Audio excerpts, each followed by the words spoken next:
Pairing.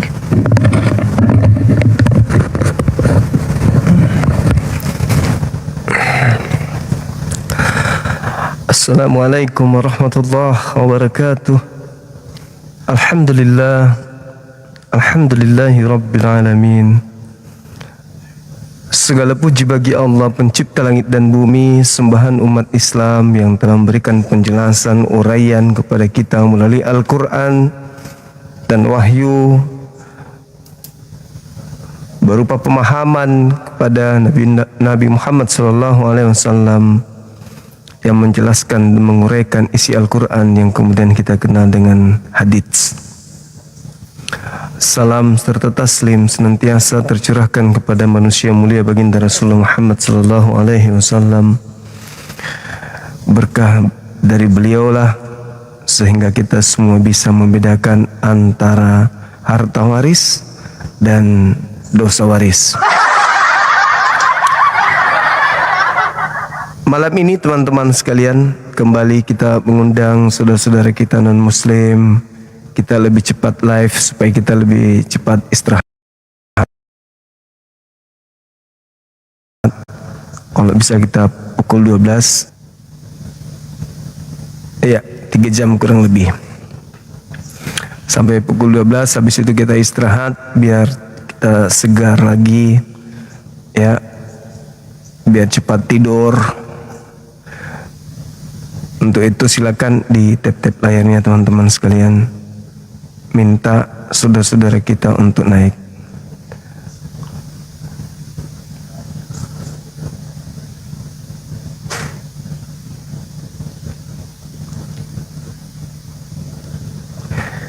Teman-teman ada bisa minta permintaan nggak? Kok saya rada-rada nggak bisa gitu? Kok bisa ya?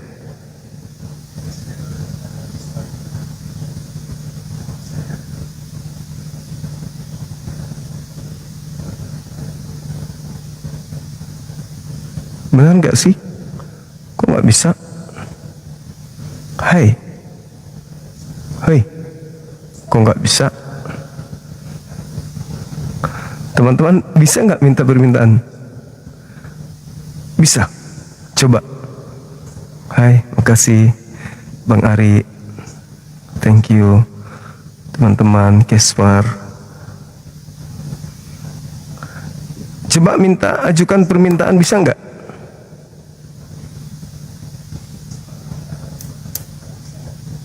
Jangan-jangan aku bukan moderator di sini.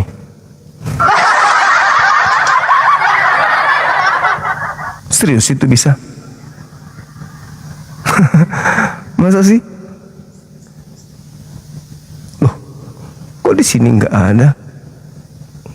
Hah? Yang serius teman-teman bisa? Bisa apa nggak bisa? Coba minta permintaan, coba kirim permintaan. Ayo, nggak nampak pun di sini, nggak ada. Loh, kok bisa ya? Ada yang sudah minta multi nggak?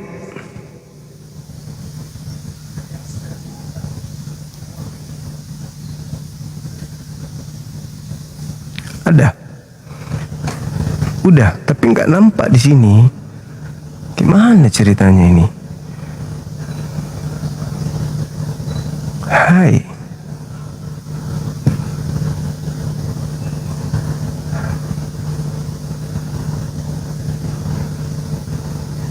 Nggak ada pun. Nggak bisa kan?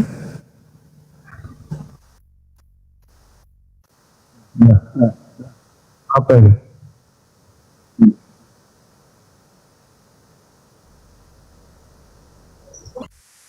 Apa itu?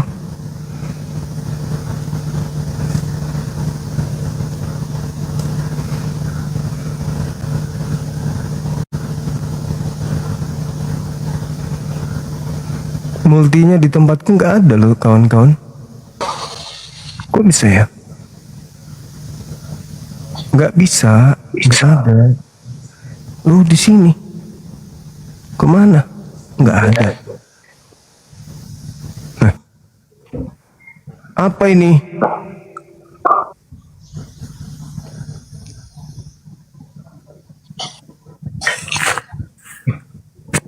Heh, heh. Kenapa bisa begini? Kenapa bisa begini?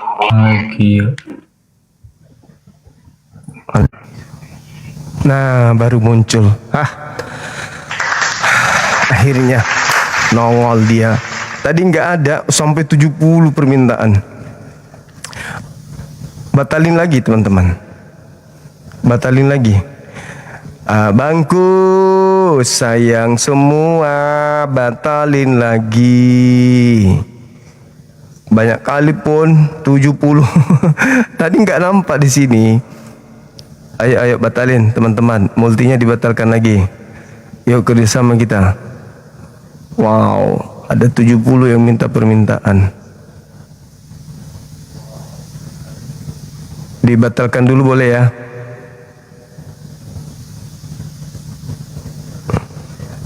Makasih sahabat.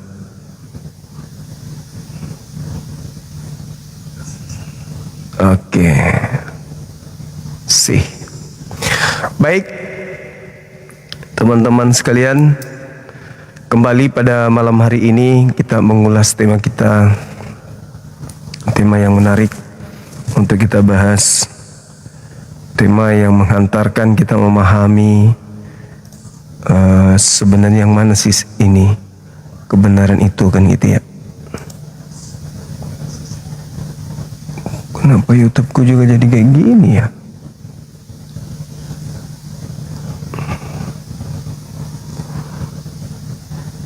Di YouTube ada masalah nggak?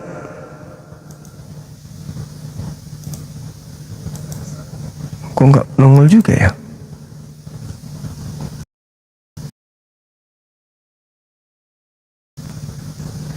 Ya teman-teman, sabar ya. YouTube-nya aku benerin juga. Karena aku kalau live kayak gini sambil baca komen di YouTube, seru bacanya. Di YouTube juga seru-seruan. Sabar.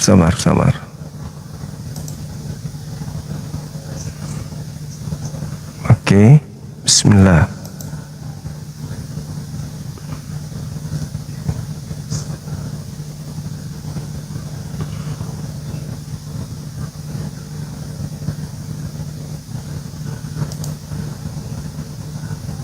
Mantap.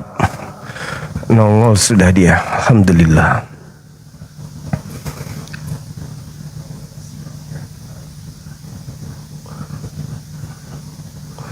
Ya, silakan typing di tempatnya Oten, di Leo atau di mana gitu. Sampaikan aku undang mereka hadir di sini. Gitu teman-teman. Kenapa nggak ada ya?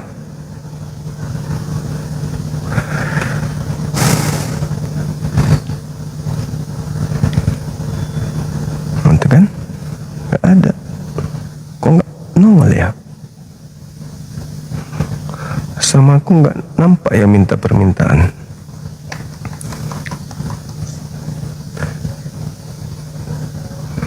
Temanya kan ada itu temanya. Siapa pewaris dosa?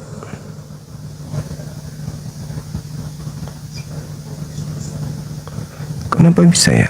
Yang minta permintaan ada, tapi begitu ditekan tak nongol.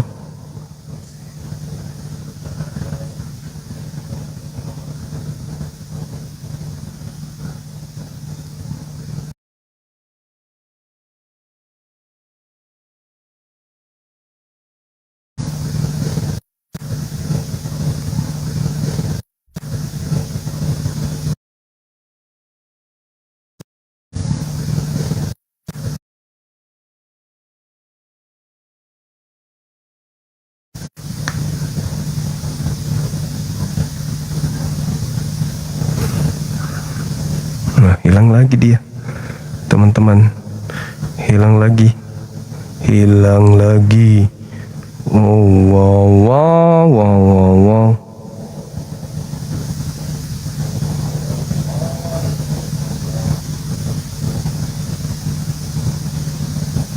Gak ada loh teman-teman. Hilang lagi loh. Serius.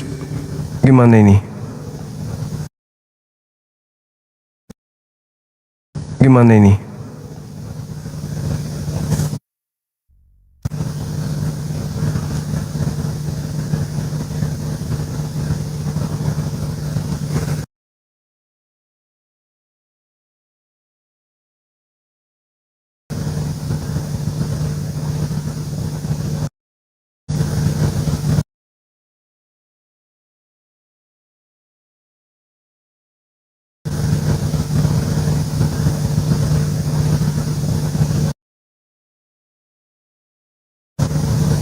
Nah, udah muncul. Hilang lagi. Kok bisa ya? Hentikan dulu ya teman-teman ya. Habis itu kita live ulang ya. Sabar ya. Habis itu kita live ulang ya. Sabar ya. Habis itu kita live ya. Habis itu kita live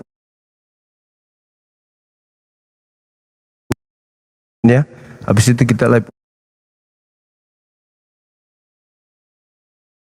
ya. Habis itu kita live ya. Habis itu kita live ya. Habis Salah kan? Anda tidak mengerti free will. Anda tidak.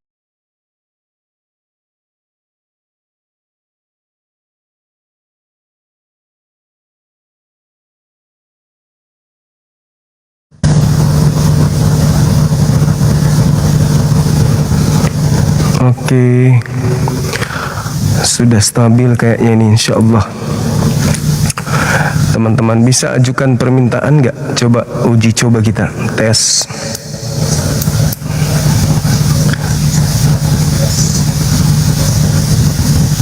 Coba minta multi.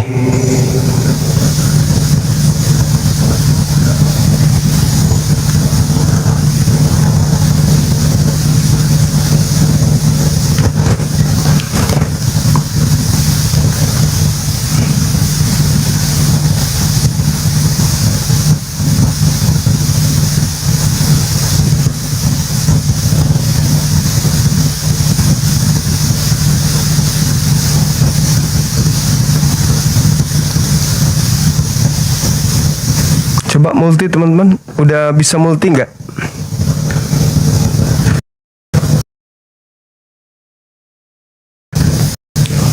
Coba multi nggak? Nggak ada muncul di sini. Ada apa dengan TikTok?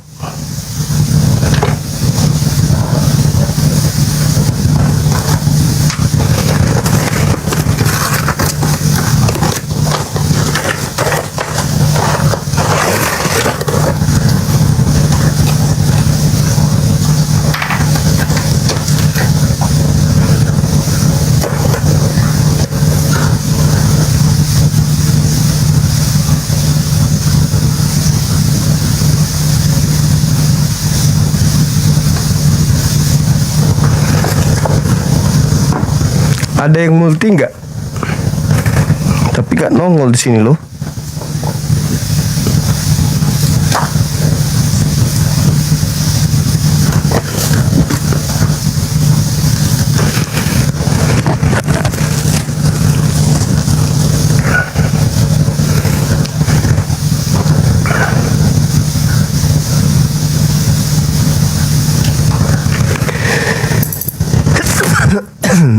Alhamdulillah.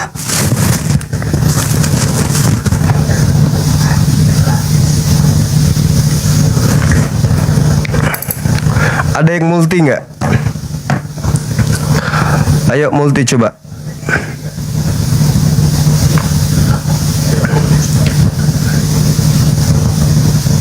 Masa kita harus ngurusin ini sih? Teman-teman.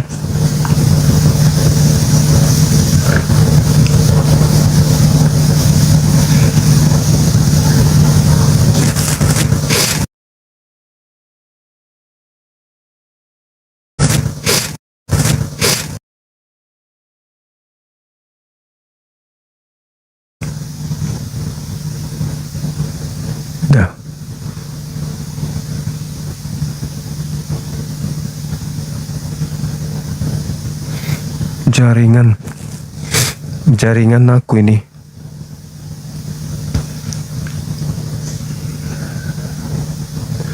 Jaringanku yang gangguan, teman-teman. Sorry ya.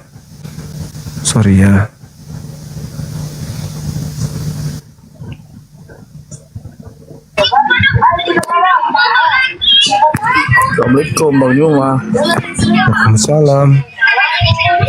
Ngetes doang Bang Juma, multinya udah bisa. Ya bisa, alhamdulillah. Jaringan rupanya, Bang. Iya. Iya, makasih ya, Bang ya. Teman-teman yang muslim dibatalkan kembali.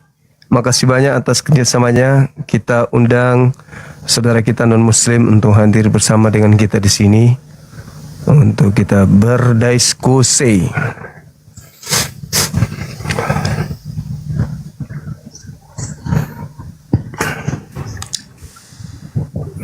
Halo, selamat malam. Halo. Halo. Halo juga, Bang. Yang tadi. Jumpa lagi. Aduh, lu jambak gua tadi. Iya. Kenapa tadi siang? Kenapa tadi siang? Hah? Baterai gua habis lagi udah. Oh gitu. Ini dari Katolik Protestan, Iya. Abang. Katolik. Oke. Masih yang sama. Iya, Dosa waris, lu tanyain kenapa dosa waris. Coba kau buka Roma 5 ayat 12. Gimana tuh? Itu ajaran Paulus. Paulus. Paulus aja lu gak tahu siapa? Kan? Enggak, maksud saya Siapa gini loh, Paulus? Bang. Maksud saya gini, apakah ada dari ajaran Yahudi terkait dengan dosa waris itu dari Adam? Kalau Paulus mengajarkan dosa waris dari Adam, emang ada gitu? Enggak, kan enggak ada dari Adam disebutkan kan? Enggak ada bukan? Adam kan makan buah itu kan. Hawanya Adamnya yang makan tuh, Hawanya makan kan itu yang jadi dosa waris, Bang. Double Z. Kenapa pula gara-gara makan buah dibilang dosa waris? Enggak ada hubungannya itu. Ya kan ada dong. Itu kan tuh buah terlarang. Gimana sih kamu? Terlarang gimana terlarang? Jangan kau makan buah. Iya, udah bilang kan jangan kau makan buah, tapi dimakan pula kan? Ya. Siapa yang menggodanya, Bang? Hah? Siapa yang menggodanya? Kau. Bah, jangan kayak gitulah. Jangan jadi pelawak.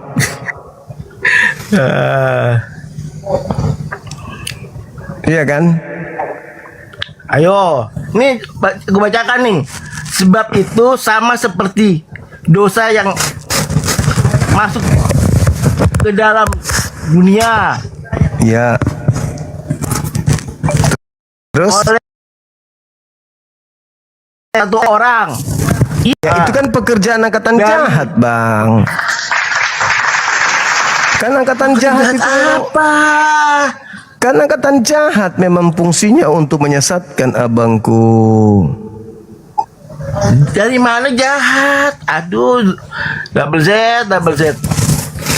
Iyalah. Itu kan Paulus yang menuliskan kayak gitu. Lagian Paulus itu kan angkatan jahat. Roma Wajar itu lah. itu apa? Surat Roma itu mau berjalan Paulus. Iya, itu Roma surat itu mau berjalan Paulus. surat Paulus. Bukan dong. Dari mana kau tahu? Baca Roma 1, baca. Dari mana? Roma 1 Mana? yang menerangkan. Roma 1. Mana? Roma 1 yang mana? Roma 1 nomor 1. Baca. Bilang dari Paulus, hamba Kristus. Dari Paulus. Dari situ kan cuma tidur begitu doang. Kadang dari sini. Kau ini kan gak semuanya nggak selalu dari Paulus. Paulus sendiri kau nggak tahu siapa. Kau tahu nggak Paulus siapa? Jangankan saya, sampean aja nggak tahu. Tahu saya. Siapa nama bapaknya? Kripto, Antipater 2. Antipater 2. Kau gak bisa jawab. Mana data kau? Parah ini, Mana data parah. kau, Paulus? Mana? Parah. Mana data? Aduh, kau gak bawa data. Mana data kau? Ayo, Di mana? Siapa nama bapaknya? Antipater 2. Ayo. Haji Pater. Antipater 2. Di mana tertulis itu? Ada lah, aku punya datanya. Ya di mana tertulis? Ada. Ibunya siapa? Gue mau tahu. Ejio. Sukunya apa? Dari suku apa? Ayo semua ada baku. Iya, kalau tinggal nyebut aja sih orang juga semua bisa. Aku juga bisa bilang gitu. Pakai data Nama dong, bapaknya Bang. Paulus itu adalah Markus. Kok Nama Markus mamanya dibawa, tak Marta. perlu. Paulus Dalilnya Campbell, mana? Dia jadi Kristen. Mas, ya ampun. Nih gue udah catat kayak dulu. Inilah kalau pelawak masuk debat lintas agama ini. Bukan gue pelawak. Dulu. Oh. Nih. Nah. Sebentar. Sampai gue cari nih tuh. Nah. Nih, Ayo Paulus, Antipater 2, ibunya Kristos. Nama buyutnya Herodes. Ada. Ini namanya Paulus. Dari suku Yahudi, bukunya Benyamin. Mampus kau. Dari mana kau dapat ilmu? Gak ada kau ilmu. Aduh. Lumah. Ada parah. Kau itu lawak kau ternyata ya. Parah. Udah kagak bisa apa kau. Katanya. Aku juga bisa nulis gitu. Hujat kau ternyata. Wah, parah kau. Udah, kau bisa jawab. Aku juga bisa nulis gitu. Ada parah ini Oten teman-teman. Tulis tangan sendiri. Nama bapaknya siapa tadi? Paijo. Nama ibunya Panjul. Parah si Kanobeng. Asal ngomong wah. Lucu. Oten lucu memang kadang-kadang. Ayo teman-teman, Oten silakan ajukan permintaan. Tema kita ini sangat baik untuk menguji kewarasan. Siapa yang waras, siapa yang sakit, kan gitu. Teman-teman tadi ingat nggak Bang Kiko? Dia memilah-milah orang Parisi itu terbagi dua, kata dia. Oke lah, terbagi dua. Nah, siapa tokoh dari Parisi yang mendirikan agama Kristen? Bingung juga dia kan, nggak bisa juga nunjukkan data. Emang ada apa yang lain gitu. Dalam arti kata Parisi lain yang mendirikan sekte di luar Yahudi, di luar Kristen. Emang ada. Halo, semangat malam Bang Edo, Bang Ferry. Juga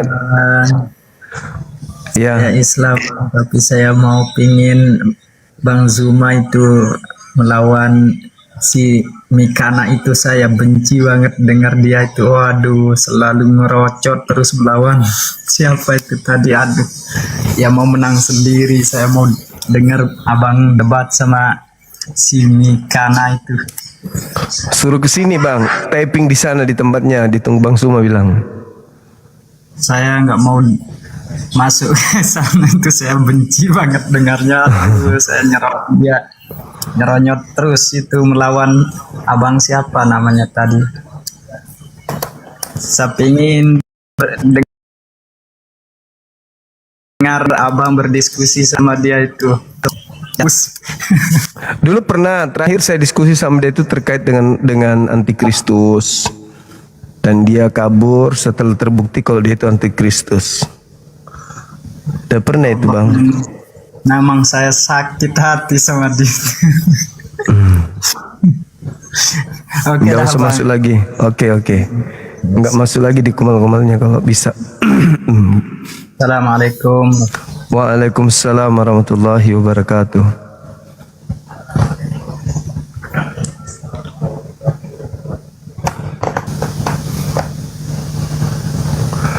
Silakan teman-teman non-muslim ajukan permintaan.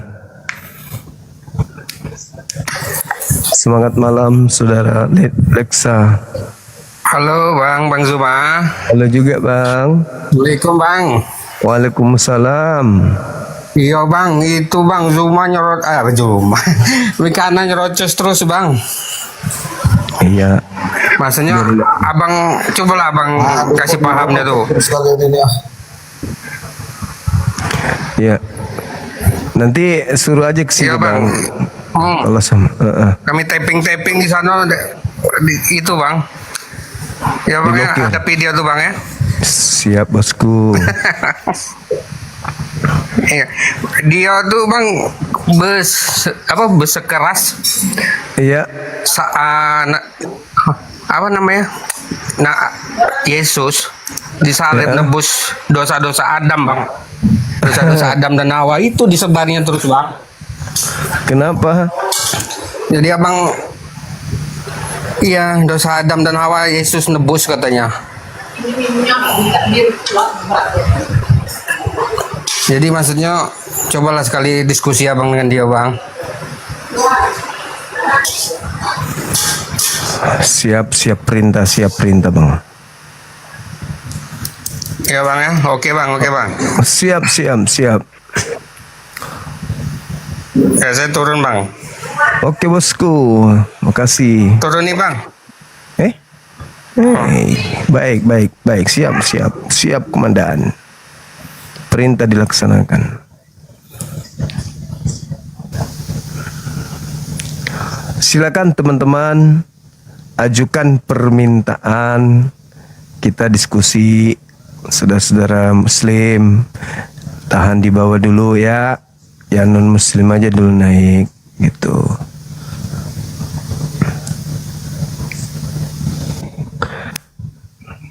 Silakan.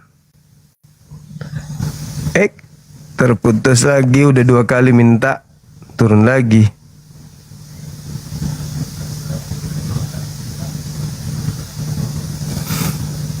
Silakan rekan-rekan, sahabat-sahabat muslim untuk typing di sana, suruh ke sini.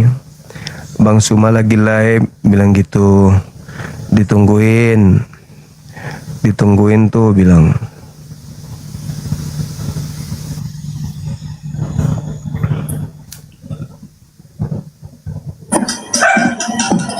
Halo, semangat malam. Semangat malam, saudara Alpin. Halo Bang. Hai. Halo, Alpin. Alpin.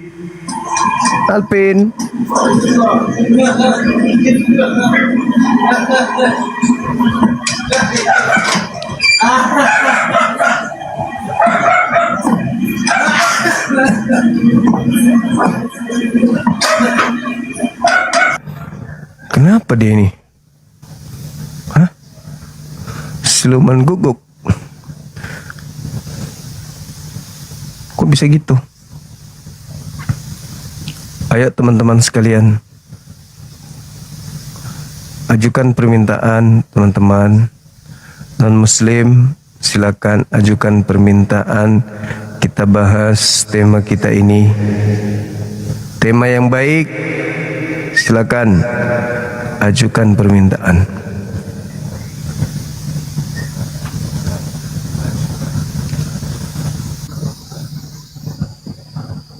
Cek. Halo.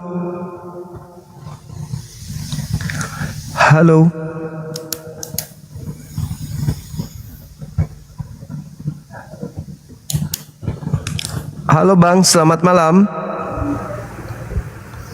Ada onde-onde kah? Halo. Ini pewaris dosa atau siapa? Bang. Halo.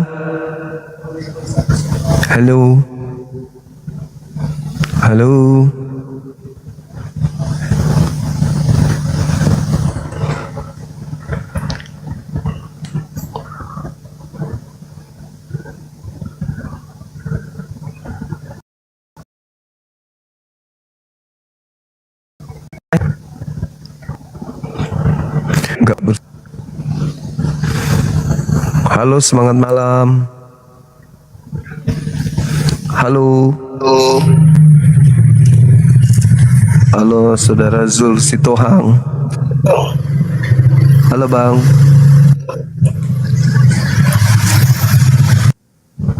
Halo, Bang. Silakan. YouTube. Ya, halo. Halo. Ya. Dari Kristen. Ya. Halo. Silakan buka kamera. Halo. Ya. Buka kameranya, Bang. Silakan.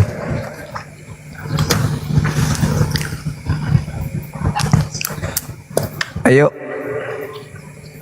Ayo, Bang. Buka kamera. Halo. Halo. Buka kameranya.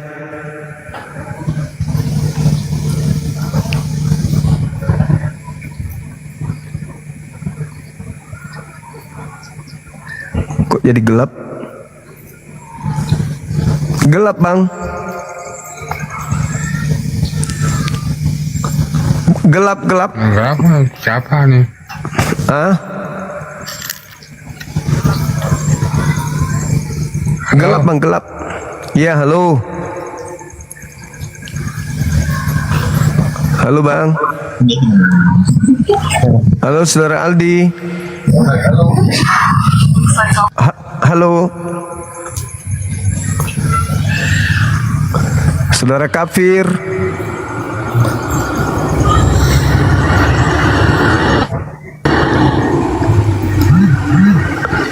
Ayo dong. Aldi. Halo. Ya, halo. Apa balisu? Halo. Ya.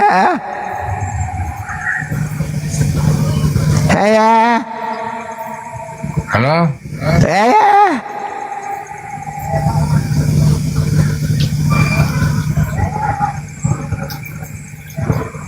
Hidupmu terlalu gelap, kawan.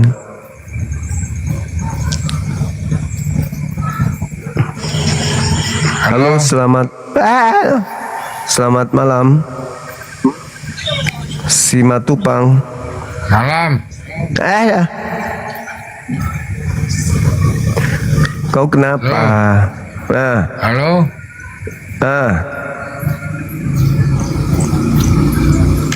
Horos Medan.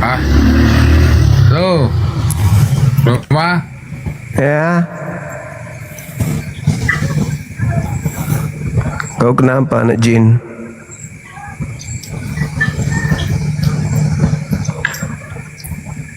Halo. Dasar bodat. Halo. Turunkan Bang, turunkan gitu. Orang gila begitu, turunkan itu. Yang gila siapa? Dengar dia. Gila, dan dibilangi gila, dengar dia. Berarti memang lu gila. Dari tadi halo. Ternyata dengar kau ya. Suma.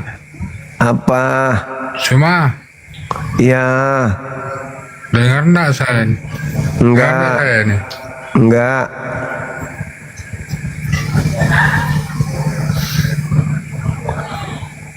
Berarti kamu enggak berani ya ngomong sama saya? Nenekmu kiper. Kamu sudah ada di sini, kau yang enggak berani. Disuruh buka kamera malah masuk botol. Kok mabuk kah?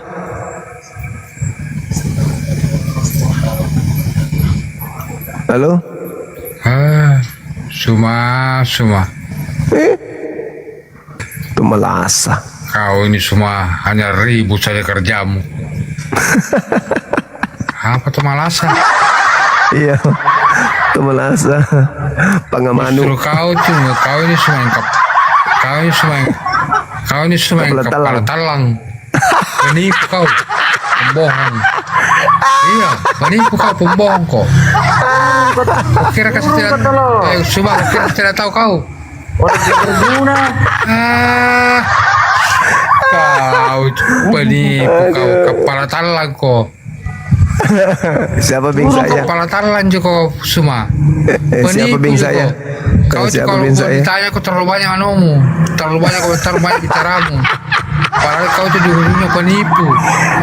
Siapa yang tipu saya? Siapa yang saya tipu? Ketawa. Siapa yang saya tipu? Kau kira kasih tahu kau semua. Siapa saya coba? Di Aduh, alam di, sudah terlalu di banyak offline. orang kau tipu. Sudah terlalu banyak orang kau tipu. Apa bedeng? Apa bing saya tipu? Ketawa. Saya jual patung-patungan ya, ini patung Tuhan gitu. Kau kenal saya kah? Suma, di mana kita ketemu Suma? Nggak, kau kenal saya kah? Kenapa Suma tidak tahu kau? Di mana kita ketemu? Di mana kau ben tinggal? Ya, Enggak, saya mau tanya kau, di mana kita ketemu? di Makassar lah. Di mana kau lagi? Di mana Belau. kita ketemu? Di Makassar. Waduh, Eh? di mana Di mana, Ji? Makassar? Bilang kau. Terserah, kau yang tunjuk tempat. Nah, ayo. Ah, kau ini bicara sama saya semua. Anak Makassar, bos. Ah, Apa? Di saya mana tahu kau? Ji. Apa? Kau itu orang Makassar, tapi bukan asli Makassar. Kenapa bisa? Kau iya? Di mana kita ketemu? Saya mau tanya kau. Terserah. Terserah aja saya. Di mana kau mau? Tinggal kau sebut, saya meluncur. Kalau kau berani, ngapain kau dibicara di lubang pantat? Buka kameramu, Betul kau bosku. meluncur ke sini? Iya, kau tinggal sebut di mana Saya kau. sudah buka. Mana ada mukamu kelihatan di sini seperti sudah belau buka. saja kau. Mana ada belau? Buka kameramu, buka. Lah, sokol semua. Telasom Ih, semua. Apa juga? Satu kali pi, kau berani kau. Telasomu. Ambil muka tas setumba bapakmu. Telasomu semua. Tas setumba bapakmu. Kau Satu kali pi. lagi semua. Satu kali pi. Telasomu. Ya, kasih hijau kakekmu. Telasomu. Kasih kakekmu. Satu kali pi. Kau semua. Togaring. Togaring. Aduh. Cuma, ada kalau saya ditelasoi orang itu oh lebih saya bunuh diri. Oh, Saya enggak melawan. dong. Enggak ji saya, enggak ji. Saya ajaran kasih, tidak seperti ajaranmu. Kau tuh. Telasom kau. Orang Makassar ikan dah, bukan Makassar ikan dah. Mana ada orang Malu Makassar gitu Kristen? Cuma malu gitu kalau ditelasoi baru kita tidak melawan. Ya tergantung dulu siapa yang telasoi. Kalau orang gila ngapain digubris? Telasomu. Telasomu semua. Belum pernah ada orang gila Ada. berkelahi sama orang gila, bosku. Masa saya harus hadapi orang gila? Tolo ini, tolo. Tolo ini. Ano? Oh ya, kamay pamantangan. Telasomu semua. Tolo ini, tolo. Mana orang gila hadapi orang gila, bedok? Orang gila begini, melayani. Telaso kau. Siapa yang gila semua? Ya, kalau tidak- kalau orang gila itu semua tidak bisa telasoi. Kalau tidak gila, kenapa gue begitu stres? Kenapa gue gelap-gelap? Gila gue itu namanya. Ayo. Main gelap-gelap. Telasomu. Pengecut. Jalan nama nu keris satu pengajar. Itu dia bilang pengecut. Karena tenang khususnya Makassar, telaso. Iya kan biasa gue jadi tukang batu di Jalan nama Makassar. keris ya. Lama aku di Sinto. Masuk kau. Lama aku jadi payabu di Makassar toh. Jadi nising bahasa Makassar nasami. Palu kat jangan. Makassar ini kan dah. Makassar kan dah. Telasomu. Keraden nih. Bah, kan tidak ada orang Makassar itu Kristen, tidak ada. Nggak ada orang Makassar Kristen. Nggak ada. Biasa. Telason tidak ada. Pengikut penjajah. Orang Makassar mana kau? Di mana kau lahir di Makassar? Kau orang kafir kau? Di mana kau lahir? Telaso kau. Palu kat jangan. Ini payah-payah bener. Berapa kali di Makassar ini gara-gara curi jemuran. Kalian nuja kepala tala sudah lah. Mana kalau di Makassar? Balau. Kalian kepala tala sudah lah. Di mana kalau di Makassar? Di mana? Di Makassar dia kerjanya hanya makan tikus. Waktu di Makassar kerjanya makan tikus. Karena kerja bangunan Kiko dong di Makassar dia. Jadi kalau malam dia curi ayam. Kalau siang dia kumpul dos. Kotornya mulutnya. Biasa gitu. Namanya Kristen. Mulut sudah terlatih. Sesuai dengan makanannya toh, babi, anjing, padale, parakang, padale, hantu, tuyul, suster ngesot, pocong, nangan rengaseng. Itu mina kotor mulutnya. Karena kotoran semua masuk di perutnya kan. Jadi keluar mulutnya itu kotoran semua kan gitu. Jadi dulu makan babi nih kan dah. Jadi babi makan. Bukan cuma babi, biawak, kuntilanak, popok, perakang, nekan rengaseng, nekan rengaseng, pangikutnya Belanda, pangikut Belanda, apa makang, ya toh, jelas, ya toh, kapir, sakit hatimu toh, sakit hatiku. Kedok agamaku dibongkar sama Suma. Sakit hatiku. Agamaku ternyata pewaris dosa dari Parisi. Bang Suma, sakit hatiku gang. Kenapa nu bongkar ki agamaku kalau agamaku adalah pewaris dosa Parisi?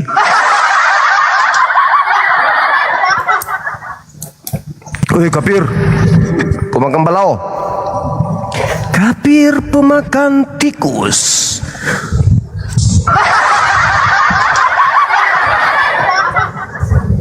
Minta jadikan dah. Tanjat neteng paluk kagak. Paluk kasandala. Apa sayang? Kenapa? Coba tunggu ya. Lari ke kiri matanya kok dong. Ngapa nakul ya kau masih? Sidang begini kalau di Makassar ya gaya ada ji.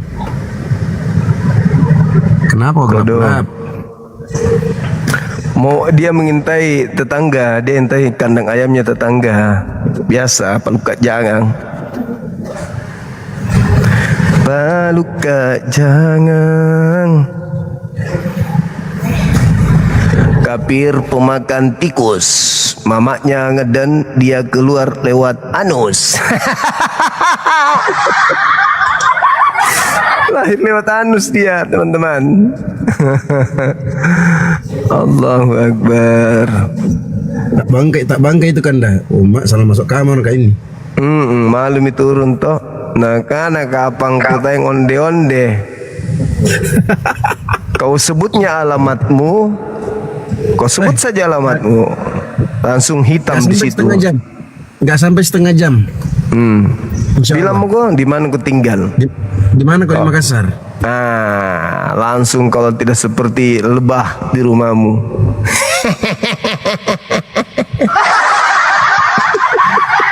Kau datang mau macam-macam lagi, orang Makassar lagi nu tantang. Rewa nu mana po yang badanmu penuh dengan tato bugis alias pano. Tidak tungku malak. Apalagi tanjak nu kamajin tanjak ni pi. Atanja sendal jepit. Tanjak ni jempol na poeng lompo na jempol na kamotong ibitis.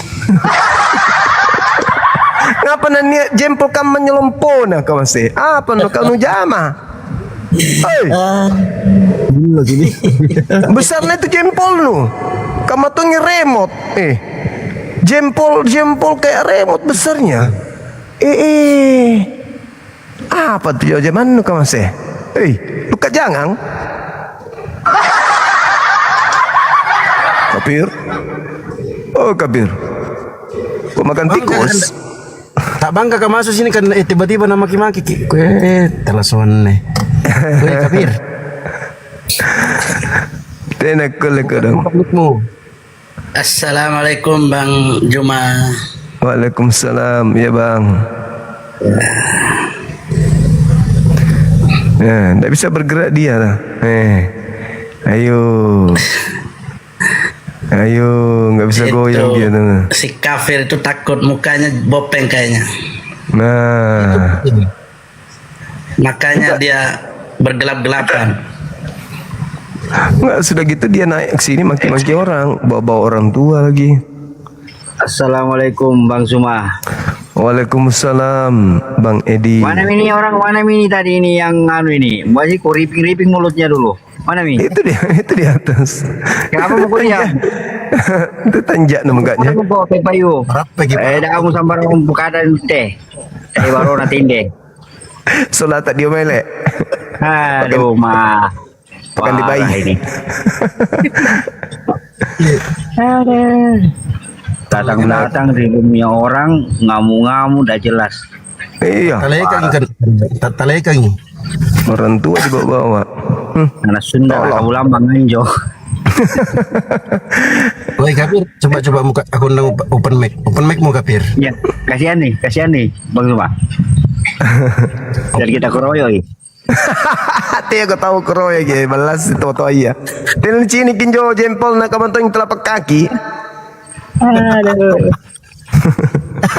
Lompo na malam kucinik.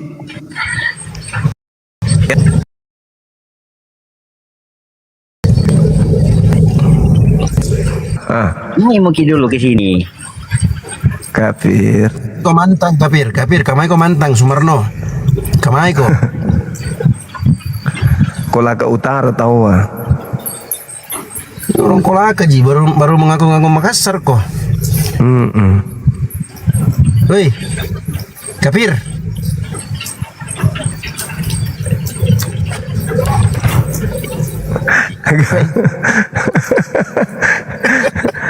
Tak bangkai.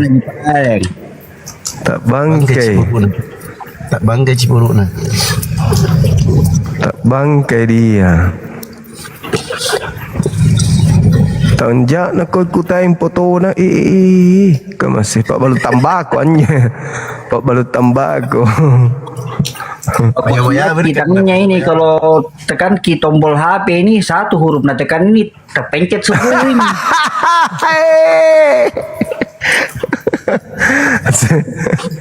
Terpencet ngasing. Woi Kapir di mana kok? Di Makassar Kapir? Lahir di mana kau di Makassar? Kasih keras suaramu. Di Panjengkulu. Saya maunya naik ke sini tuh bawa ilmu, ngapain ku maki-maki, marah-marah. Kita kan di sini. Mana ku balao? Naik ku balao. Dan kau lari balao. Malak miko dong. Itu. Salah gertak kau kalau masuk sini. Betul. Woi Kapir, masih mau kau datang? Mana kau tinggal kau sebut kau dari mana kau Makassar? Dari mana kau? Tinggal kau sebut saja. Lari mi. Tinggalkan HP-nya langsung. Waalaikumsalam warahmatullahi wabarakatuh. Tinggalkan HP-nya lari. Maaf Mija. Orang mana itu Burunda? Orang mana dia itu? Itu Makassar dia. kejang di rumahnya itu. Mana tahu kejang-kejang di kamarnya itu. Dia tuh udah lari tadi. Bang sudah pergi naik motor. Nah tinggal ke HP-nya. Nah pikir kapan kaleng-kaleng. Lah bawa go lah baga. Nah profesor Kemarin aja di mantan sini yo. digulung-gulung. Udah, kemarin mantan di Makassar lah. Ambo teram nih kau dong. Canda tak banggai. Oh mak mati bija. Assalamualaikum Bang Cuma. Dari dulu. Waalaikumsalam bang. Assalam. Mana itu kafir itu? Mana kafir itu? Ayo sini. Tak Masih bakar. mau kau. Pasukan cerulit datang masih mau kau. Bakar kamu. Saya orang Madura ini. Saya orang Madura ini. Kau bilang Ji, masih mau kau datang besok. Saya orang Maros bang. Bang Juma. Cuma Apa saya tinggal lagi? di Papua bang. Tau marus su. Silok. Iya. Tapi saya tinggal di Papua bang. Babi itu. Siap. Babi kafir itu. Makasih Bang Cuma. Assalamualaikum. Waalaikumsalam warahmatullahi wabarakatuh. Makanya jangan nggak usah sok jagoan kawan, nggak usah. Sudah bukan zamannya sekarang jagoan-jagoan gitu. Teman-teman izin Kanda teman-teman kita turun dulu ya biar Kanda Zuma ya terima kasih semuanya Terima kasih banyak. Iya. Bang semua. Siap. Nanti kalau Sama-sama. ini dia tinggal di mana dia ini? Hampir saya ketinggalan itu di luar. Gara-gara anu tuh. Oke siap Kanda izin turun ya Kanda. Sama nih kaper. Sama nih. Ya. Oke bang, semuanya makasih. Luar biasa teman-teman semuanya, gerakannya gerakan cepat. Langsung ketahuan kalau si kafir itu suka makan kutu, ternyata kutu monyet. Selagi makan kutu monyet. Oke Kanda aku izin di bawah. Siap, Di bawah, ya Kanda. Dinda. Siap, makasih. Semangat terus. Gas terus. Ya, Siap. Assalamualaikum warahmatullahi wabarakatuh. Waalaikumsalam warahmatullahi wabarakatuh. Ya ini peringatan buat teman-teman. Tidak usah ngancam-ngancam ya. Tidak usah ngancam-ngancam. Orang punya seragam tapi isinya Islam. Begitu juga kalian juga punya seragam isinya Kristen. Jadi jangan memancing keributan. Justru komal ini dibuat supaya menghindari ribut ya, bentrok fisik antar agama. Kalau mau tahu tentang agama Islam, naik ke komal sini. Mau tentang Kristen juga di sini, gitu loh. Gak usah ribut-ribut, macam-macam fisik lah, mau ketemu lah, mau bertengkar ribut.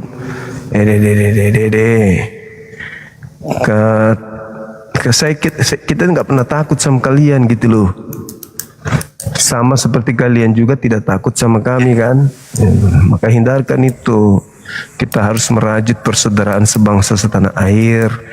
Komal ini hanya dibangun untuk dialog lintas agama. Halo. Assalamualaikum Bang Juma. Waalaikumsalam warahmatullahi wabarakatuh. Iya bang. Ini saya lagi nunggu-nunggu Bang Juma mau ke Likupang. Nggak ada kabarnya yang ngundang sana bang. Oh nggak ada ya? Iya. Oke. Udah 10 mobil sini udah menunggu di Sulawesi Gorontalo. Iya siap. Siap menampingi Bang Juma. Oke, makasih banyak Bang Juma. Allahu Akbar abangku, makasih. Ya, assalamualaikum warahmatullahi wabarakatuh. Waalaikumsalam warahmatullahi wabarakatuh. Luar biasa semangatnya umat Islam. Ya kalau umat Islam namanya agama jihad, jangan dipancing. Umat Islam itu begitu. Jangan dipancing teman-teman. Santai diskusi ya. Diskusi lintas agama. Kenapa ini harus kita urai teman-teman sekalian, saudaraku Kristen? Karena sudah sekian lama kalian melakukan penistaan, penghujatan terhadap kami Islam. Kalian dirikan sekolah STT, isinya materi-materi Islamologi, tapi kandungannya menghina, menghujat kami, Tuhan kami, sembahan kami. Kalian bikin lembaga Bible, kalian gunakan istilah-istilah agama kami masuk ke dalam Bible kalian. Assalamualaikum Bang Juma. Waalaikumsalam warahmatullahi wabarakatuh. Mana tadi itu kafir itu mana tadi? Udah pulang. Udah pulang. Oh alah, mau aku samperin dia. Udah dipanggil sama bininya pulang. habis nyolong jemuran tapi Sehat-sehat gagal. selalu Bang Zuma. Sama-sama Bang, makasih. Assalamualaikum warahmatullahi wabarakatuh. Waalaikumsalam warahmatullahi wabarakatuh.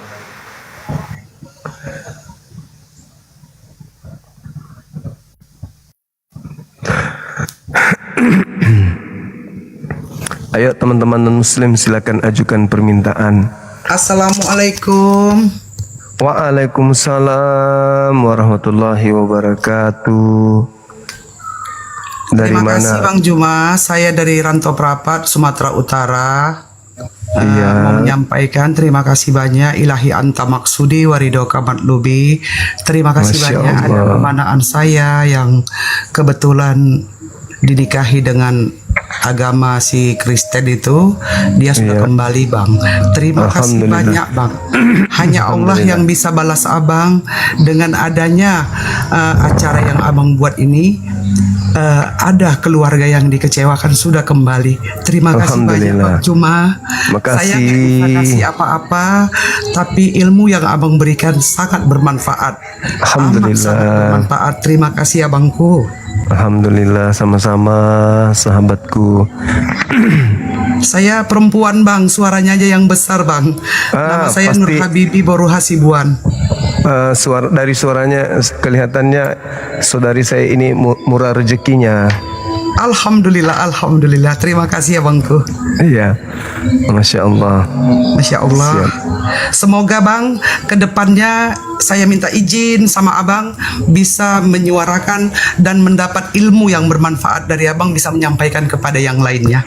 Mohon Amin, doanya amin. Abang Anda biar saya Siap. juga bisa berjuang seperti Abang Anda. Terima kasih Amin, banyak amin. Bang. Assalamualaikum warahmatullahi wabarakatuh. Waalaikumsalam warahmatullahi wabarakatuh. Iya teman-teman sekalian, mumpung diingatkan ya, banyak yang nge-DM saya. Assalamualaikum Bang Zuma. Waalaikumsalam Bang Dika. Saya Gimana, Islam Bang? Bang Zuma. Saya cuma mau menyapa-nyapa Bang Zuma. Oh iya, Saya makasih cuma ya mau Bang. bilang sama Bang Zuma sehat selalu ya. Amin, Semoga makasih ya Bang. Bang Zuma selalu dalam lindungan Allah Subhanahu wa taala. Amin amin, makasih Bang, makasih. Iya, salam Makasih. salam dari Berau. Saya di Berau ini. Brau, iya iya iya. Ya. Makasih Bang. Halo Saudara Tin. Semangat malam. Halo. Halo, malam Bang Juma. Malam juga. Dari Kristen Ibu. Iya Bang. Oke, bisa diskusi kita. Iya bisa. Oke. Izin buka kamera Ibu ya.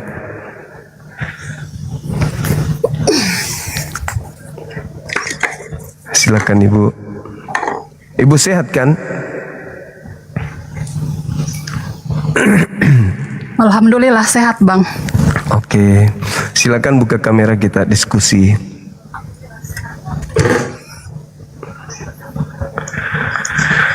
Sahabat Liliana Rosmijan, selamat bergabung. Silakan Saudari Tin. Salam kenal Ibu. Mirip ini artis Anggun, penyanyi kita. Mirip gitu Bang. Iya, keluarganya kali ya.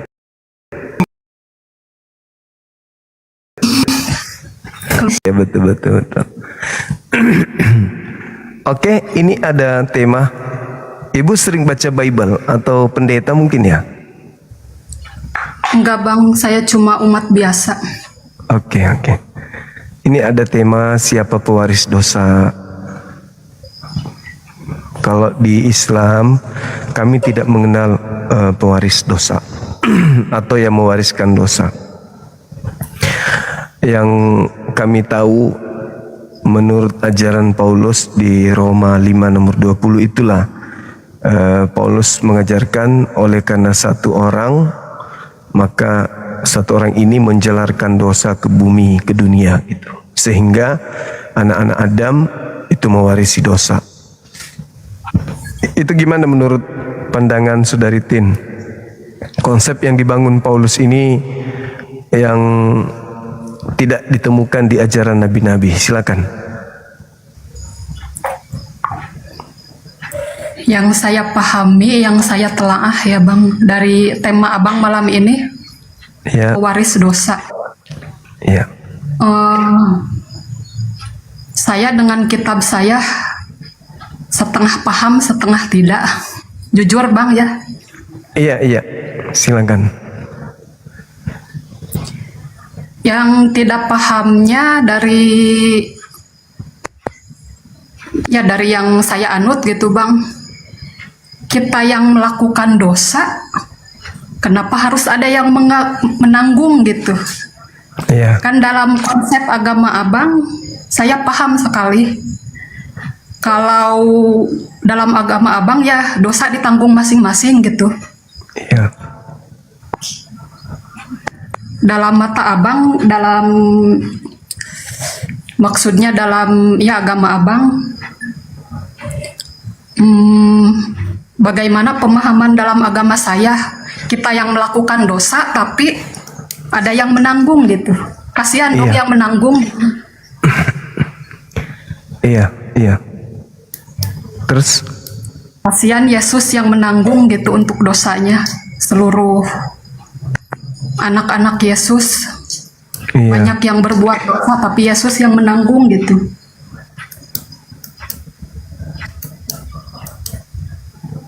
Bagus itu.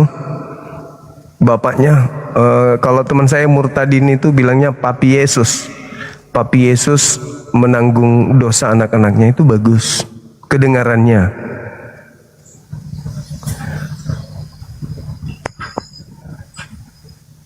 Tapi nanggungnya cuma 3 hari doang.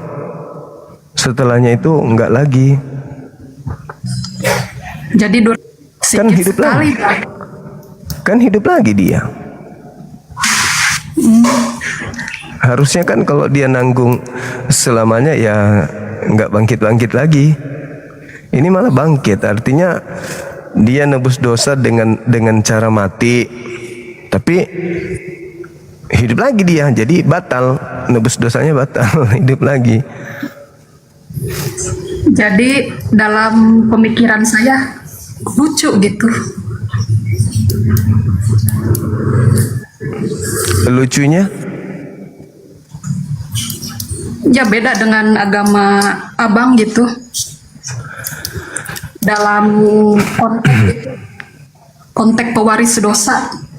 Dalam agama Abang apakah ada pewaris dosa kayak yang di? Kalau kami nggak ada Mbak. Yang ada kami pewaris harta. Adapun kami mewarisi surga Firdaus yang kami warisi. Kami diwariskan surga kepada kami. Di Al-Quran surah Al-Mu'minun, alladzina yaritsunal firdaus hum fiha khalidun.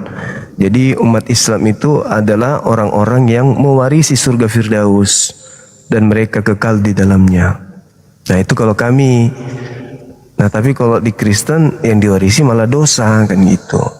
Kalau dosa diwariskan ya berarti seibarat kita diwariskan harta, ya kita bisa nikmati harta itu sebagai warisan untuk kebutuhan kehidupan kita dalam hal materi. Tapi kalau dosa diwariskan itu artinya kita diwarisi neraka berarti. Ya. Gitu. Gimana dong? Tapi makanya itu setengah paham setengah enggak dengan keyakinan saya ini. Iya, Terus karena saya gimana? mau tanya lagi, apakah kan saya tahu dengar gitu agama Islam adalah agama yang paling benar gitu. Iya. Apakah semua umat Islam di akhir dunia ini, di akhirat, apakah semua umat Islam masuk surga semuanya gitu? Masuk surga. Meskipun yang banyak dosa gitu Bang. Kalau dia bertobat habis dosanya. Kalau dia bertobat, dia melakukan dosa karena terpaksa, bukan karena memang hobi. Kalau hobi, bertobat lagi, melakukan lagi, jatuhnya ke munafik. Sama aja, kekal juga di neraka kalau munafik. Jadi yang dimaksud di sana adalah ketika mereka melakukan dosa itu hanya karena keadaan yang sangat-sangat terpaksa mereka harus melakukan itu. Maka bertobat solusinya ya masuk surga. Terus misalkan kalau di akhir hayatnya ya, keyakinan masih Islam gitu, di akhir hayatnya katanya kalau bisa syahadat ada jaminan gitu masuk surga kalau betul. Fussilat ayat 30. Barang siapa yang berkata Allah adalah Tuhannya lalu teguh di dalam pendiriannya itu, maka masuk surga. Terus meskipun dia Islam tapi di akhir hayatnya berat banget mengucapkan syahadat, tidak sempat sampai nyawanya keluar gitu, itu gimana Bang? Itu nggak bisa dijadikan sebagai tolak ukuran. Itu nggak, bisa jadi karena dia sakit, bisa jadi pada saat menjalani hidupnya diperlihatkan pintu-pintu surga baginya sehingga ya dia sudah tidak nampak secara fisik duniawi kita melihat mengucapkan syahadat, tapi dalam hatinya, dalam pikirannya kan Tuhan pencipta dan bumi itu membaca hati, membaca pikiran. Terus ada teman saya yang Muslim Bang, katanya nggak apa-apa seumur hidup gua berbuat dosa, tinggal di akhir hayat nanti kalau mau nyawa keluar dari badan tinggal syahadat aja. Emang bisa gitu Bang? Nggak bisa. Nggak bisa. Bisa apa namanya? Bisa refleks mengucapkan syahadat gitu? Nggak bisa. Seperti burung beo. Burung beo itu bisa bersyahadat, bisa beri salam. Burung beo itu kadang Assalamualaikum, Assalamualaikum. Dia mahir, tapi ucapan itu nggak masuk ke otak, ucapannya nggak masuk ke hati, sehingga ketika menjelang ajalnya burung beoknya tidak sempat mengucapkan syahadat, cuman ungkapan-ungkapan hiburan aja di bibir. Tapi ketika menjelang kematian tak sanggup dia untuk mengucapkan itu. Kenapa? Karena sejatinya ucapannya itu tidak mendarah daging di dalam dirinya, hanya teori doang, hanya jadi senda gurau saja. Sedangkan orang yang mengucapkan syahadat di penghujung hidupnya adalah orang yang menjaga karakteristik dia sebagai seorang muslim ketika hidup. Seperti itu. Karena menjelang kematian, alam gaib itu sudah menyapa. Di antaranya pada saat orang sudah menjelang kematian, orang yang di sekelilingnya itu sudah tidak menjadi fokusnya. Kenapa? Karena sudah muncul makhluk-makhluk aneh yang datang menjemput. Tergantung dia orang baik, jadi penampakan yang menjemput itu malaikatnya nampak seperti makhluk-makhluk yang bagus, gagah, enak dipandang mata. Tapi kalau hidupnya itu banyak maksiat, 40 hari sebelum meninggal itu dia sudah melihat tanda-tanda hal yang tidak baik bagi dirinya sendiri. Jadi bagaimana mungkin di detik-detik ajal menjemput dia bisa mengucapkan kalimat yang sangat dahsyat tersebut. Seperti itu adanya. Dalam keyakinan saya, Yesus kan maha kuasa, jadi bisa menjelma dalam bentuk apapun gitu. Kalau Tuhan Abang gimana? Tuhan saya maha kuasa, makanya Tuhan saya tidak bisa menjadi makhluk. Karena tak ada makhluk yang maha kuasa. Ketika Tuhan saya maha kuasa terus dia jadi manusia, terbatas dia jadinya, tidak maha kuasa lagi. Bahkan untuk sekedar cebok aja dia nggak bisa, apalagi mau menguasai alam semesta ini. Oleh karena itu Tuhan saya dibatasi oleh kemahakuasaannya sendiri sehingga dia nggak bisa keluar dari kadarnya, dari hakikatnya sebagai sang maha kuasa. Kenapa dia nggak menjadi manusia? Karena manusia itu ciptaan. Tuhanku tidak bisa menjadi ciptaan karena dia maha pencipta. Kalau Tuhanku menjadi ciptaan, dia bukan Tuhan lagi, tapi dia siluman Tuhan namanya. manusia yang siluman Tuhan, atau Tuhan yang menjelma atau inkarnasi menjadi bukan Tuhan. Dan itu tidak disifati oleh Tuhan. Tuhan berubah menjadi bukan Tuhan itu bukan sifat Tuhan. Itu film kartun biasanya yang kayak gitu. Film kartun seperti film Casper itu. Tapi kalau dibilang pencipta langit dan bumi, berubah menjadi bukan pencipta, yaitu berubah menjadi manusia misalnya, atau berubah menjadi kucing, nah itu bukan Tuhan, itu siluman.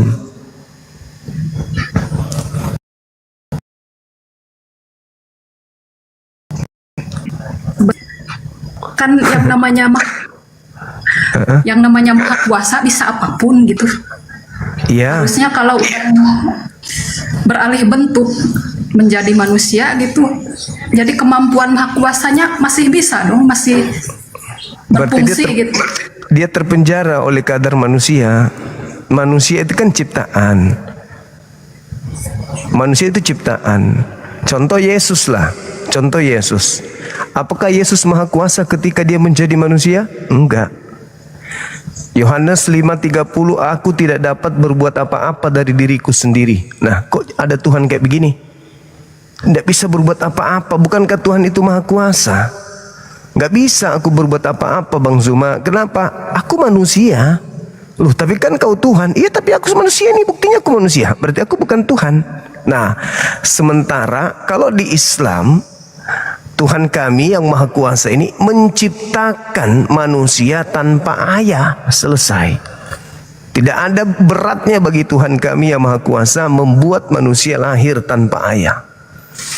Bukan Tuhan menciptakan dirinya menjadi manusia tanpa ayah, tapi Tuhan menciptakan manusia lahir tanpa ayah. Itu baru maha kuasa. Sama seperti Tuhan menciptakan Adam tanpa ayah ibu, Tuhan menciptakan Hawa tanpa ibu ada ayah, Tuhan menciptakan Yesus tanpa ayah ada ibu. Itu hal-hal yang sangat kecil bagi Tuhan. Tapi kalau Tuhan menjadi manusia lalu dikatakan dia maha kuasa, berarti harus diterima konsekuensinya. Tuhan Anda bisa berubah menjadi ayam, Tuhan Anda bisa menjadi setan, Tuhan Anda bisa menjadi B2, Tuhan Anda bisa menjadi anjing. Kenapa bisa? Karena konsepnya maha kuasa itu bisa menjadi apa saja. Jadi hati-hati kalau Anda lewat di subuh hari, banyak kucing melintas, jangan sampai itu Tuhan Anda yang datang sedang berlakon sebagai anjing atau sebagai kucing. Anda jangan batasin, karena dalam pemikiran Anda Tuhan Anda bisa menjadi apa saja kan. Nah, ya. Termasuk bisa jadi setan. Ya kan, bisa. oleh sifatnya maha kuasa gitu. Bisa jadi setan. Jadi setan dia. Oh, tepuk tangan kalau gitu. Memang berarti karakter Tuhan Anda dengan Tuhan saya tidak sama. Kalau Tuhan saya itu satu-satunya Tuhan, dia di depan dia dimanapun itu, di luar dirinya ada setan, ada malaikat, ada jin, ada binatang, ada tumbuhan, ada manusia. Itu semua adalah ciptaannya. Dan dia bisa melakukan apa saja, kecuali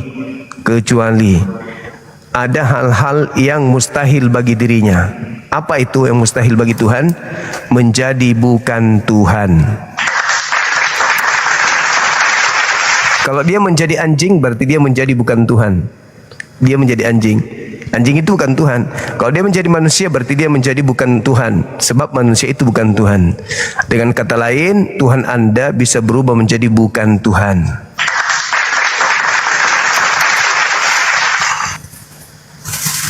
Silakan.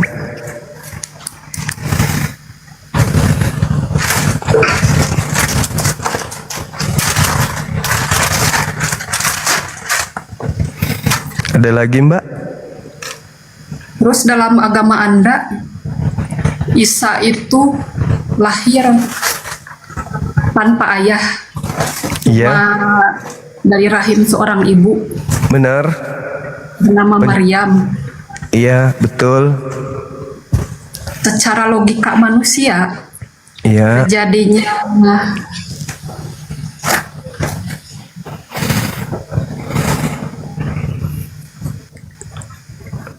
bisa ada bayi di dalam rahim perut ibu karena perpaduan bertemunya sperma sama sel telur. Terus bagaimana itu di dalam rahim Maryam tanpa sperma hanya bisa membuahi gitu? Ya, tadi kan saya katakan Tuhan saya Maha Kuasa. Tidak ada yang bisa membatasi kemahakuasaannya dalam mencipta. Nah, kalau Mbak ini mentafsirkan Tuhannya Maha Kuasa itu Maha Kuasa menjadi apa saja. Kalau saya enggak, Tuhan saya Maha Kuasa menciptakan apa saja. Misalnya nih, Dia menciptakan Adam. Tak ada pertemuan sperma dan ovum, lahir Adam, jadi Adam. Hawa, dari tidak ada menjadi ada Hawa. Dari seorang laki-laki bisa terlahir atau tercipta perempuan. Nah, apalagi Hawa. Hawa alat reproduksi, mesinnya lengkap. Tuhan tinggal percikkan setetes air masuk ke dalamnya. Hamil dia. Apakah berat bagi Tuhan sperma dia turunkan? Enggak berat. Bagaimana air hujan menetes sepanjang bumi ini ada, Tuhan bisa meneteskan air hujan sampai menjadi. Masa sperma nggak bisa? Oleh malaikat melalui perintahnya bisa, kenapa tidak? Maka lahir manusia. Kenapa saya bisa membuktikan bahwa Yesus sendiri berdasarkan Bible mengakui dia bukan Tuhan menjadi manusia? Yohanes 8:42. Aku keluar dari Bapa, aku datang dari Bapa, dan aku datang bukan atas kehendakku sendiri. Andaikan Yesus itu adalah Bapa, maka dia akan mengatakan, aku adalah datang atas kehendakku sendiri. Tapi dia mengatakan, aku datang bukan atas kehendakku, tetapi atas kehendak Bapa yang telah mengutus aku. Berarti Yesus bukan Tuhan. Tuh, cuman angkatan jahat dan pengikutnya yaitu Kristen yang melantik anak orang ini menjadi Tuhan. Makanya nanti ketemu di akhirat dengan Yesus, Yesus usir orang-orang Kristen. Di Matius 7:22-23 Yesus berkata, enyahlah daripadaku, aku tidak mengenal kalian, kalian semua adalah pembuat kejahatan. Jadi Kristen itu menurut Yesus pembuat kejahatan. Matius 7:22-23. Begitu, Mbak.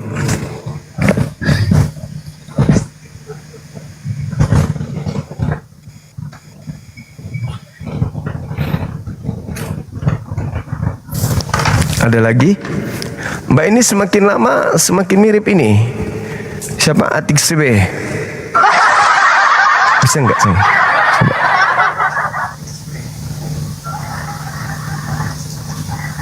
Tekan lama-lama.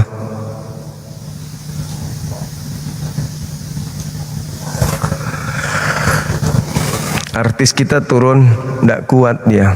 Kasihan.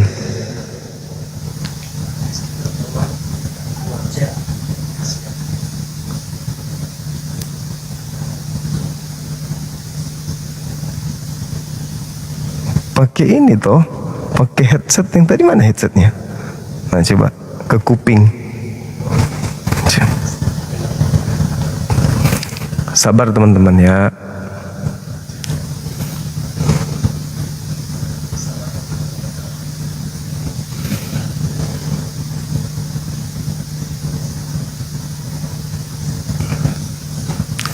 Ayo teman-teman non muslim, ajukan permintaan. Mari kita diskusi baik-baik. Gak usah ngamuk-ngamuk, ngancam-ngancam. Karena sedikit pun saya gak ada takut. Oke? Halo, Vanessa, musiknya bisa dikecilin, Bang. Nah dulu Bang, ini gini Bang. Apa? Ada hajatan di rumah. Oh gitu. Di tetangga Bang. Oh gitu. Abang, ya. Abang Muslim Kristen abang. Seperin, thank you abang. Halo. Saya Muslim Bang.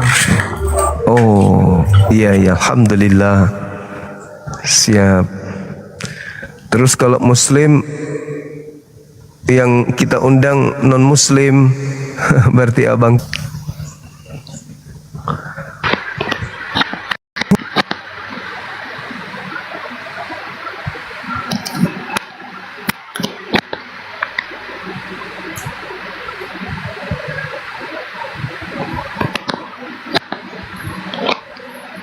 Halo, semangat malam. Assalamualaikum Bang. Waalaikumsalam. Enggak, kepencet lagi nyimak. Oh iya, abangku. Makasih. Moderator kita cekatan juga ini. Halo, semangat malam. Halo. Semangat malam. Kayaknya butuh HP, sayang. Kesambung ke HP. Coba pinjam HP tak. Halo, semangat malam. Malam. Dari Katolik Protestan, abang. Iya, bang. Dari Katolik Protestan. Halo.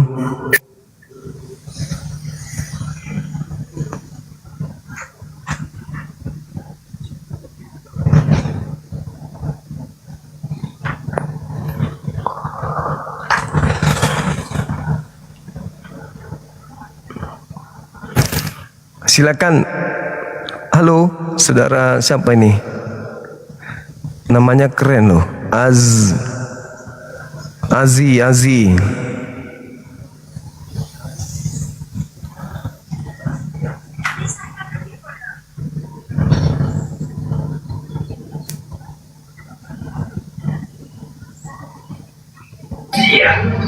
Halo, semangat malam. Waalaikumsalam. Semangat Bang Juma. Iya, abang. Ya, terima kasih. Ya, sama-sama.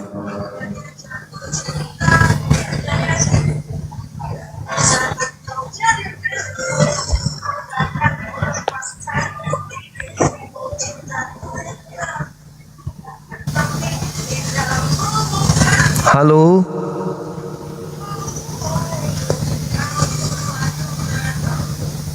Kecilin suaranya, nak.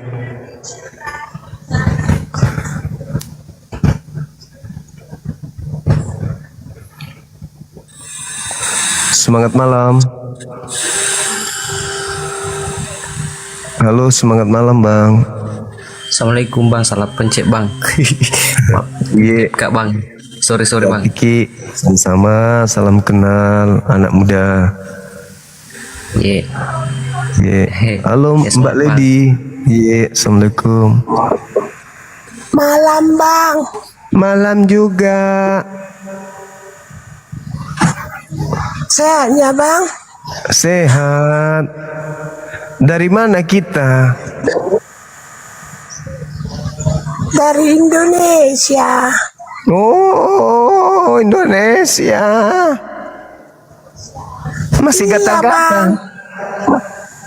Masih gatal-gatal kakinya. Apanya gatal Bang? Katanya kemarin ada borok di pantatnya. Mbak ini. Oh. Udah sembuh. Masih ingat Abang ya? Oh, ingat. Termasuk tai lalatnya di pantatnya yang besar kayak kelereng itu, aku ingat.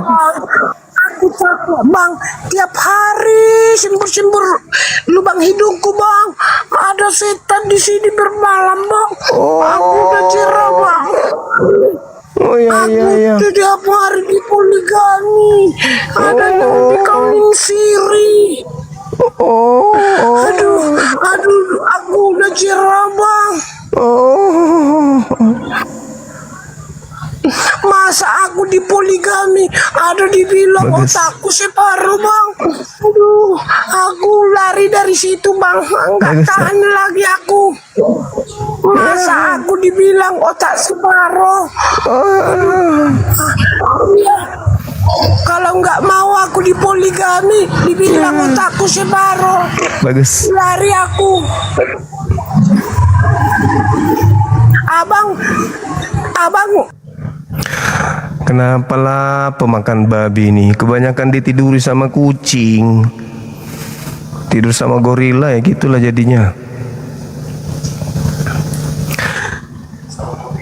Bagus ah, suaranya bagus nak. Iya. How are you? Halo, semangat malam.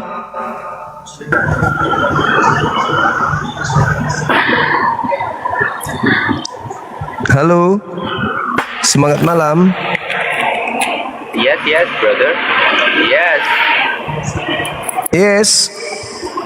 Yesus. Yes. Yesus. Yes, brother. Ya. How are you? Fine. And you? Where are you from? Dubai. I am good. Oh. Yes. And you? Fine. I'm good. You from? Indonesia. Good. And you? Nice. Me from Dubai.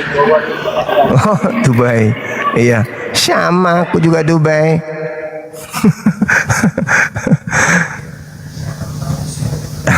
Ada onde-onde ke mas, master, master Kodi. Apa tong? Halo, semangat malam.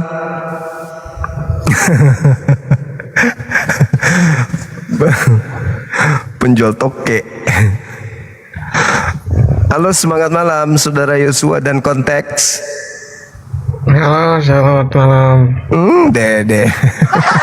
Ya saya Bang Juma bisa gabung ya. Halo, semangat malam saudara. Orang sakit gigi. Ya, selamat juga Bang Juma. Ya, gimana? Juma kita mau diskusikan apa? Ya sebentar, tunggu dulu. Ada tamuku. Halo, saudara konteks dari mana? Saya dari Banten. Dari Banten? Kristen abang. Dari Banten, Serang. Dari Banten. Ya. Kristen abang. Saya Muslim. Alamak. Muslim. Alhamdulillah Muslim. Alhamdulillah. Ada apa gerangan abangku ini? Ya. Halo. Ya, halo. Mau diskusi apa di sini? Iya. Buka kameranya. Iya, buka kamera. Iya, biar jangan bodohi aja orang awam ya. Iya, mana lah ini pendeta-pendeta? Kenapa tikus gereja kesini? Sini jangan lihat dulu diskusiku. Ya, mau diskusi apa? Jangan kau bodohi orang di sini. Ya. Dengan suaranya, dengan kesulitan. Dia pikir dia itu benar. Ya. Siapa juga mau percaya sama kamu? Saya mau diskusikan apa di sini? Matanya. Saya mau diskusikan apa? Jangan percaya dengan Tuhan. Saya Kau kenapa pakai saringan tahu? Kan bisa pakai masker. Ayo, mana diskusi apa di sini? Jangan bodohi orang aja.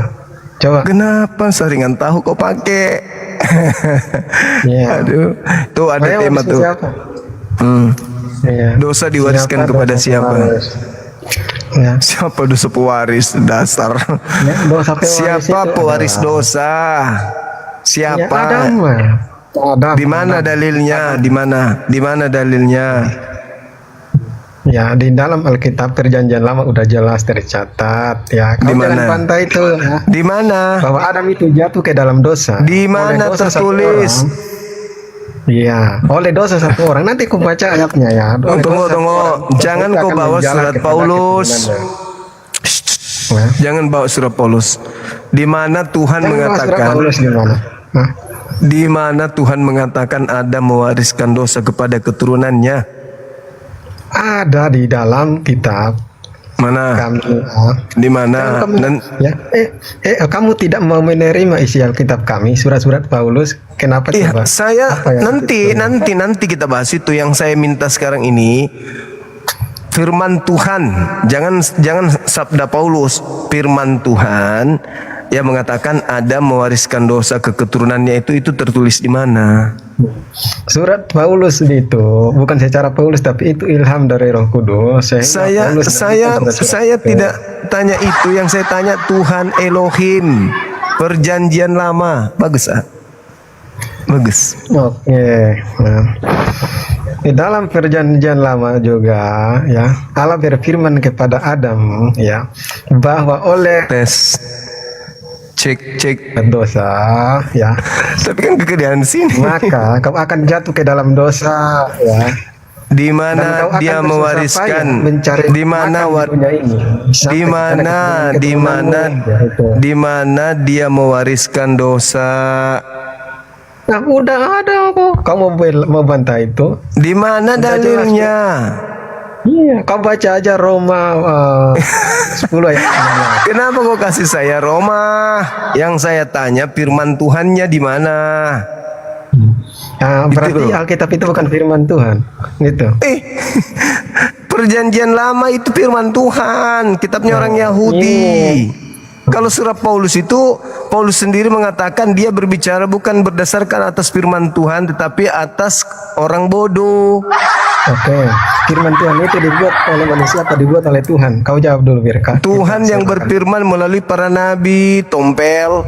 Sekarang pertanyaannya, di mana Tuhan berfirman Adam mewariskan dosa? Kan aku udah jawab tadi, di dalam Roma itu Paulus mengatakan Paulus itu sudah Tuhan bagimu. Paulus itu jadi Tuhanmu. Yang satu orang itu menjalar kepada keturunannya. Paulus itu sudah jadi Tuhanmu rupanya.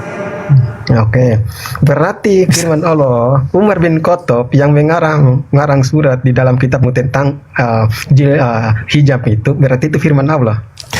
Kami, iman kami, Nabi Muhammad menerima wahyu dari Allah. Oke. Kamu dengar dulu. Iya. Nah, sekarang kalau kau mengatakan bahwa bahwa Paulus menerima wahyu dari Allah, mana dalilnya? Udah bisa pakai nggak? Nanti ya. Ya oke. Ya. Tetapi bagaimana harus kau sepakat bahwa Umar bin Khattab dan Muhammad sepakat menyepakati surat tentang Nabi Muhammad. Itu perkataan Allah apa perkataan Umar bin Khattab sama Muhammad? Nabi Muhammad itu tidak memakai kitabnya orang Yahudi. Oke. Kita berbicara tentang kitabnya orang Yahudi. Tidak ada menjelaskan bahwa orang Yahudi dalam hal ini diajarkan mewariskan dosa kepada keturunannya. Itu enggak ada. Jadi jangan kamu kan tadi mengatakan bahwa surat Paulus itu bukan Alkitab. Oke, ya, karena bukan perkataan Allah. Di mana dikatakan bahwa gantian, jangan mau menang sendiri, nggak ada orang dengar juga kita di sini. Di mana dikatakan bahwa Paulus itu menerima wahyu dari Tuhan. Terus mic ini kecil mana? Ayo, di mana tertulis? Lihat sini, sayang. Itu ayat itu berarti perkataan Allah. Lihat sini. Di mana tertulis? Bahwa Paulus menerima wahyu dari Allah? Aku udah tunjukkan ya. Di mana tertulis? Baca Roma. Ya. Oleh karena dosa manusia satu orang itu dosanya akan menjalar sampai kepada di mana tertulis bahwa Paulus menerima wahyu dari Allah? Itu tertulis ini kemana? Ke HP? Oke. Ya, kita berbicara di situ. Ya, saya tunjukkan dari mana Paulus diutus Yesus, dan kau tunjukkan di mana Paulo SWT mengutus Muhammad. Siapa saksinya? Saya tunjukkan Yesus. Sini berarti. Rasul Paulus dengan saksi. Kau tunjukkan di mana Paulo SWT. Berarti ini pindah dulu. Nabi Muhammad ya. Muhammad. Kalau ada saya mualaf ya. Kalau ada saksi ya. Biar kita itu enak ya. Jangan kau itu pengarang-ngarang ya. Kamu tahu ya, Muhammad itu ngaku-ngaku Nabi setelah SBT ini di abad ke-7. Kau belajarlah dari saya, Bang Juma. Saya udah memahami tentang sejarah-sejarah agamamu ya, gitu. Iya, yang saya tanya, di mana dalilnya Paulus menerima wahyu dari Elohim? Tangkap pecat. Itu ada orang di bawah bilang tangkap pecat. Saya berbicara fakta. Di mana dalilnya? Di mana dalilnya dulu? Di mana dalilnya? Kalau Adam menerima wahyu dari Elohim. Adam menerima wahyu dari Elohim. Apa yang kau ngomong? Emangnya Adam itu nabi? Kamu memfitnah Adam bawaan Adam. Ya, berarti kamu memandang 13 kitabnya Paulus itu apa? Bukan firman Tuhan? Ya, kenapa kamu mengatakan bahwa Adam nabi? Barusan saya tanya, di mana dalilnya Tuhan Elohim berfirman kepada Paulus? Ya, kalau Tuhan Elohim tidak, Yesus mengutus. Tidak, sudah. Mana Allah SWT mengutus Nabi ini? Coba, saya jelaskan, coba tunjukkan. Dengar. Di mana Allah SWT mengutus Nabi? Dengarkan saya. Dengarkan saya. Tunjukkan di mana saya tantang dirimu, coba. Kau tunjukkan di mana Allah SWT mengutus Nabimu, coba. Dengarkan saya. Oke? Saya minta dalil di mana Adam mewariskan dosa berdasarkan kitab Taurat, karena Adam itu diceritakan di Taurat. Adam di Gan Eden itu bercerita Taurat. Sekarang saya tuntut itu.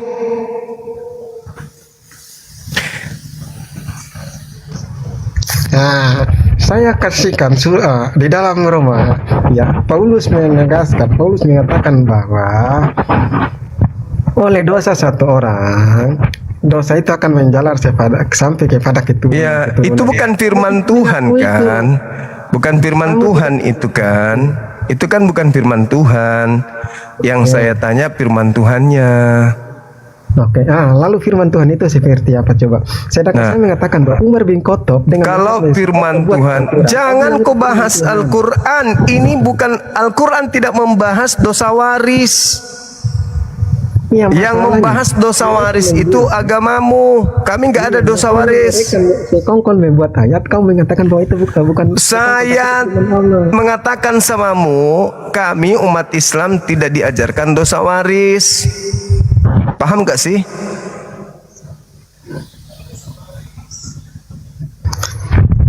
Di Islam gak ada dosa waris. Nah, kamu yang menganut, kamu yang memfitnah. Paulus yang memfitnah. Paulus memfitnah Adam mewariskan dosa. Nah, saya tuntut pertanggungjawaban. Di mana di kitabnya Yahudi? Di mana di kitabnya Yahudi dikatakan Adam mewariskan dosa? Itu loh. Kenapa susah kali kau terima pertanyaan saya? Aku udah jelasnya. Aku udah bilang baca Roma. Ayatnya udah jelas. Iya, justru pernyataan di Roma itu yang saya cari pertanggungjawabannya. Di mana? Di mana itu fitnahan Paulus itu tertulis? Itu kan karangan Paulus yang mengatakan bahwa Adam mewariskan dosa. Nah, Paulus dapat ilmu dari mana? Itu yang saya pertanyakan. Oke, Paulus Markona di dalam agamamu. Ya, Paulus di dalam agamamu. Paulus itu utusan Allah SWT. Kenapa lari ke agama saya? Kenapa lari ke agama saya? Di agama saya tidak ada dosa waris. Iya, karena kamu takut dibahas kitabmu. Karena kalau dibahas hancur lempur. Kau tahu nggak? Ya, saya udah pelajari kitabmu semua ya. Yang saya pertanyakan masalah dosa waris, Cak Ayu. Adam dituduh mewariskan dosa. Saya bertanya, itu ucapan siapa? Paulus. Nah, dari mana Paulus mendapatkan? Bapak tidak pernah mengatakan bahwa Adam mewariskan dosa. Gitu loh yang dipertanyakan. Nah, silakan. Sekarang ya, kalau kamu tidak mengakui Paulus apa yang dituliskan ya, oke, berarti sama saja kau tidak mengakui Umar bin Khattab sama Muhammad sekongkol membuat. Kenapa larinya ke situ, Umar bin Khattab, Nabi Muhammad tidak memfitnah Adam mewariskan dosa, cuman Paulus.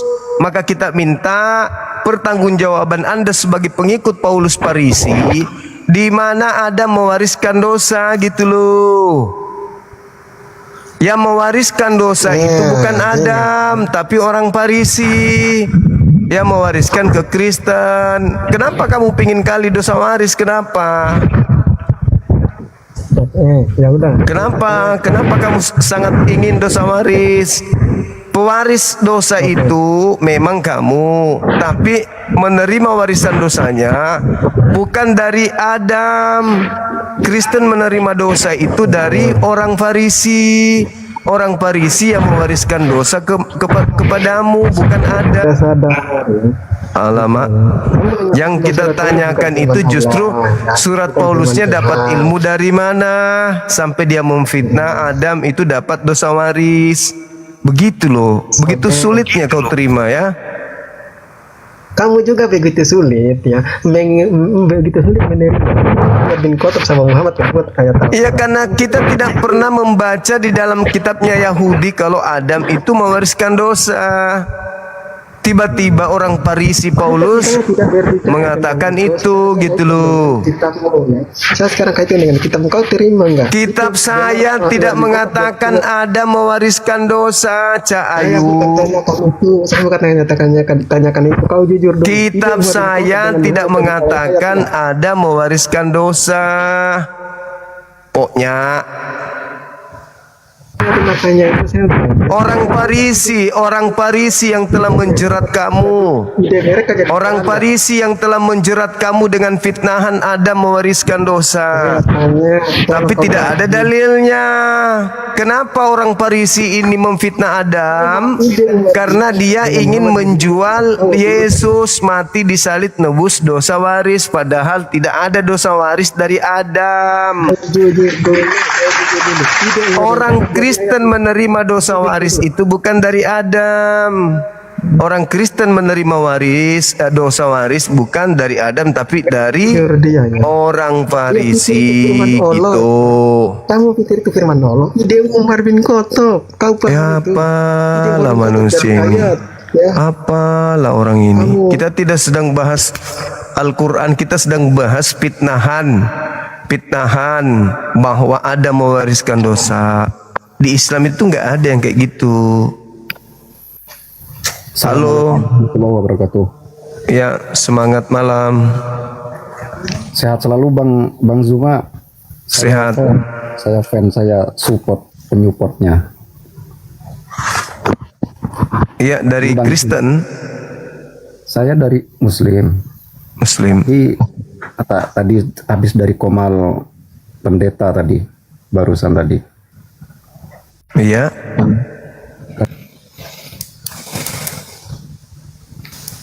Terus Bang, terus.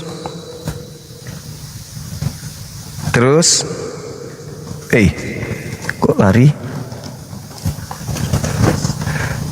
Kenapa sayang? Kabel apa yang kita butuh?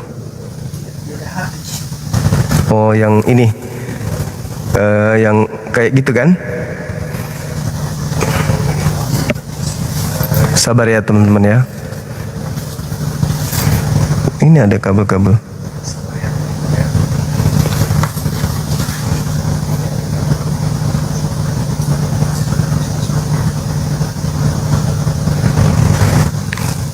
Iya, yang memfitnah kan bukan Nabi Muhammad. Kenapa lari ke Al-Quran ya? Yang melakukan pengajaran bahwa Adam mewariskan dosa itu kan Paulus. Maka dipertanyakan, dari mana Paulus dapatkan ilmu itu kan? Nah, Katanya wahyu. Oke, kalau begitu mana pijakannya di kitabnya Yahudi gitu? Kan dia mengatakan Adam mewarisi dosa kan harus dari awal. Bukan dari Paulus tiba-tiba muncul ada ajaran seperti itu. Kok tiba-tiba saja mewarisi gitu?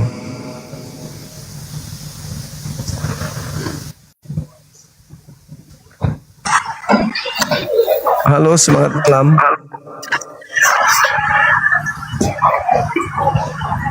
Halo, selamat malam Bang Suma. Malam juga. Bang, saya yang kemarin minta maaf ya Bang kalau sambung aja langsung. Kemarin diskusi kita sedikit. Nih. Ya gimana? Mohon maaf kemarin kita saya kemarin yang masuk, mohon maaf ya Bang. Kalau kemarin kita sedikit panas ya Bang.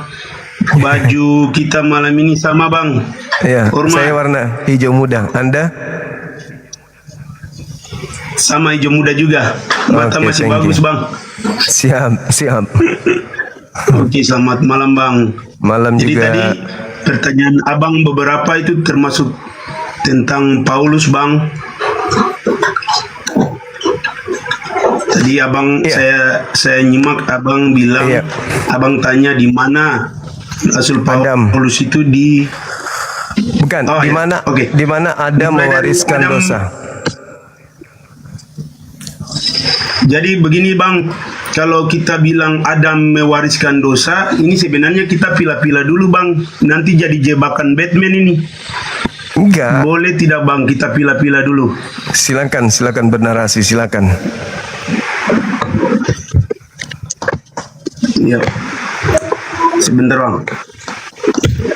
Jadi begini Bang, kalau kita bicara tentang dosa Bang, ini kan kalau menurut Alkitab jelas bahwa dosa itu dibawa dari Hawa. Begitu Bang. Dalam kitab Kejadian pasal 3 Bang. Tadi kan Bang tanya di mana itu dalilnya di pasal kitab Kejadian pasal 3 Bang. Di mana tertulis di sana Manusia Adam? jatuh dalam dosa. Manusia di sini siapa? Adam kan? Iya, Adam. Bukan yang lain. Kalau di dalam kitab Kejadian Adam, Hawa. Iya, mereka yang makan buah pengetahuan, bukan manusia yang lain kan? Iya, benar. Terus? Ya benar Bang. Kenapa difitnah kalau dia mewariskan dosa itu kepada keturunannya? Itu tadi Bang, karena begini Bang, di dalam kitab Roma tadi, di dalam Roma 5:12 itu Bang, yang tadi Bang sangkal bahwa kalau lagi-lagi pakai ayat dari Rasul Paulus itu sepertinya tidak bisa dibenarkan. Tetapi kemudian dalilnya itu kan menjadi jelas Bang kalau kita baca bahwa oleh dosa satu orang dimulai dari Adam, maka seluruh umat manusia di bumi ini menjadi berdosa. Karena kenapa Bang?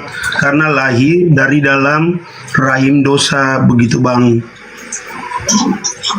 Jadi bisalah kita berterima Bang soal satu itu. Oke. Soal satu itu kita berterima Bang. Oke, itu Paulus yang ngajarkan. Ada nggak Yesus mengajarkan dosa waris? Ada nggak Yesus memfitnah Adam seperti Paulus memfitnah Adam? Jadi begini, tidak ada fitnahan di situ Bang. Nah, kalau tidak ada fitnahan berarti ada dalilnya dong dari kitab Tanak. Adam mewariskan dosa.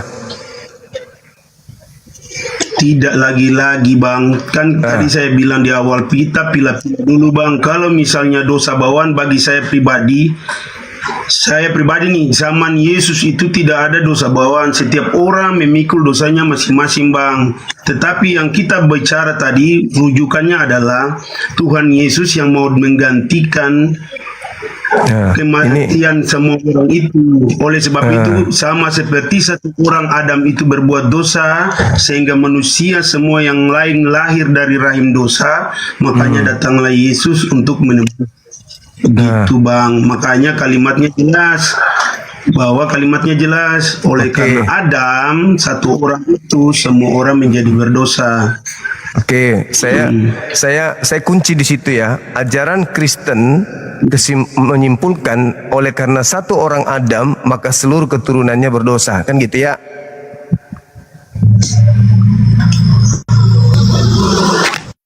Betul? Betul? Bagaimana Bang? Oleh karena satu orang Adam berdosa, maka seluruh keturunan Adam berdosa, betul? Betul Bang, betul. Itu betul Bang. Oke, coba kita tarik benang merahnya. Yang dikutuk di sana antara Adam dan iblis itu siapa di antara keduanya ini?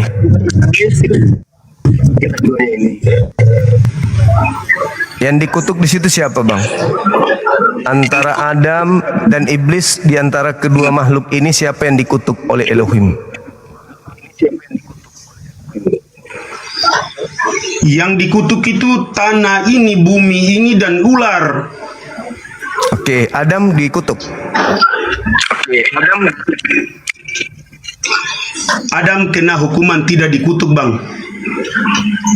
Adam kena hukuman akibat perbuatan dosa. Semua mengalami akibat perbuatan yang dilakukan, maka dia diberikan kemudian dosa juga atau hukuman? Dosa atau hukuman? Dosa bukan? Hukuman akibat dosa. Hukuman akibat dosa. Nah, itu masih terhitung dosa nggak? Harus ditekankan itu Bang. Masih terhitung dosa nggak? Kalau tidak ada dosa, mana ada hukuman Bang? Iya, maksud saya gini. Yang dikutuk di sana adalah iblis.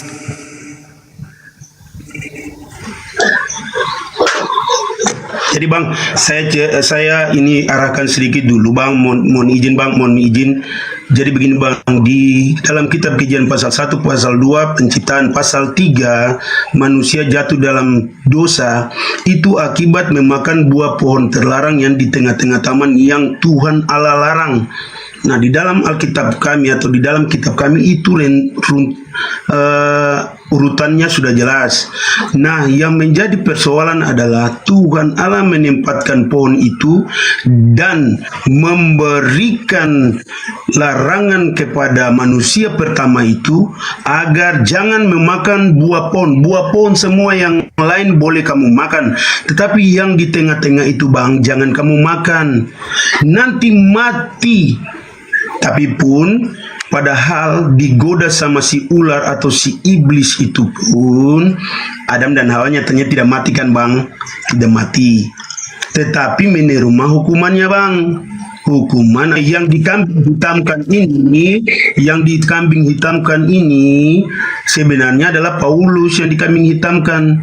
Padahal kita runut Bang baik-baik bahwa Tuhan Allah tidak pernah menciptakan dosa. Semua ini adalah kehendak ciptaannya sendiri, termasuk si iblis itu ciptaannya Bang. Sehingga kalau kita bicara jangan potong-potong atau jangan putus-putus, nanti kita bingung Bang. Catat Bang, saya mau tanya Abang dulu. Jadi saya dengarkan aja sampai 3 jam ke depan Anda ngomong gitu. Saya diam-diam aja kayak gini, kayak anak TK di depan Anda yang blow on ini. Gitu. Izin Bang, izin. Silakan Bang. Jadi jangan Anda nganggap saya ini jemaat. Saya ini bukan orang Kristen. Orang Kristen itu dogma, doktrin, dogma itu makanan sehari-hari kalian. Saya ini orang berakal sehat. Catat itu. Ya Bang, saya kan pakai Alkitab. Saya jawab pakai Alkitab saya. Oke. Sekarang yang saya pertanyakan, dosa warisnya mana? Oleh karena satu orang berbuat dosa, maka seluruh umat manusia berdosa, itu tercatat dalam Alkitab Bang. Itu sudah Paulus, tadi saya sampaikan. itu Paulus yang mengatakan itu. Kenapa Paulus dikambing hitamkan, Bang? Nah, sekarang mana firman Tuhannya yang mengatakan itu? Jadi begini Pak, Bang. Paulus adalah rasul kami, Bang. Ya, yang Paulus saya tanya firman Tuhan. Firman Tuhan yang saya pertanyakan, Bung. Kalau itu saya percaya Anda beriman kepada orang Farisi bernama Paulus. Harus, wajib, karena Paulus itu sudah dinubuatkan oleh Yesus, pengikutnya 2 kali lebih jahat daripada Paulus sendiri. Yesus yang sudah menubuatkan tentang Kristen. Yesusnya yang menubuatkan kalian sebagai orang neraka. Izin, Bang. Kita bedakan dulu, Bang. Farisi sendiri, Paulus sendiri, Bang. Jangan nggak bisa. Beda. Nggak bisa. Paulus itu orang Farisi. Ajaran orang Farisi, Bang. Paulus sangat menentang ajaran orang Farisi, Bang. Apa ajaran orang Farisi? Apa ajaran orang Farisi itu? Ajaran orang Farisi itu menekankan hukum tanpa kasih, Bang. Jikalau seseorang salah dilontari dengan batu sampai mati, Bang. Mau masuk ke Abah saja mestinya harus cuci tangan, cuci kaki, mau makan cuci tangan, cuci kaki, banyak hal, Bang. Baik. Mau menyembah Tuhan, mau menyembah Paulus tentang itu, Bang. Karena kan orang Farisi itu adalah orang Yahudi, Bang. Baik. Sekarang apakah Yesus mengajarkan dosa dari Adam? Bang, pertanyaan Bang ini tidak relevan sama sekali dengan kita punya bahasan, Bang. Loh, pertanyaannya yang mana gitu, yang Bang. Anda harus percaya? Yang mana yang diperintahkan percaya, Yesus atau Paulus? Dosa, Bang. Tadi kan dosa waris atau bukan? Saya bilang dalam Alkitab. Yang saya tanya, itu, Bang. yang mana yang Anda harus percaya, Yesus atau Paulus? Itu dulu. Tentukan di situ dulu. Paulus berkata, namun sekarang bukan saya lagi yang hidup, melainkan Kristus yang hidup di dalam aku, Saya Bang. ulang lagi.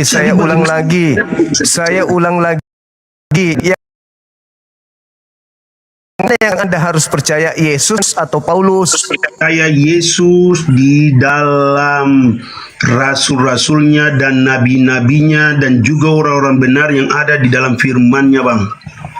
Kalau Yesus sendiri independen, bukan melalui orang-orang itu, Anda nggak mau percaya Yesus? Dalam nama Yesus saya percaya, Bang. Dalam nama Yesus. Maksud saya, Yesus sendiri Anda nggak percayai, harus melalui orang-orang yang Anda sebutkan tadi. Mereka itu perantara, Bang. Ya, saya tanya, kan Yesus pengajar, kan Yesus guru, Yesus manusia, dia penginjil. Anda Saya tidak bisa percaya Tuhan Allah Yesus dalam Yesus Kristus, Bang. Saya percaya Tuhan Allah Saya Yesus tanya Kristus. sama Anda tanya, Anda percaya Yesus atau Anda percaya orang-orang ini tentang Yesus? Jadi jelas, Bang, saya percaya Yesus, Bang. Nah, Sudah, kalau Bang. Anda percaya Yesus, tolong tunjukkan di mana Yesus mengajarkan Adam mewariskan dosa. Loh, Bang, gimana kita kalau mau bisa berterima kalau ayat firman yang kita sampaikan, Bang, tidak mau terima, Bang? Gimana, Bang? Saya udah terima Jadi tadi. tidak bisa- Paulus mengajarkan Roma 5:20. Oke ya. Sekarang Yesus mengajarkan di mana itu? Dosa Adam diwariskan. Yesus mengajarkan di mana? Bang, Yesus berkata, akulah jalan kebenaran dan hidup. Nah, itu Setiap tahu. orang Itu tahu. yang Nah, percaya sekarang kepadaku, sekarang mana ucapan Yesus tentang dosa waris dari Adam supaya kita Mana percaya? apanya, Bang? Mana ucapan Yesusnya? Dia kan yang jalan keselamatan, bukan Paulus. Ucapan Yesusnya mana? Sinyal mungkin. Ayo, Bung. Yesus jalan keselamatan dan hidup. Sekarang sebagai jalan keselamatan dan hidup, mana ajarannya mengatakan ada mewariskan dosa?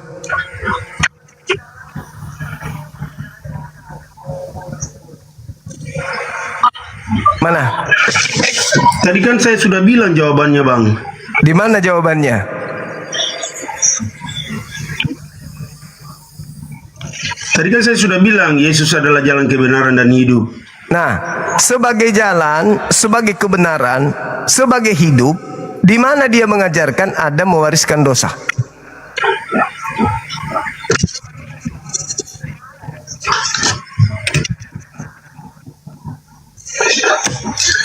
Jadi begini, Bang, bukan dia mengajarkan Adam mewariskan dosa, tapi dia berkata demikian, Bang.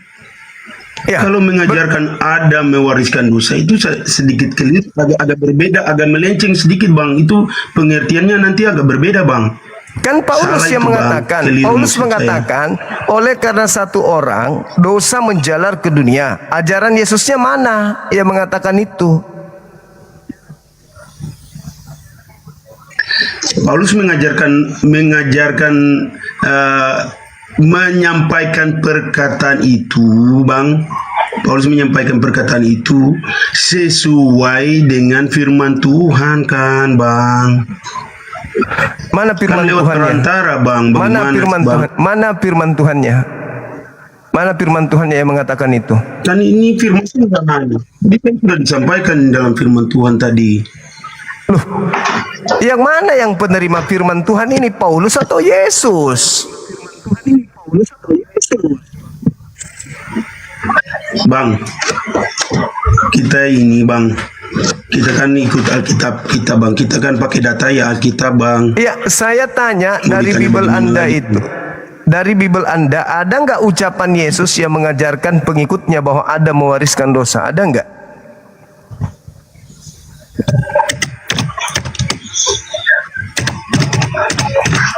Jadi kalau ucapan Yesus Adam mewariskan dosa itu tidak ada, Bang. Tidak ada. Tidak ada. Mau ada Yesus berkata demikian pada zaman itu, Bang. Tidak ada, kan? Tapi oleh karena rasul-rasul menjelaskan hal itu, Bang. Iya, dari mana rasul-rasul ini terima? Sekarang saya bertanya, Bang. Ketika Yesus ada di dunia, sekarang saya bertanya, Abang. Ketika Yesus ada di dunia, apakah ada orang yang mempertanyakan hal itu? Sehingga Yesus menjelaskannya. Ada tidak, Bang?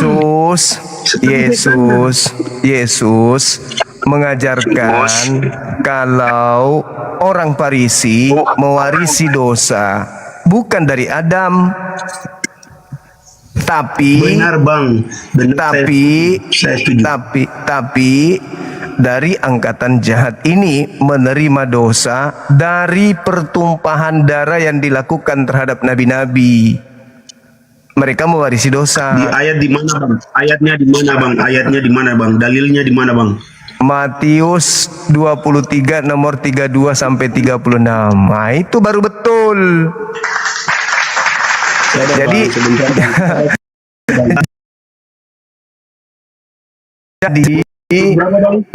Matius 23 32 sampai 36. Orang Farisi mewarisi dosa akibat dari pertumpahan darah yang terjadi terhadap nabi-nabi yang mereka bunuh dan mereka salibkan. Nah, gitu baru betul, Bang Suma. Jadi gini, Bang. Dari tadi begini terus. Yesus mengecam ahli Taurat, dia punya judul, Bang. Judul di pasal 23 itu, Yesus mengecam ahli Taurat dan orang-orang Farisi. Jadi sebagai pewaris, sebagai pewaris dosa. Maka baca dalilnya. Dia mengecam sebagai keturunan pewaris dosa. Iya, Bang. Tapi bukan dari Adam. Baca dalilnya, Bang. Baca dalilnya. Oke, Bang. Saya baca. Iya, silakan. Saya baca. 32. Jadi penuhilah juga takaran nenek moyangmu, hai kamu ular-ular, hai kamu keturunan ular beludak, bagaimanakah mungkin kamu dapat meluputkan diri dari hukuman neraka? Sebab itu, lihatlah aku mengutus kepadamu nabi-nabi, orang-orang bijaksana dan ahli-ahli Taurat. Separuh di antara mereka akan kamu bunuh dan kamu salibkan. Yang lain akan kamu sesa di rumah-rumah ibadatmu dan kamu aniaya dari kota ke kota, supaya kamu menanggung akibat penumpahan darah orang yang bersalah, mulai dari Habel orang benar itu sampai kepada Sakaria anak Berekia yang kamu bunuh di antara tempat kudus dan mezbah. Aku berkata kepadamu, sesungguhnya semuanya ini akan ditanggung angkatan ini. Angkatan itu, Bang. Angkatan itu pada zaman Anda paham dalilnya? Anda sudah paham dalilnya? Apa yang Anda pahamkan di situ? Apa maksudnya dalil itu? Dalilnya adalah Yesus berkata kepada angkatan ini, angkatan sekarang yang Yesus berada bersama mereka, yaitu angkatan orang Farisi dan ahli Taurat yang selalu membenarkan diri tapi tidak punya kasih, Bang. Suka membunuh, bahkan sampai membunuh Yesus, Bang. Bahkan sampai membunuh Yesus. Apa akibatnya karena membunuh Yesus? Apa akibatnya? Orang Farisi ini akibatnya apa kepada mereka? Ayo. Akibatnya apa? Sampai sekarang ini, Bang, di Israel sana mereka tidak menerima Yesus. Akibatnya mereka tidak bisa selamat. Akibatnya tidak bisa selamat, Bang. Berarti dia orang neraka, bukan? Iya, tidak bisa selamat. Apa yang Yesus bicara ini benar bagi mereka orang Farisi dan ahli Taurat. Angkatan itu, Bang. Angkatan itu, Bang. Angkatan zaman itu, Bang. Jahat, Bang. Baik. Pertanyaannya, siapa yang mewariskan dosa? Orang Farisi tidak bisa mengerti tentang bahasa Yesus. Siapa yang mewariskan dosa? Orang ahli Taurat dan orang Farisi. Siapa yang mewariskan dosa? Adam atau pembunuh? Kamu mau diskusi atau kamu mau berkhutbah? Kamu mau berdiskusi atau mau berkhutbah? Kalau mau berdiskusi, terima pendapat orang, jangan bicara sendiri. Saya bukan orang Kristen yang bisa kau bodohi. Saya orang Islam, oke? Dalil yang saudara orang Kristen yang tidak bisa dibodohi, Bang. Saya nggak bisa membodohi Anda. Saya tidak membodohi Anda. Saya justru mau menyadarkan Anda dari kebodohan Anda.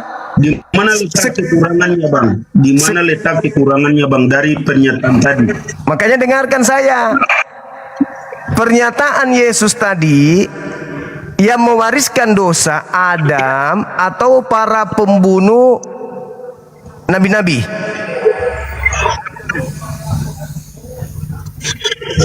Oleh karena Adam berbuat dosa di awal, maka semua manusia ini berdosa Adam lagi. Kau ini keturunan iblis memang. Karena hanya keturunan iblis yang memusuhi Adam. Loh, di situ dengar. Yang memusuhi Adam.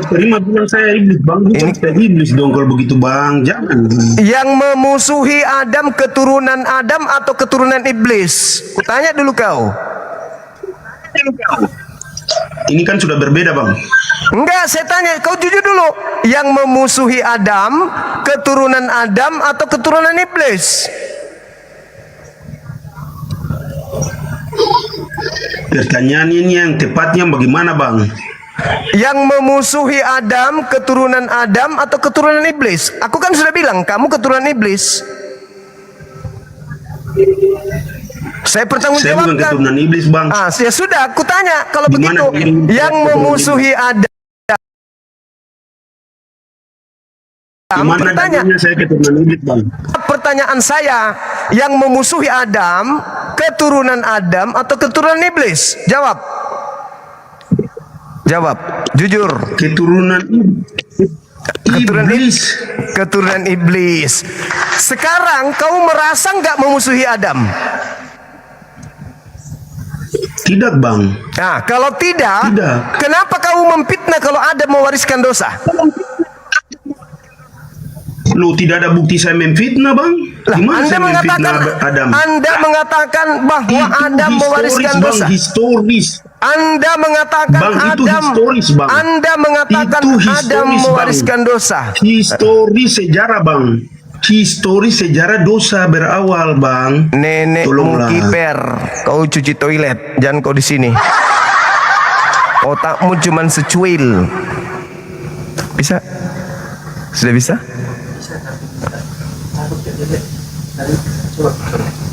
Maksudnya yang mau ke kuping yang mana? Oh bisa. Coba.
Bukan. Cek dan suara.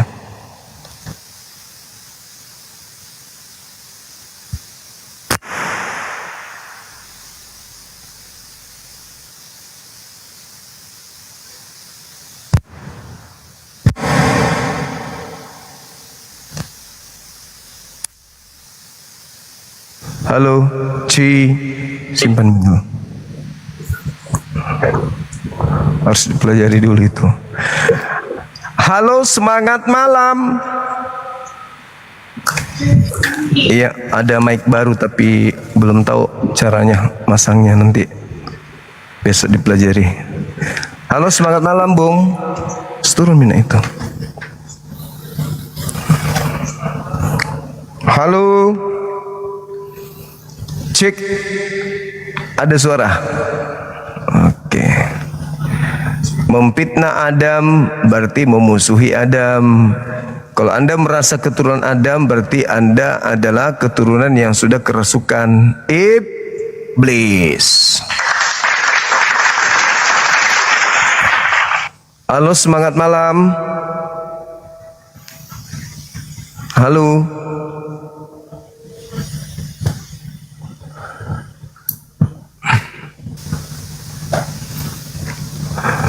Adam tidak memiliki dosa yang diwariskan ke keturunannya. Kalaupun ada kesalahannya, itu kesalahannya sendiri, bukan kesalahan anak keturunan. Yang mewariskan dosa itu bukan Adam. Yang mewariskan dosa itu adalah si jahat yang melakukan pembunuhan. Keturunannya sampai kepada Zakaria, keturunannya itulah yang mewarisi dosa. Kenapa jadi blow on? Susah diajak waras, itu loh. Selamanya mau gila. Dijelaskan malah nganggap kita ini sebagai jemaat. Kita mau dibodoh-bodohinya. Oh sorry. Halo, semangat malam. Semangat malam. Assalamualaikum Gurunda. Mau lapor, izin Gurunda. Siap. Pak.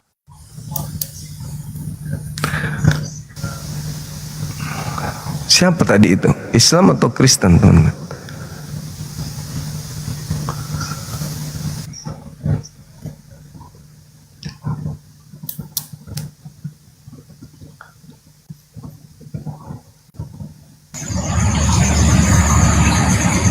Halo. Semangat malam.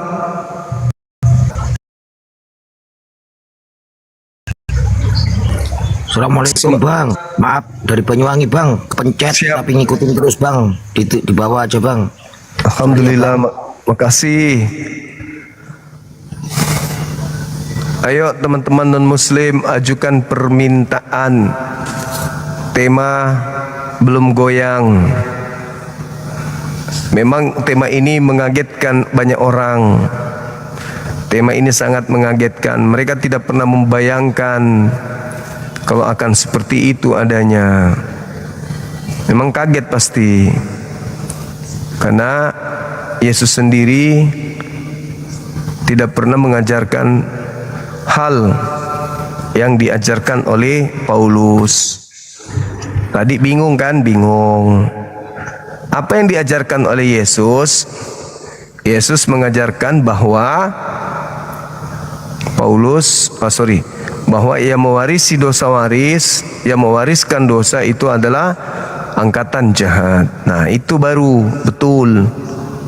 Yang tadi itu dia cuman mengajarkan ajaran Paulus.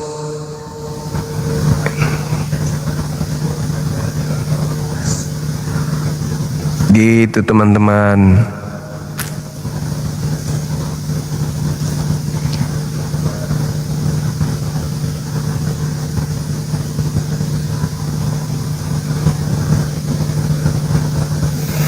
Silakan rekan-rekan non-muslim ajukan permintaan.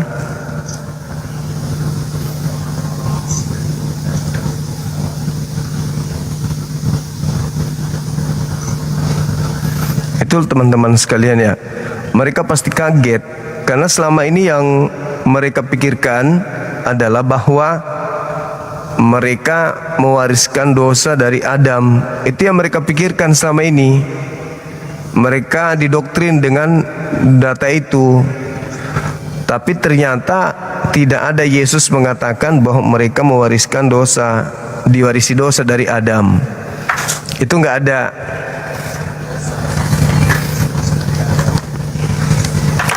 Tidak ada diajarkan Yesus bahwa mereka mewarisi dosa dari Adam. Yang ada, Yesus mengatakan orang Farisi mewariskan dosa pengikutnya menjadi 2 kali lebih jahat dari Farisi, dan mereka menjadi orang neraka. Itu yang ada. Itu yang ada, teman-teman sekalian. Tidak ada Yesus mengajarkan Adam mewariskan dosa, itu nggak ada. Yesus tidak pernah mengajarkan itu. Nah, mereka didoktrin 2000 tahun. Begitu apologet hadir, apologet Islam menyampaikan hal ini, bahwa sebenarnya menurut Yesus yang mewariskan dosa itu bukan Adam, tetapi yang mewariskan dosa adalah nenek moyang orang Farisi. Itulah yang mewariskan dosa. Nenek moyang orang Farisi yang mewariskan dosa kepada orang Farisi. Halo Bang Zuma. Iya, halo juga. Silakan.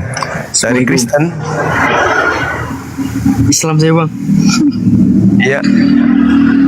Ada yang mau disampaikan?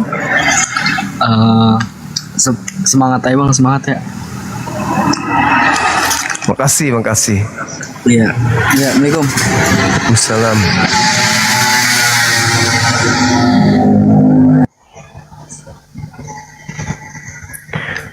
Begitu teman-teman sekalian. Jadi orang Farisi ini yang mewarisi dosa dari nenek moyang mereka. Itu kata Yesus. Jadi Yesus tidak mengajarkan Adam mewariskan dosa. Yesus mengajarkan bahwa yang mewariskan dosa itu adalah kakek dari orang Farisi, yaitu yang membunuh nabi-nabi, yang menyalib nabi-nabi. Itu harus dicatat. Dan orang-orang Farisi menurut Yesus adalah orang neraka. Nah, sebagai orang neraka, orang Farisi ini mentobatkan orang lain menjadi pengikut agamanya dan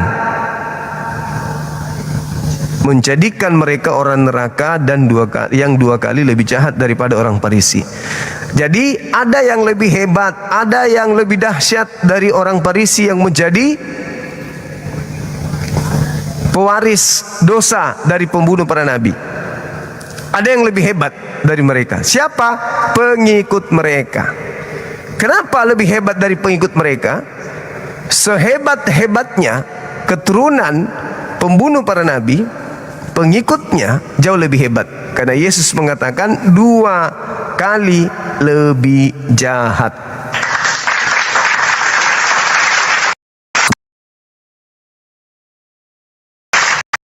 Nah, sekarang siapa pengikut atau Kristen?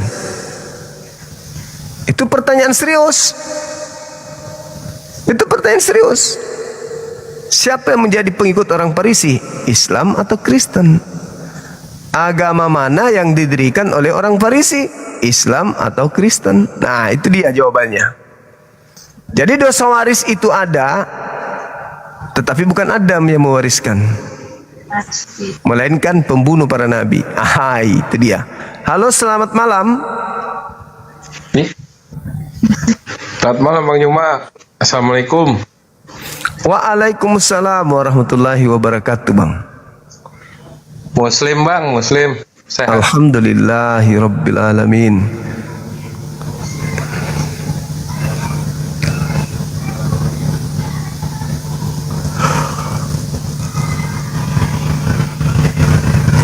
Silakan teman-teman non muslim ajukan permintaan. Jangan takut. Silakan naik. Makasih sahabatku. Silakan naik, ajukan permintaan. Bahasan kita luar biasa. Thank you teman-teman. Liliana tak urus. Masya Allah. Uhti Emira. Tap-tap layar semuanya, rekan-rekan sekalian. Makasih. Iya, sahabat Faria. Silakan di tap-tap layarnya, posting ulang teman-teman sekalian, tembuskan 2M biar banyak orang yang datang sini untuk menyimak kita. Yang Kristen keberatan dengan apa yang kita paparkan, mereka bisa naik ke atas untuk membantah data-data kita. Silakan ajukan permintaan saudara-saudara non-muslim. Jangan sungkan. Ilmu itu mahal. Jadi karena ilmu itu mahal, maka silakan naik ke sini untuk membahas tema kita ini. Jangan takut, percayalah. Di sini Anda tidak akan dihujat. Di sini tempatnya Anda dibina supaya menjadi orang yang paham tentang Bible secara menyeluruh. Bukan hanya dengarkan doktrin dogma di gereja doang.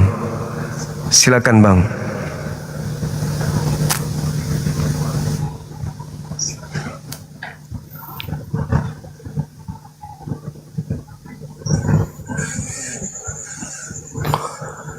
Halo Bang Juma. Halo juga. Apa kabarmu? Baik.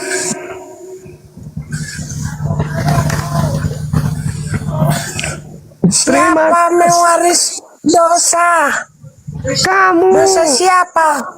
Dosanya para penyalib nabi. Aduh. Itu Gak yang ada nabi kami. Kalian yang punya nabi. Iya, tapi para keturunan pembunuh nabi. keturunan para pembunuh nabi itu yang kemudian mendirikan agama bernama Kristen. Orang-orang Farisi menyuruh poligami. Halo saudara Emmanuel, selamat malam. Halo, selamat malam. Boleh bertanya, Bang juga. Buka kamera silakan. Buka kameranya. Buka kamera. Iya. Enggak apa-apa kalau enggak open cam, Bang. Harus buka kamera saudara, silakan. Gak apa-apa kok, buka kamera aja, enggak masalah. Buka kameramu, Emmanuel. Buka kameramu. Kamu juga Raja Padoha. Ada si Lady tadi datang ke sini. Siapa? Si Lady. Poligamiku itu si Lady itu. Oh. Rupanya kalian penganut poligaminya. Halo, silakan saudara Emmanuel dan Raja Padoha buka kamera. Silakan. Janganlah. Kenapa pula jangan? Nanti kena PL lagi kita. Ya. Halo, semangat malam. Silakan saudara Emmanuel, salam kenal Bang. Sering baca Bible abang ini? Ya sering Bang. Oke. Adam. Sebelum membahas temanya ini, Bang, saya boleh bertanya, Bang? Boleh, silakan. Ini kan tentang temanya siapa pewaris dosa. Oke. Di dalam Al-Quran itu, menurut Abang siapa pewaris dosa dulu? Di Al-Quran nggak ada, Bang. Adam tidak pernah mewariskan dosa. Hanya di Kristen yang mengajarkan dirinya diwariskan dosa kepadanya. Kalau kami umat Islam nggak ada. Namun jadi nggak ada dosa warisan di ajaran Islam, Bang? Nggak ada. Dosa tanggung masing-masing. Terus dosa ditanggung masing-masing ya. Jadi, iya. Akar dari dosa pertama Islam mengakui nggak Adam dan Hawa? Nggak ada, akar-akaran nggak ada. Yang hilap di Jannah itu Adam, dan yang bertobat kepada Allah Adam, dan yang diampuni oleh Allah adalah Adam. Dah selesai. Nggak ada keturunannya menerima warisan dari Adam alaihissalam. Oh, ya. Itu kan dogma Islam ya Bang ya. Itu bukan dogma, itu dalilnya dan itu rasional. Bagaimana mungkin Anda tidak melakukan dosa, tiba-tiba saja dikasih dosa, kasih harta, iya ini dosa. Abang cacat dari segi pernyataan ini. Dogma itu pengajaran, Bang. Iya tahu. Itu berarti pengajaran Kristen, pengajaran Al-Quran gitu loh. Iya, saya tahu, saya ngerti. Tapi dogma yang Anda anut itu tidak sesuai dengan data, dalil. Gitu loh, akhirnya berujung kepada doktrin. Ujung-ujungnya doktrin. Iya. Kan gitu. Sekarang saya boleh jawab Bang ini. Saya nggak memaksakan Abang untuk istilahnya mengertilah dari sisi saya ya, karena ini yang yang saya imani juga, bahwa di dalam kekristenan itu ada 3 dosa yang dilakukan oleh yang diakibatkan oleh Adam dan Hawa. Kami mempercayai Bang memang dosa warisan kalau kami bilang, atau dosa dosa asal. Nah, dari dosa asal inilah. Halo Bang, bisa kedengaran Bang? Iya, kedengaran. Silakan. Oh ya, masih. Ya. Dari dosa asal inilah yang dilakukan oleh Adam dan Hawa, yang di kitab kami di Kejadian pasal 3 tentang kejatuhan manusia ke dalam dosa. mengakibatkan 3 dosa yang terjadi pada diri manusia. Yang pertama ya dosa asal itu tadi, dosa yang dilakukan oleh Adam dan Hawa. Yang kedua itu dosa nenek moyang, atau nenek moyang itu keturunan kita gitu Bang. Yang paman saya dulu punya nenek moyang jahat gitu kan, suka membunuh orang. Nah itu sampai ke kitanya gitu dosa itu. Dan dosa pribadi itu dosa yang dilakukan dari diri kita sendiri, seperti itu yang kami anut Bang. Ada dalilnya nggak tentang ada mewariskan dosa ke keturunannya, ada nggak? Ada di dalam Bible ada. Iya. Di kitabnya Yahudi atau di kitabnya Kristen? Di kitabnya Yahudi juga ada Bang. Di mana itu? Kami nggak, kalau kami Kristen Bang nggak ini. Kitab Yahudi itu kitab Taurat maksud Abang kan? Kitab Tanakh. Kitab Taurat. Iya, kitab Taurat. Kitab para Musa gitu kan yang Ketubim, iya. Iya. Ada Bang. Jelas di situ di dalam Kejadian pasal 3 manusia jatuh ke dalam dosa karena mereka memberontak terhadap firman Allah. Mereka dikatakan di situ memakan buah terlarang, mana pengetahuan mana yang baik mana yang tidak jahat. Kalau buahnya di situ nggak dijelaskan di situ Bang buah apa, tetapi buah yang di Taman Eden itu mereka makan. Sementara mediatornya itu adalah iblis. Mereka dicobai oleh iblis. Iya, yang saya maksud bahwa pelanggaran itu diwariskan ke keturunannya itu tertulis di kitabnya Yahudi itu di mana? Di Kejadian Bang. Taurat nggak kan ada. Kitab Yahudi itu. Nggak ada diceritakan mewariskan keturunannya, nggak ada. Dia memang secara tidak eksplisit dituliskan, tetapi kita lihat kan rentetan peristiwa yang terjadi ketika dosa itu dilakukan oleh Adam dan Hawa. Iya, tapi kan tidak ada diceritakan bahwa dosanya diteruskan ke cucu-cucunya, itu kan nggak ada dalilnya. Berarti kalau ini dianut Kristen berarti ini fitnah. Tanpa dalil kan fitnah. Enggak, berarti berdasarkan fakta yang terjadi Bang.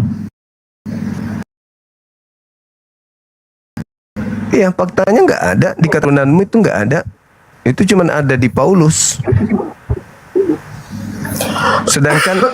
Sedangkan polanya adalah yang memusuhi Adam dan keturunannya itu adalah iblis.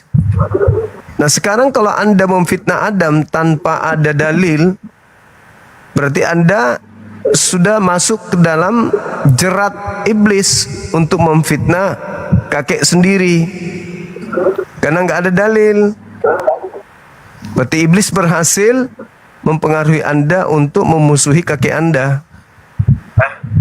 Karena Tuhan di dalam Kejadian 3:15, aku akan mengadakan permusuhan antara keturunanmu dan keturunan perempuan ini. Nah, Anda adalah keturunan perempuan tersebut, di mana perempuan ini tidak mewariskan dosa kepada anaknya, tetapi Anda memfitnah dia, berarti musuh daripada nenek Anda itu sudah merasuki Anda dengan memfitnah nenek Anda sendiri. Begitu Bang. Bukan menfitnah, memang kenyataannya kan Adam dan Hawa memang jatuh ke dalam dosa. Itulah tadi dari awal saya bilang kan Bang, yang kami imani seperti itu, yang dalam Alkitab dalam Kejadian pasal 3. Ya, kalau bukan fitnah kan ada dalilnya. Ya, saya baca di dalam Kejadiannya. Silakan.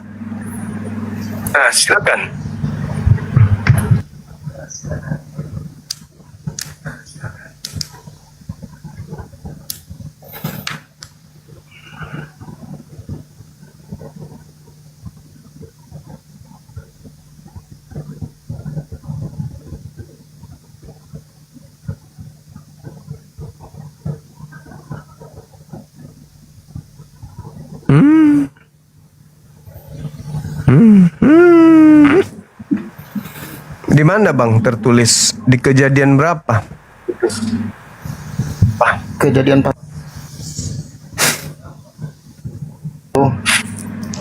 Kejadian berapa?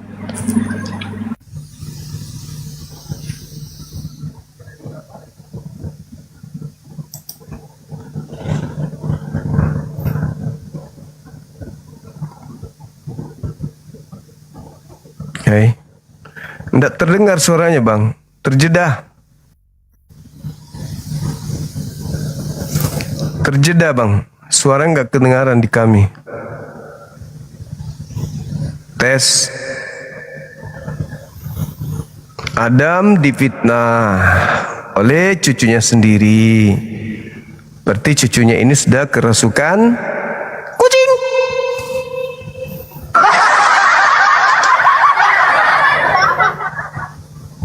Tega sendiri memfitnah neneknya sendiri, kakeknya difitnah sendiri.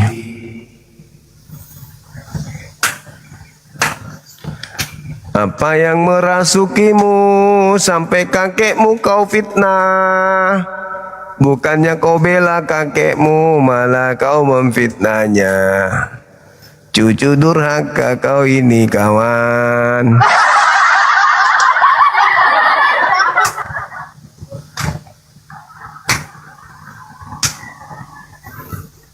Keturunan para pemfitnah, aku nerima dosa dari Adam, padahal Adam tak pernah mewariskan dosa.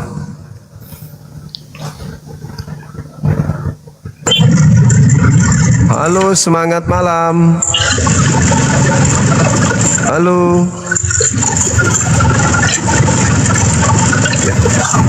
Assalamualaikum warahmatullahi wabarakatuh. Waalaikumsalam. Saudara, sehat saja kita? Sehat, alhamdulillah, makasih. Takut kita lupa kata. Iya. Siapa tahu kandas di belakang saya jadi tembok tak, saudara? Makasih. Luar biasa. Nanti saya mau tanya itu rumah yang di Desa Damai ini. Iya. Nanti saya masuk di Paul nah. Makasih. Rumahnya orang tua di itu di Sipur, orang tua. Oh, siap. Jack selalu. Terima kasih sudah dinaikkan Bunda Rahma. Assalamualaikum, salam hormat. Saya izin turun ya, Bunda. Oke, makasih. Assalamualaikum. Waalaikumsalam warahmatullahi wabarakatuh.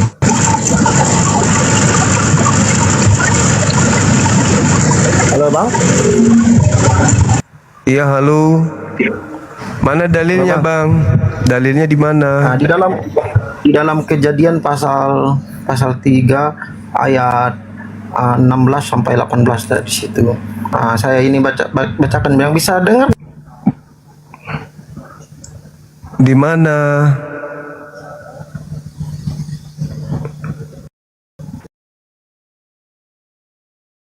(16, 17). Itulah bang, kita melihat dari segi dosa pewaris itu tadi, dosa turunan itu tadi. Nah, sekarang saya jelaskan aja langsung ya bang ya. Iya. Saya simpulkan aja tadi saya sempat baca firman Tuhannya, karena HP ini cuma satu. Jadi kalau dibuka di Alkitabnya suaranya tadi nggak kedengaran seperti itu. Iya. Oke, jadi kesimpulannya di situ bang, kenapa Adam dan Hawa mewarisi dosa terhadap keturunannya, setiap manusia keturunannya ya. Nah, di situ kan Tuhan langsung memberikan sanksi kepada Adam dan Hawa ketika mereka jatuh ke dalam dosa. Yang pertama, Hawa akan susah melahirkan.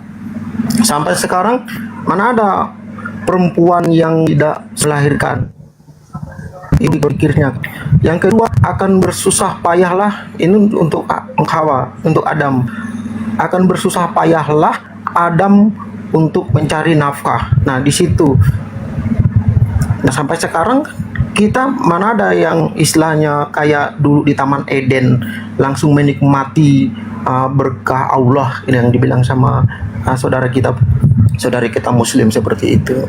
Nah, itulah yang mengakibatkan dosa pewaris itu. Setelah itu kita lihat lagi peristiwa anak Adam dan Hawa, Kain dan Habel, mereka membunuh, kan itu kan dosa, Bang. Semua yang dilakukan itu dosa sampai pada keturunan-keturunannya. Nah, itu dalilnya, Bang, di dalam Kejadian pasal 3 ayat 15, 16 sampai 18. Sampai ular pun di situ yang dipakai iblis untuk menggoda Adam dan Hawa, dia juga diberikan suatu ganjaran dari Tuhan, kan seperti itu. Sehingga Yesus harus turun. Sehingga Yesus harus turun menebus itu semua gitu. Ya. Nah, artinya setelah Yesus menebus, wanita nggak sakit lagi melahirkan dan laki-laki nggak sulit lagi cari nafkah gitu ya. Kembali seperti kita di Eden. Apakah itu terbukti?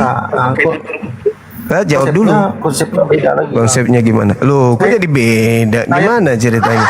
Katanya Adam, bukti dia dikutuk, susah payah cari uang. Dia akan bersusah payah mencari hidupnya. Dia dengan rumput duri yang dihasilkan bagimu, tumbuh-tumbuh menjadi makananmu dan seterusnya. Itu untuk ular, dan juga untuk perempuan itu susah untuk melahirkan. Lalu dia birahi kepada suaminya. Yesus turun menghapus itu, mendamaikan kembali manusia dengan Tuhan katanya. Nah, berarti setelah itu kita kembali kayak di Eden. Enggak, ini tadi kan saya pakai di dalam iman Kristen itu ada 3 dampak daripada dosa itu, dan yang Yesus selesaikan dosa itu yaitu dosa warisan ini tadi, pewaris ini tadi, Bang. Kita itu dia. Kita masih di berarti dunia, kembali ke Eden dong. Enggak. Loh, kan sudah ditebus. Ada di dunia. Kan sudah ditebus, berarti kita harus kembali ke Eden. Karena sudah ada lagi, udah ditebus. Udah ditebus. Udah ditebus sama Yesus atau enggak? Ditebus sama Yesus atau tidak? Sudah ditebus, tapi berarti kita harus kembali ke Eden. Berarti kita harus hidup ke minimal kita nanti dia akan datang.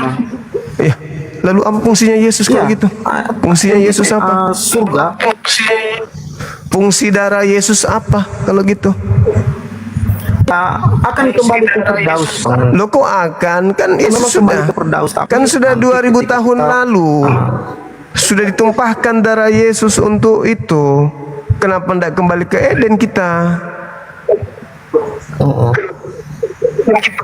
Yang ditebus itu kan kuasa daripada dosa itu, Bang. Nah, sekarang memang manusia 100% nggak suci di situ kan, karena kita manusia punya keterbatasan. Berarti konsep ini bukannya ini cuma fitnah ke Adam ini. Cuman fitnah ke Adam doang demi untuk menjajakan darah Yesus. Tapi tidak ada manfaatnya kan? Ada manfaatnya. Apa manfaatnya? Kita masih tetap wanita kita melahirkan sulit. Apa itu? Enggak, bentar Bang. Ganti-gantian kita ngomong. Boleh ngomong, Bang? Iya, silakan. Saya tunggu apa manfaatnya Yesus mati di salib.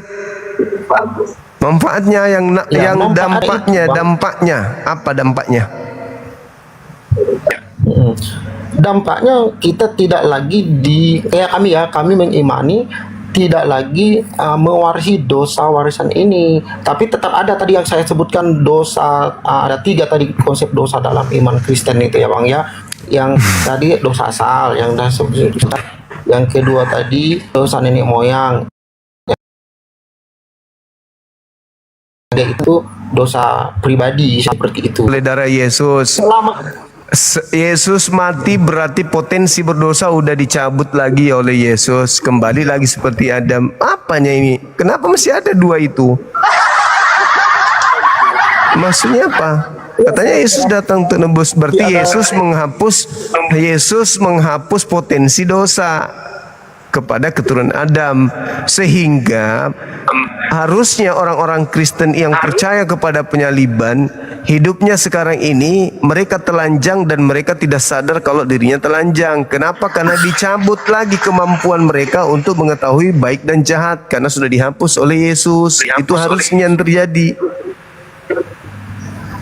Akibat makan buah, Adam tahu baik dan jahat.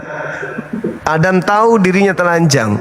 Yesus nebus itu, sehingga harusnya kembali ke settingan semula, kembali ke pabrik. Seluruh keturunan Adam kembali ke pabrik. Apa itu? Tidak tahu baik dan buruk dan telanjang tanpa tahu dirinya telanjang. Itu kalau logikanya, kalau Yesus datang nebus dosa itu. Kecuali kalau itu hanya karangan doang demi untuk supaya orang itu lega melakukan dosa dan seterusnya darah Yesus sebagai tumbalnya, ya inilah yang terjadi hari ini. Apa efeknya coba? Wanita masih sulit, laki-laki masih sulit cari nafkah. Lalu, bukankah itu hanya sebuah doktrin, dogma penggiringan saja, penggiringan? Padahal yang sebenarnya yang Anda harus pikirkan adalah sabar. Yang Anda harus pikirkan adalah fitnahan ini terhadap Adam itu hoax, tak ada. Yang bukan fitnahan adalah bahwa orang Farisi mewarisi dosa akibat pertumpahan darah yang dilakukan oleh nenek moyang mereka, sehingga mereka orang-orang Farisi dan ahli Taurat ini menjadi orang neraka yang tidak mungkin lolos dari neraka. Itu yang Anda harus pikirkan. Lalu pewaris neraka ini menjelajahi daratan, menyeberangi lautan, mentobatkan orang masuk ke dalam agamanya, lalu menjadikan dia orang neraka yang 2 kali lebih jahat daripada mereka sendiri. Dengan kata lain, kalau nubuatan Yesus ini betul-betul terjadi, ada orang Farisi yang membentuk sekte di luar Yahudi, di mana pengikutnya adalah orang neraka dan 2 kali lebih jahat daripada orang Farisi itu sendiri. Muncul pertanyaan, kalau Yesus bernubuat dan benar terjadi, berarti ada sekte di luar Yahudi yang dibuat oleh orang Yahudi itu sendiri. Inilah yang Anda harus pikirkan, siapa sekte itu dan apa nama sektenya dan siapa pengikutnya. Hindu, Buddha, Islam, kalau Kristen dengan Yahudi itu, yang perlu dipahami, Kristen dengan Yahudi itu beda, Bang. Kalau Yahudi beda. Betul. Nah, siapa yang membentuk Kristen ini? Orang Farisi bukan? Orang Farisi. Kristen itu kan bukan dibentuk, Bang. Kristen yang itu membuatnya pengikut Paulus. Kristen. Enggak, Kristus itu sendiri pengikut Kristus kalau arti Kristen itu. Ya, betul. Kristus yang datang kepada Paulus yang mengajarkan kalian menjadi Kristen, makanya kalian disebut Kristen karena pengikut Paulus, pengikut Kristus, pengikut Kristus. Kristus yang mana yang kalian ikuti? Kristus yang datang kepada Paulus. Kristus yang mana yang kalian ikuti? Kristus yang pada Paulus. Makanya di KPR 11 nomor 26, KPR 1126, setahun lamanya mereka tinggal di Antioquia bersama-sama dan murid-murid itu disebut Kristen.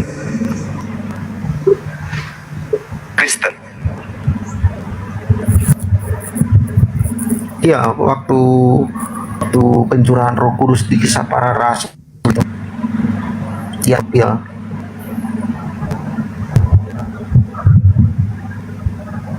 Oke, silakan. Semangat malam, saudara Ades Wan. Halo, selamat malam Pak Zuma. Malam juga. Jadi, Bang, malam. Begitu silakan. ya, Bang, saya turun dulu ya, Bang ya. Oke, silakan. Oke. Makasih ya, Bang Juma. Sama-sama, Bang, sama-sama.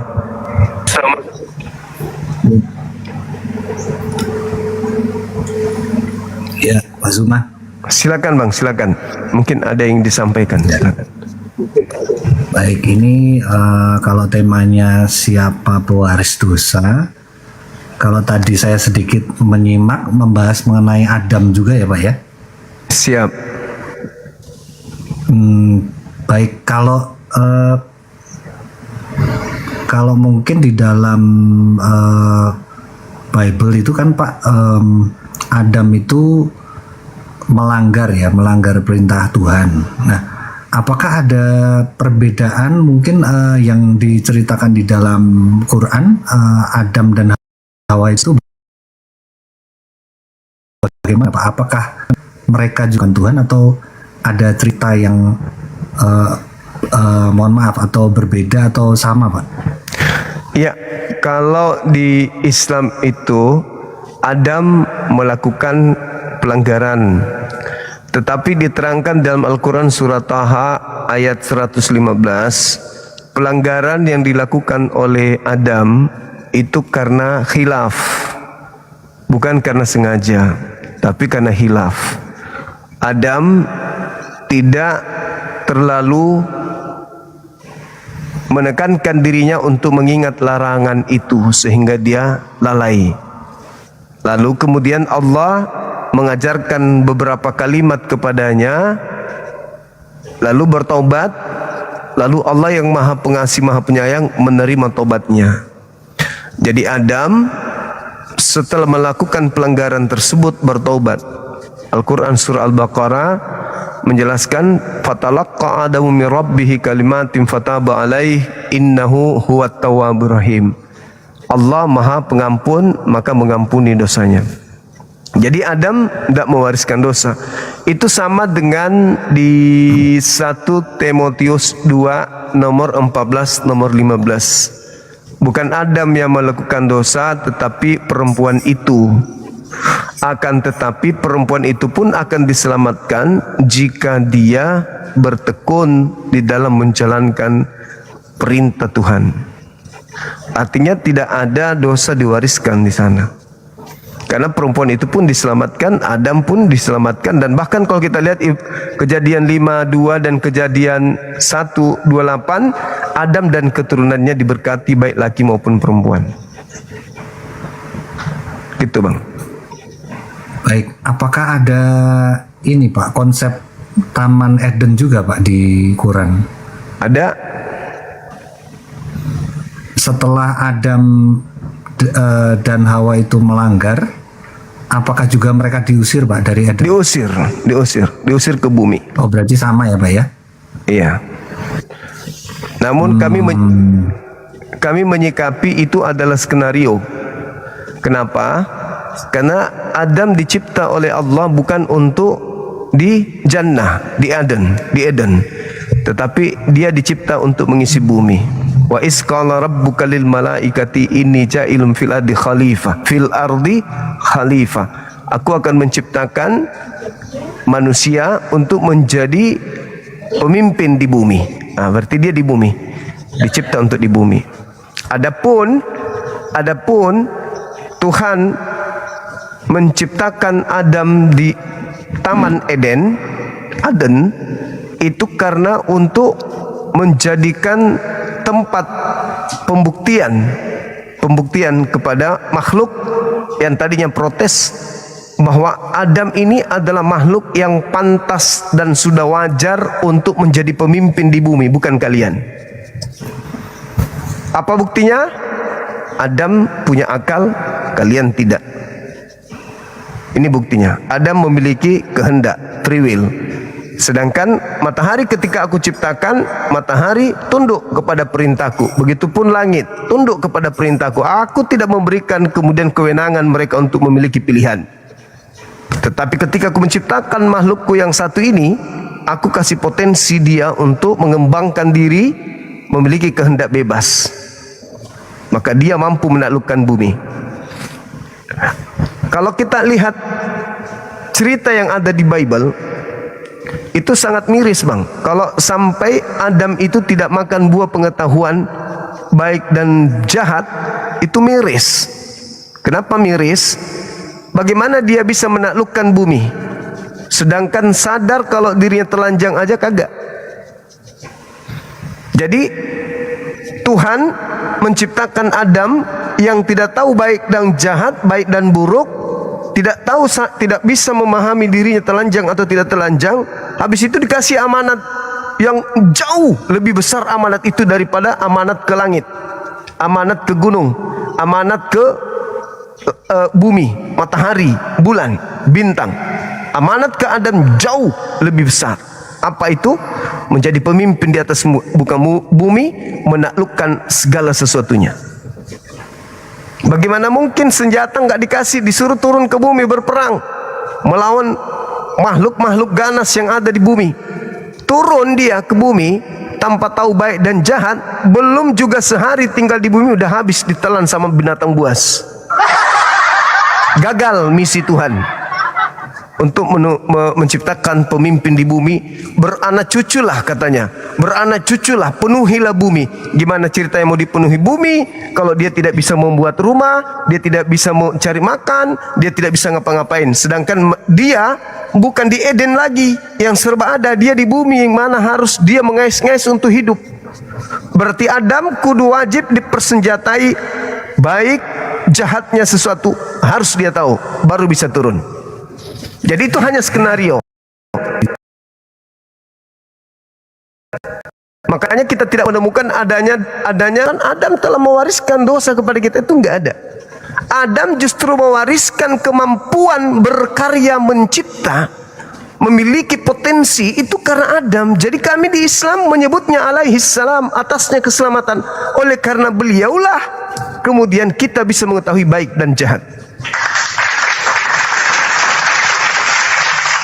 Bayangkan saudara, kalau misalnya Adam ini tidak memiliki pengetahuan itu, sementara dia punya kelamin, istri punya kelamin, dia punya kelamin, dia punya syahwat, pasti potensi bersetubuh ada, keterikatan dan ketertarikan sebagaimana kerah dengan kera wanita, kera jantan, tak berakal, tak tahu baik dan jahat, tapi untuk bersetubuh mereka tetap melakukan.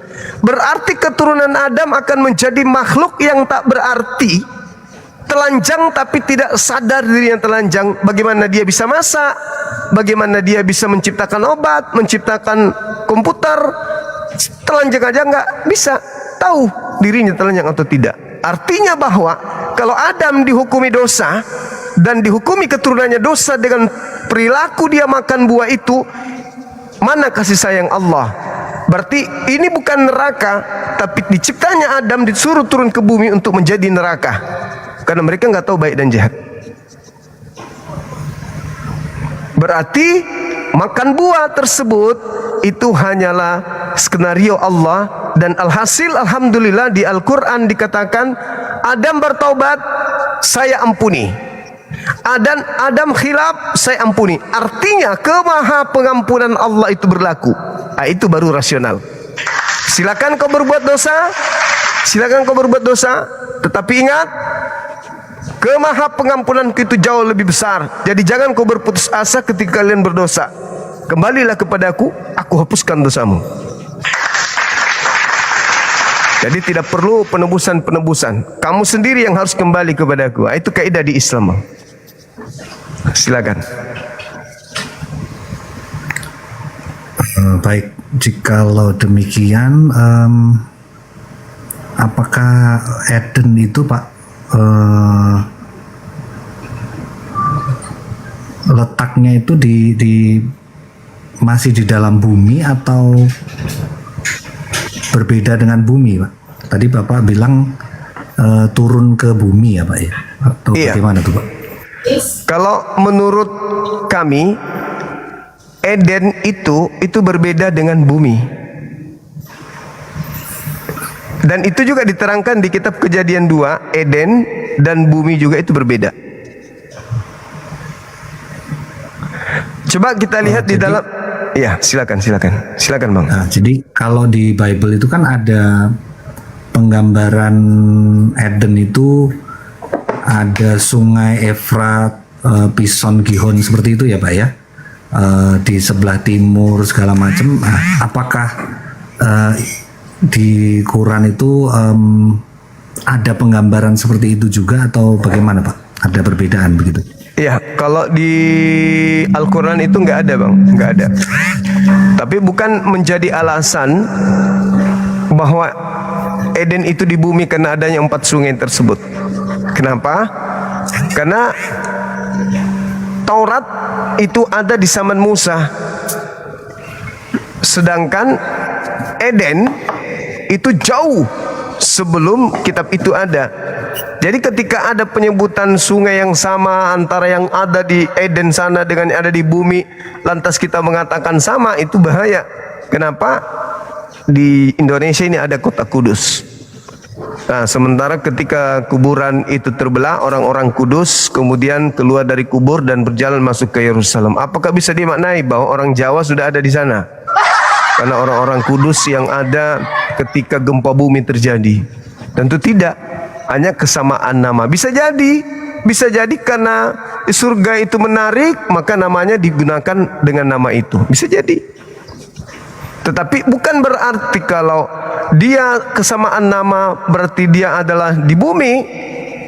Ya, berarti kita harus mencari di mana pohon pengetahuan atau pohon kehidupan kekal sekarang ini yang ada di bumi itu.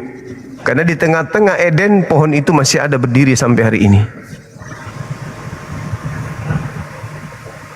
Seperti itu, Bang. Berarti ada berarti bukan konsepnya kalau di Quran bukan diusir gitu ya Pak, seperti yang di Bible itu ya.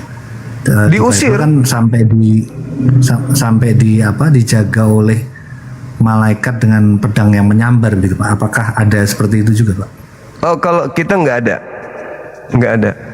Iblis cuma diusir, Adam diusir dari Eden, disuruh keluar, fakhruj minha fa innaka rajim, kata Allah kepada iblis, keluarlah engkau dari surga, sesungguhnya kamu adalah makhluk yang terkutuk. Gitu. Oh, berarti Eden itu digambarkan surga ya Pak ya? Iya.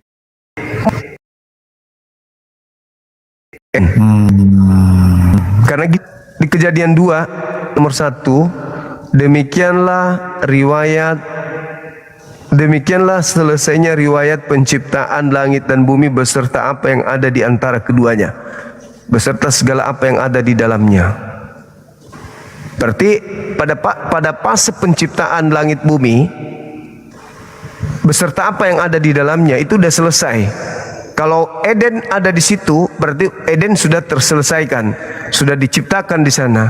Tapi faktanya di data 8, nomor 8, barulah setelah itu Tuhan membuat Eden, membuat taman di Eden. Nah, kalau taman ini adanya di bumi, berarti kenapa dibuat lagi? Kan tadi katanya demikianlah riwayat terciptanya langit dan bumi beserta seluruh apa yang ada di dalamnya. Kalau Eden ada di situ, berarti Eden sudah selesai dibuat. Taman yang ada di Eden sudah selesai. Tapi faktanya runutan data 1, 2, 3, 4, 5, 6, data ke-8, lalu kemudian Tuhan membuat taman di Eden di sebelah timur di mana manusia itu dibentuknya. Kenapa baru mau diciptakan? Katanya tadi sudah selesai. Kenapa baru dicipta? Berarti, nah, di sini kesalahan saudara kami Kristen juga. Ketika membaca data, mereka menganggap bahwa Adam itu dicipta di Eden. Sementara bahasanya bukan dicipta di Eden, melainkan dicipta di taman yang ada di Eden. Taman di Eden. Taman di Eden dengan taman Eden itu beda. Jadi Eden itu seibarat Eretz, bumi. Taman dibuat di bumi, taman dibuat di Eden. Berarti bumi dan Eden posisinya sama-sama alam. Satu alam jasad seperti sekarang biologis, satu taman gaib, alam gaib. Jadi Adam diciptakan di taman yang ada di Eden. Jadi Eden ini alam, di dalam alam tersebut ada taman bernama Eden. Jadi bukan taman ini berada di Eden, Eden ini berada di bumi, enggak.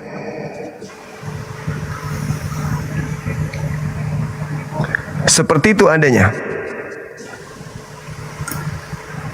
Kalau di mungkin di Bible itu ini ya Pak ya, sebutan Tuhan menciptakan langit dan bumi itu bahasa aslinya itu kan sebenarnya Pak Zuma juga pasti tahu ya, Samayim ya Pak ya. Siap. Jadi New Earth, Earth and Heaven ya Pak ya.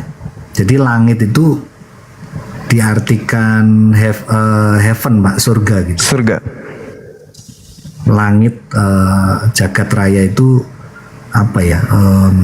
Nanti juga di Wahyu itu dikatakan new earth and new heaven begitu Pak. Nah, apakah konsepnya seperti itu juga ya Pak ya? Atau berbeda? Bahasa yang dipakai apakah ada perbedaan begitu Pak? Iya, kalau Tuhan berbicara mengenai surga, Tuhan menyebutnya jannah. Kalau samayim itu langit. Sama, ardi itu bumi. Nah, sedangkan ketika berbicara mengenai pengusiran ini, itu sebenarnya kalau kita lihat dalam Al-Quran, perintahnya keluar dari surga itu jelas. Allah mengusir iblis, mengusir Adam untuk keluar dari sana, keluar dari surga, lalu kemudian diperintahkan turun ke bumi. Nah, yang kita lihat di dalam Kejadian 3, kalau di Kejadian 3 itu nomor 22 sampai 24, itu jelas di sana tertulis bahwa keluar dari Eden menuju ke bumi. Kalau Eden ada di bumi, berarti dari bumi ke gimana? Harusnya dari Jakarta ke Surabaya. Jangan keluar dari Jakarta menuju Indonesia, karena Jakarta Indonesia juga. Nah, kita lihat di dalam Kejadian 3 ini. Kejadian berapa itu Pak? Mohon maaf. Kejadian 3 yang dinyatakan keluar dari Eden ke bumi tadi. Kejadian 3 nomor 22 sampai 24. Allah tidak mau Adam. Saya lihat ya Pak ya. Ini iya, silakan. 3. Iya, silakan. 24 ya. 22 sampai 24.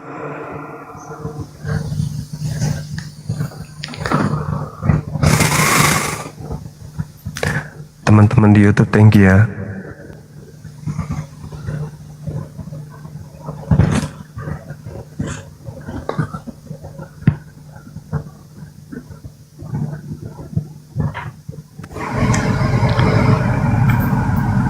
Kalau saya tidak salah lihat, tidak ada ini ya Pak ya, maksudnya tidak ada, maksudnya dari Eden ke bumi gitu Pak ya? Apa saya salah baca atau bagaimana ya? Iya, kita dari Eden keluar dari, ya keluar dari Eden ke bumi gitu. Ya, keluar dari Eden menuju kepada tanah di mana kamu diambil. Kan Adam dari tanah, dari bumi dia diambil.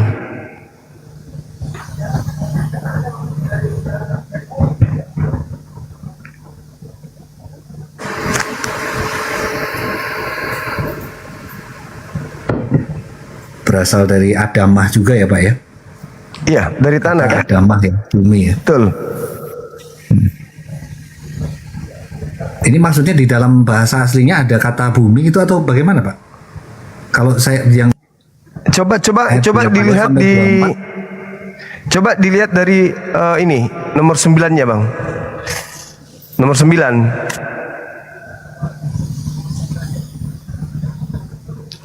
Di Kejadian 2.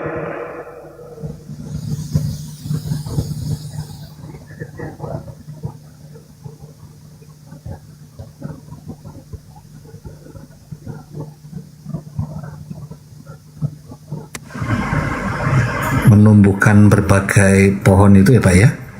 Iya. Di bumi ya Pak itu ya Pak? Iya, diambil dari bumi.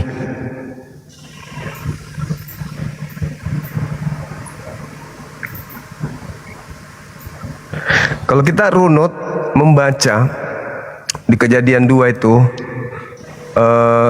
jelas sekali bahwa kalau kita mendalami materinya semakin nyata bagi kita bahwa di Kejadian 2 nomor 6 kabut itu naik dia, kabut naik ke atas dari bumi dan membasahi seluruh permukaan bumi itu. Ketika itulah Tuhan membentuk manusia dari debu tanah, dan menghembuskan napas hidup ke dalam hidupnya. Demikianlah manusia itu kemudian menjadi makhluk yang hidup. Jadi terjadi sesuatu di bumi ini, lalu kemudian ketika dikatakan naik ke atas dari bumi, naik ke atas dari bumi, naik ke atas dari bumi. Lalu setelah naik ke atas dari bumi, pernyataan nomor 8-nya dikatakan, lalu selanjutnya Tuhan membuat taman. Tuhan membuat taman di Eden. Tuhan membuat taman di Eden. Tidak dikatakan Tuhan membuat taman di bumi.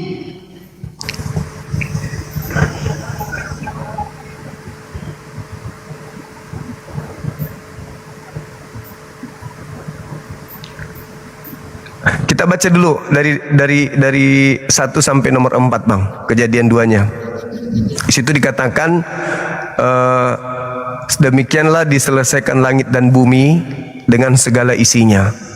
Ketika Allah pada hari ke-7 telah menyelesaikan pekerjaan dibuatnya itu, berhentilah ia pada hari ke-7 itu dari segala pekerjaan telah dibuatnya. Lalu Allah memberkati, syukran sahabat Faizal. Allah memberkati hari ke-7 itu dan mengkuduskannya, karena pada hari itu ia berhenti dari pekerjaan dan apa yang telah dibuatnya tersebut. Data 4, demikianlah riwayat langit dan bumi pada waktu diciptakan, ketika Tuhan menjadikan bumi dan langit. Titik. Lanjut. Belum ada semak apapun di bumi, belum timbul tumbuh-tumbuhan apapun di padang, sebab Tuhan Elohim belum menurunkan hujan ke bumi, dan belum ada orang yang mengusahakan tanah. Belum ada orang, artinya belum ada Adam di situ.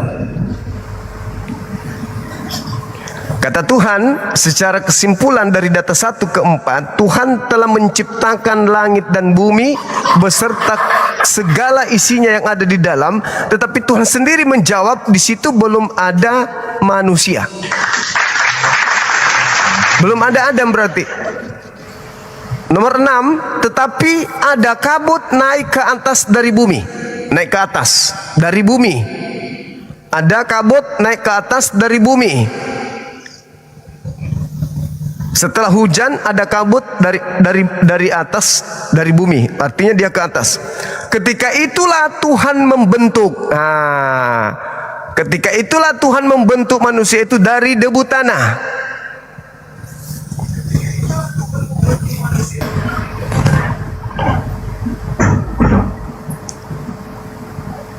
Berarti baru dibentuk. Sementara tadi udah selesai pembentukan bumi dan beserta isinya. Baru dibentuk ini. Berarti ada pembentukan manusia, tapi bukan di bumi, karena bumi beserta riwayatnya sudah selesai dengan apa yang menjadi potensi ciptaan di sana itu sudah selesai. Demikianlah diselesaikan langit dan bumi dan segala isinya. Lalu dikatakan datang banyak, demikianlah riwayat, berarti sudah tamat. Demikianlah riwayat langit dan bumi pada waktu diciptakan, ketika Tuhan Elohim menjadikan bumi dan langit. Lalu dikatakan lagi, belum ada apapun yang timbul tumbuh-tumbuhan di padang, belum ada. Dan Tuhan kemudian menceritakan belum menurunkan hujan ke bumi, belum. Dan belum ada orang yang mengusahakan, belum ada orang yang mengusahakan tanah itu, belum ada. Adam belum, tapi sudah selesai penciptaan beserta apa yang ada di isinya di dalamnya. Lalu ada kabut, tetapi ada kabut naik ke atas dari bumi. Lalu Tuhan membentuk manusia itu dari debu tanah dan menghembuskan napas hidup di dalamnya. Demikianlah manusia itu menjadi makhluk yang hidup. Selanjutnya, Tuhan Elohim membuat taman di Eden. Eden bukan dibuat, tapi taman di sebuah alam bernama Eden itu dibuat. Disitulah ditempatkan Bukan diciptakan, disitulah ditempatkan manusia yang dibentuknya itu. Jadi manusia tadi dibentuk, baru ditempatkan di Eden, di taman itu.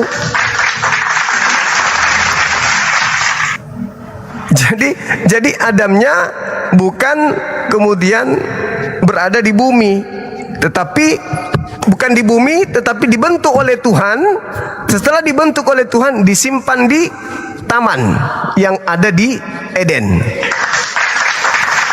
Nanti setelah melakukan kejadian-kejadian bersama dengan iblis di Kejadian 3, barulah dia diusir dari taman yang ada di Eden itu, keluar menuju ke tempat asal dia diambil. Di mana tadi dia diambil, dicipta dari debu tanah yang berasal dari bumi.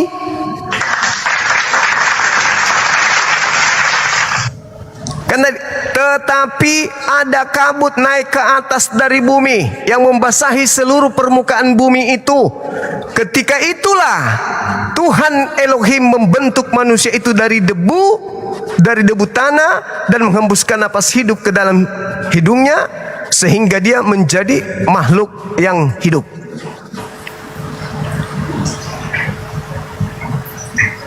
Seperti itu, Bang. Baik, begini Pak, kalau di dalam diskusi saya dengan sesama Kristen itu, saya pernah menanyakan pada sesama Kristen bahwa kenapa Adam itu, karena ada mereka yang memiliki doktrin seperti ini Pak, bahwa ketika Adam berdosa, kemudian dia dipakaikan pakaian dari kulit binatang untuk menutupi ketelanjangannya. Nah, itu banyak yang menyatakan bahwa itu adalah awal mula doktrin penebusan gitu ya. Jadi karena ada binatang yang dibunuh, sehingga itu adalah korban yang pertama. Nah, lalu saya juga mengcounter hal tersebut, bahwa kalau mempersembahkan korban kepada Tuhan itu tentunya manusia yang membunuh binatangnya, kemudian barulah dipersembahkan sebagai korban bakaran, bukan Allah yang membunuh sendiri kemudian memberikan pada manusia, kebalik gitu. Nah, kemudian kalau itu sebagai penebusan dari dosa Adam, maka seharusnya Adam itu tidak perlu diusir dari Eden, karena itu kan pengusiran dari Eden itu karena pelanggaran Adam, begitu kan. Jadi seperti akibat terpisah dari Tuhan gitu ya Pak ya. Jadi mereka diartikannya seperti itu Pak. Nah, apakah kemudian kalau nanti mungkin nyambungnya di kitab Wahyu itu nanti ada mengenai taman juga Pak. Jadi arahnya mungkin kembali kepada taman Pak, di mana itu merupakan gambaran hubungan dengan Tuhan begitu. Jadi hubungan yang dipulihkan dengan Tuhan, nanti goalnya orang-orang saleh itu bisa memiliki hubungan yang baik dengan Tuhan.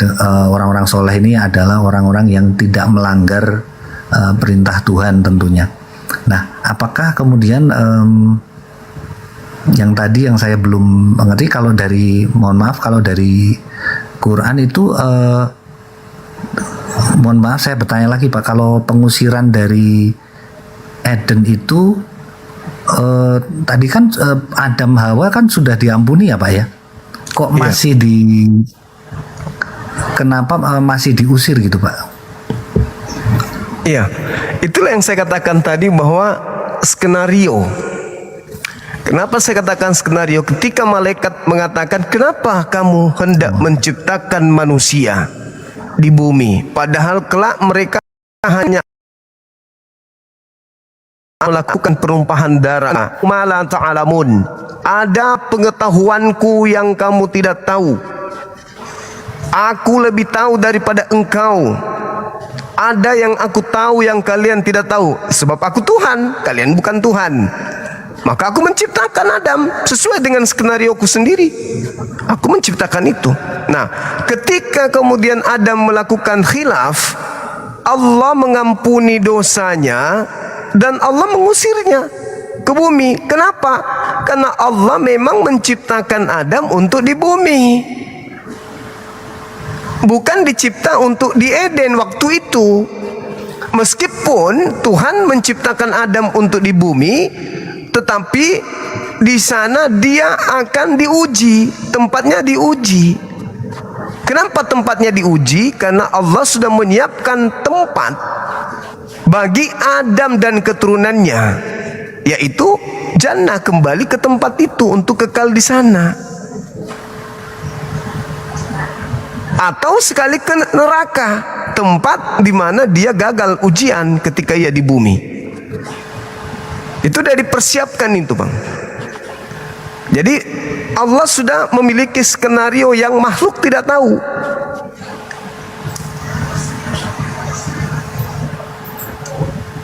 Kita makhluk. Di Eden itu hanya ini ya Pak, Eden itu hanya Adam dan Hawa dan iblis ya Pak ya, pertama ya. Iya, betul. Apakah di Eden ada binatang-binatang juga Pak? Ada.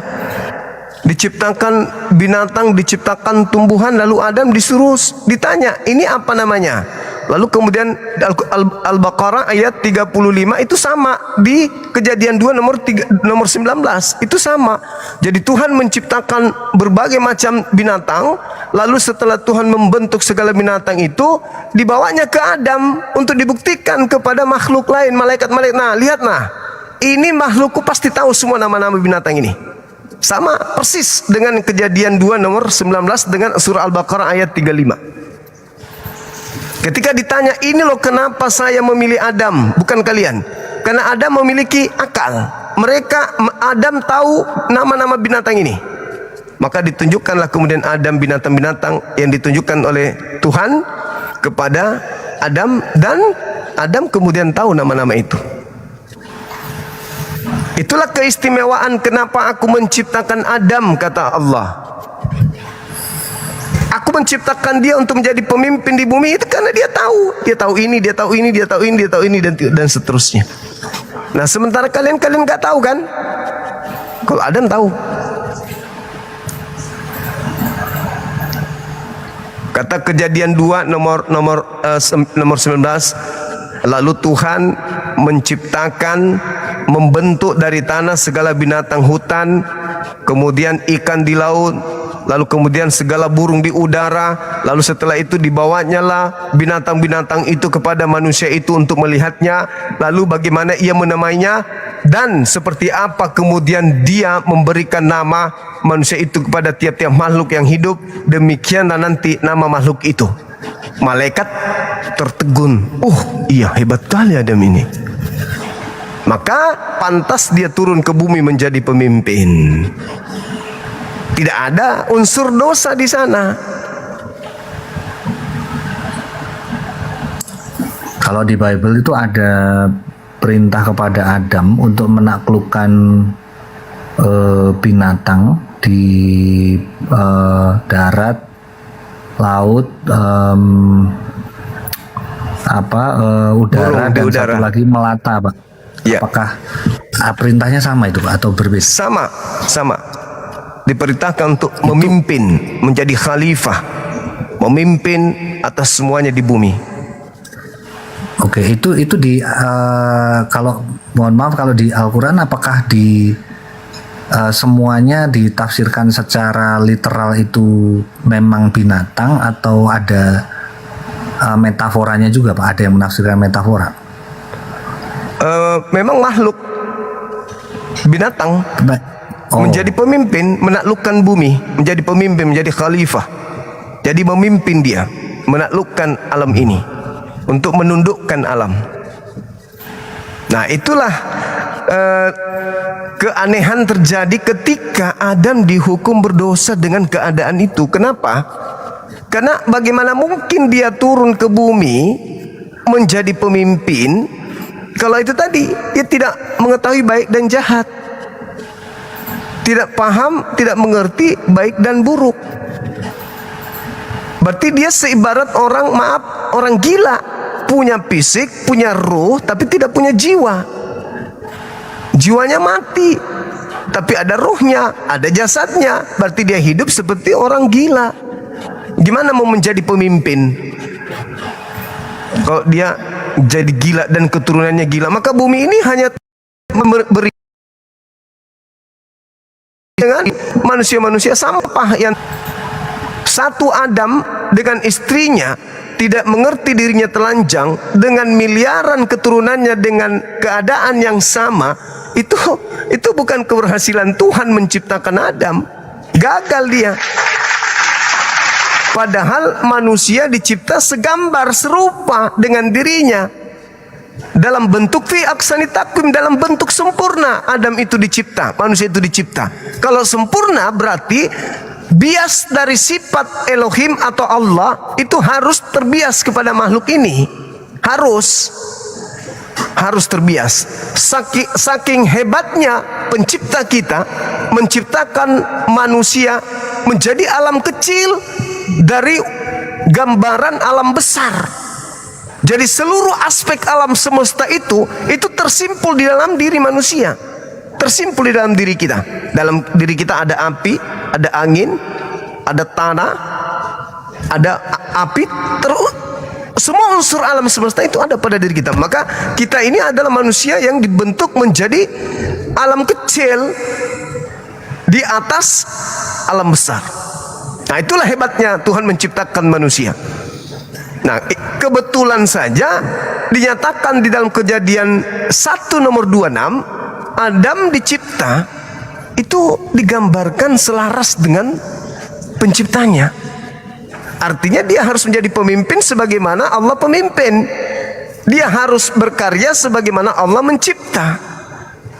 Dia harus menghukumi apa yang harus dihukumi sebagaimana Allah menghukumi makhluknya. Dia harus membahagiakan sebagaimana Allah bisa membahagiakan makhluknya. Jadi dikatakan Adam ini adalah serupa dengan Tuhan. Maksudnya sifat-sifat yang melekat pada diri Allah itu membias kepada makhluknya bernama manusia, bukan kepada makhluk yang lain. Nah, ketika ditafsirkan serupa dengan Allah, betul-betul Tuhan itu serupa dengan manusia, nah itu yang keliru.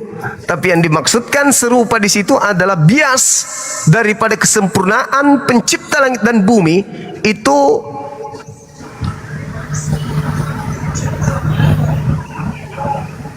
bisa kita lihat biasnya kepada kita manusia. Coba kita lihat bang, bagaimana manusia itu membuat komputer. Itu cara kerja Allah. Sekecil itu kita mampu kemudian mengurai bahwa Allah begitu sempurna menciptakan akal manusia ini untuk dititipkan. Nih, aku titipkan engkau sebagai bias dari pengetahuanku, aku titipkan samamu. Kita bisa membuat komputer, benda kecil berupa HP itu bisa kemudian mencakup seluruh dunia di dalamnya di benda kecil ini. Itu hebatnya manusia. Makanya kita serupa dalam arti kata bias sifat Allah itu ada pada diri manusia. Kita mampu berkarya menaklukkan bumi ini. Bayangkan benda ribuan ton bisa diterbangkan dari Indonesia ke Amerika hanya beberapa waktu, hanya beberapa jam saja.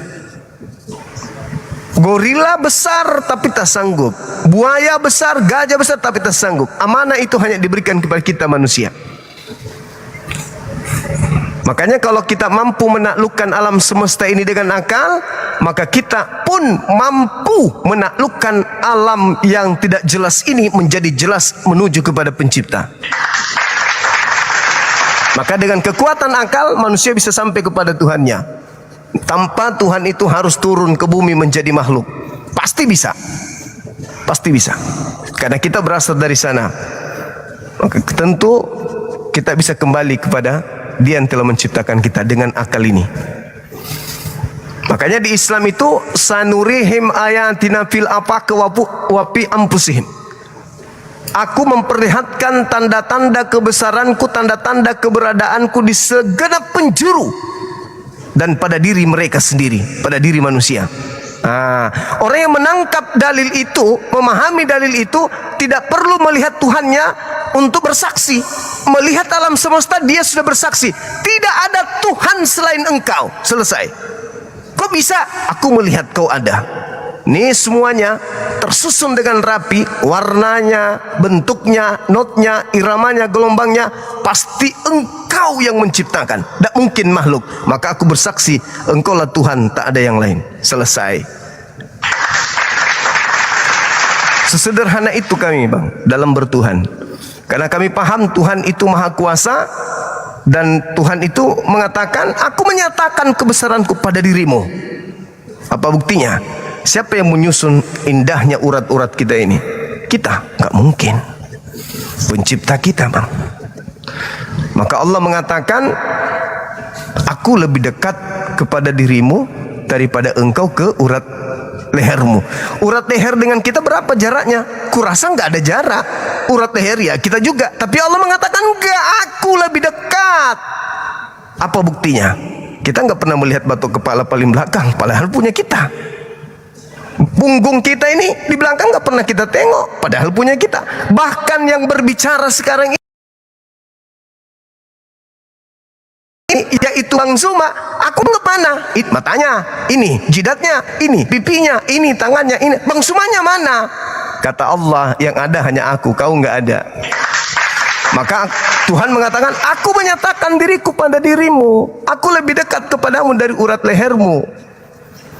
Itu dalam Islam. Makanya Islam itu beribadah kompak ke masjid, tidak ada patung di sana, tidak ada bentuk Tuhan di sana, tetapi kami datang ke sana untuk menyembah karena kami paham Tuhan melihat hamba. Bukan kami yang melihat, tapi Tuhan yang maha melihat. Kami beribadah, ihsan namanya. Sembahlah Tuhanmu seakan-akan engkau melihatnya. Dan jika engkau tidak sampai pada level mampu melihatnya, yakini dan ketahuilah bahwa sesungguhnya Tuhan mula yang melihatmu. Maka sujud, ibadah. Makanya di Islam, Bang, orang yang benar-benar memahami ilmu makrifat, memahami tentang keberadaan Allah, mandi pun mereka malu untuk telanjang. Karena mereka sadar Tuhan maha melihat. Malu sama Tuhannya. Apalagi mau bermaksiat meskipun sendiri. Mandi saja dalam keadaan telanjang, orang-orang betul-betul menjaga imannya, mereka malu untuk telanjang. Malu di hadapan Tuhannya untuk mandi telanjang. Karena mereka merasa diawasi oleh Tuhannya. Apalagi mau bermaksiat. Tentu sudah tidak. Kalau dia menjaga imannya, teguhkan iman. Seperti itu, saudaraku. Saya kira begitu terkait dengan Adam. Di Islam seperti itu adanya, Bang. Di dalam kelas doktoral teologi itu, Pak, pernah saya ya berargumen gitu ya. Jadi saya itu tidak pernah mengenal Adam. Kenapa saya harus menanggung dosa yang karena ini kan doktrin ya, Pak ya. Saya tidak pernah mengenal Adam. I never knew Adam. Tapi kenapa saya harus menanggung dosa Adam gitu ya? Saya menyatakan seperti itu gitu. Tapi karena memang mungkin ya sebagian besar sudah memiliki doktrin itu, jadi dosa yang diwariskan secara secara darah begitu ya. Jadi agak repot. Sementara yang begini, Pak, kalau yang saya pahami ya, dosa yang diwariskan itu bukan secara dari keturunan, tapi ini mungkin ada kaitannya dengan kalau di Perjanjian Lama itu ada, aku akan membenci sampai keturunan ketiga dan keempat begitu ya, Pak ya. Jadi itu diartikan sebagai karena keturunan langsung gitu, karena akibat dosa yang dilakukan nenek moyang gitu. Tapi kan yang bisa dipahami kalau di dalam Bible kan usia manusia itu di Kejadian 6 itu kan 120, Pak, dulu ya. Jadi kalau dulu ada Tuhan berfirman, aku membenci sampai keturunan ketiga dan keempat itu, nah ada kata-katanya bahwa misalnya raja siapa begitu ya, dia hidup menurut apa yang ayahnya lakukan gitu. Jadi misalnya ayahnya berbuat kejahatan, kalau dia hidup menurut sama dengan apa yang ayahnya lakukan, ya dia adalah orang yang dibenci Tuhan. Misalkan dia pembuat kejahatan, ya dia adalah orang yang dibenci Tuhan. Jadi bukan karena keturunan ayahnya berbuat dosa terus anaknya menanggung dosa itu gitu, tapi karena ya itu senada dengan yang dicantumkan mungkin di dalam Yeskiel itu Pak ya. Bapak juga pasti tahu bahwa itu seorang anak tidak menanggung dosa bapaknya begitu. Jadi memang yang diwariskan itu adalah ajaran atau didikan aja, cara hidup yang salah. Misalkan saya mengajar anak saya, tapi itu kan nggak jauh-jauh ya Pak ya. Maksudnya kalau ini pembahasannya kemudian siapa pewaris dosa, itu ambilnya dari Adam.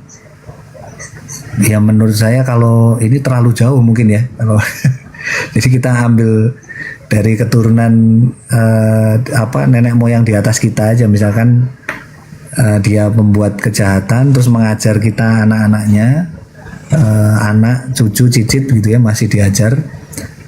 Ya kita bisa berbuat kejahatan juga, demikian sih Pak. Jadi tidak secara mistik diturunkan melalui darah terus otomatis kita berdosa, dan itu dinamakan doktrin dosa bawaan gitu ya. Nah dosa bawaannya harus dihapuskan melalui darah Yesus. Nah itu kan terlalu menurut saya ya, menurut saya terlalu ini ya maksudnya. Ya itu aneh juga sih Pak. Iya. Gitu. Ada hal yang menarik seperti yang saudara saya uraikan barusan di Ulangan 5 nomor 9,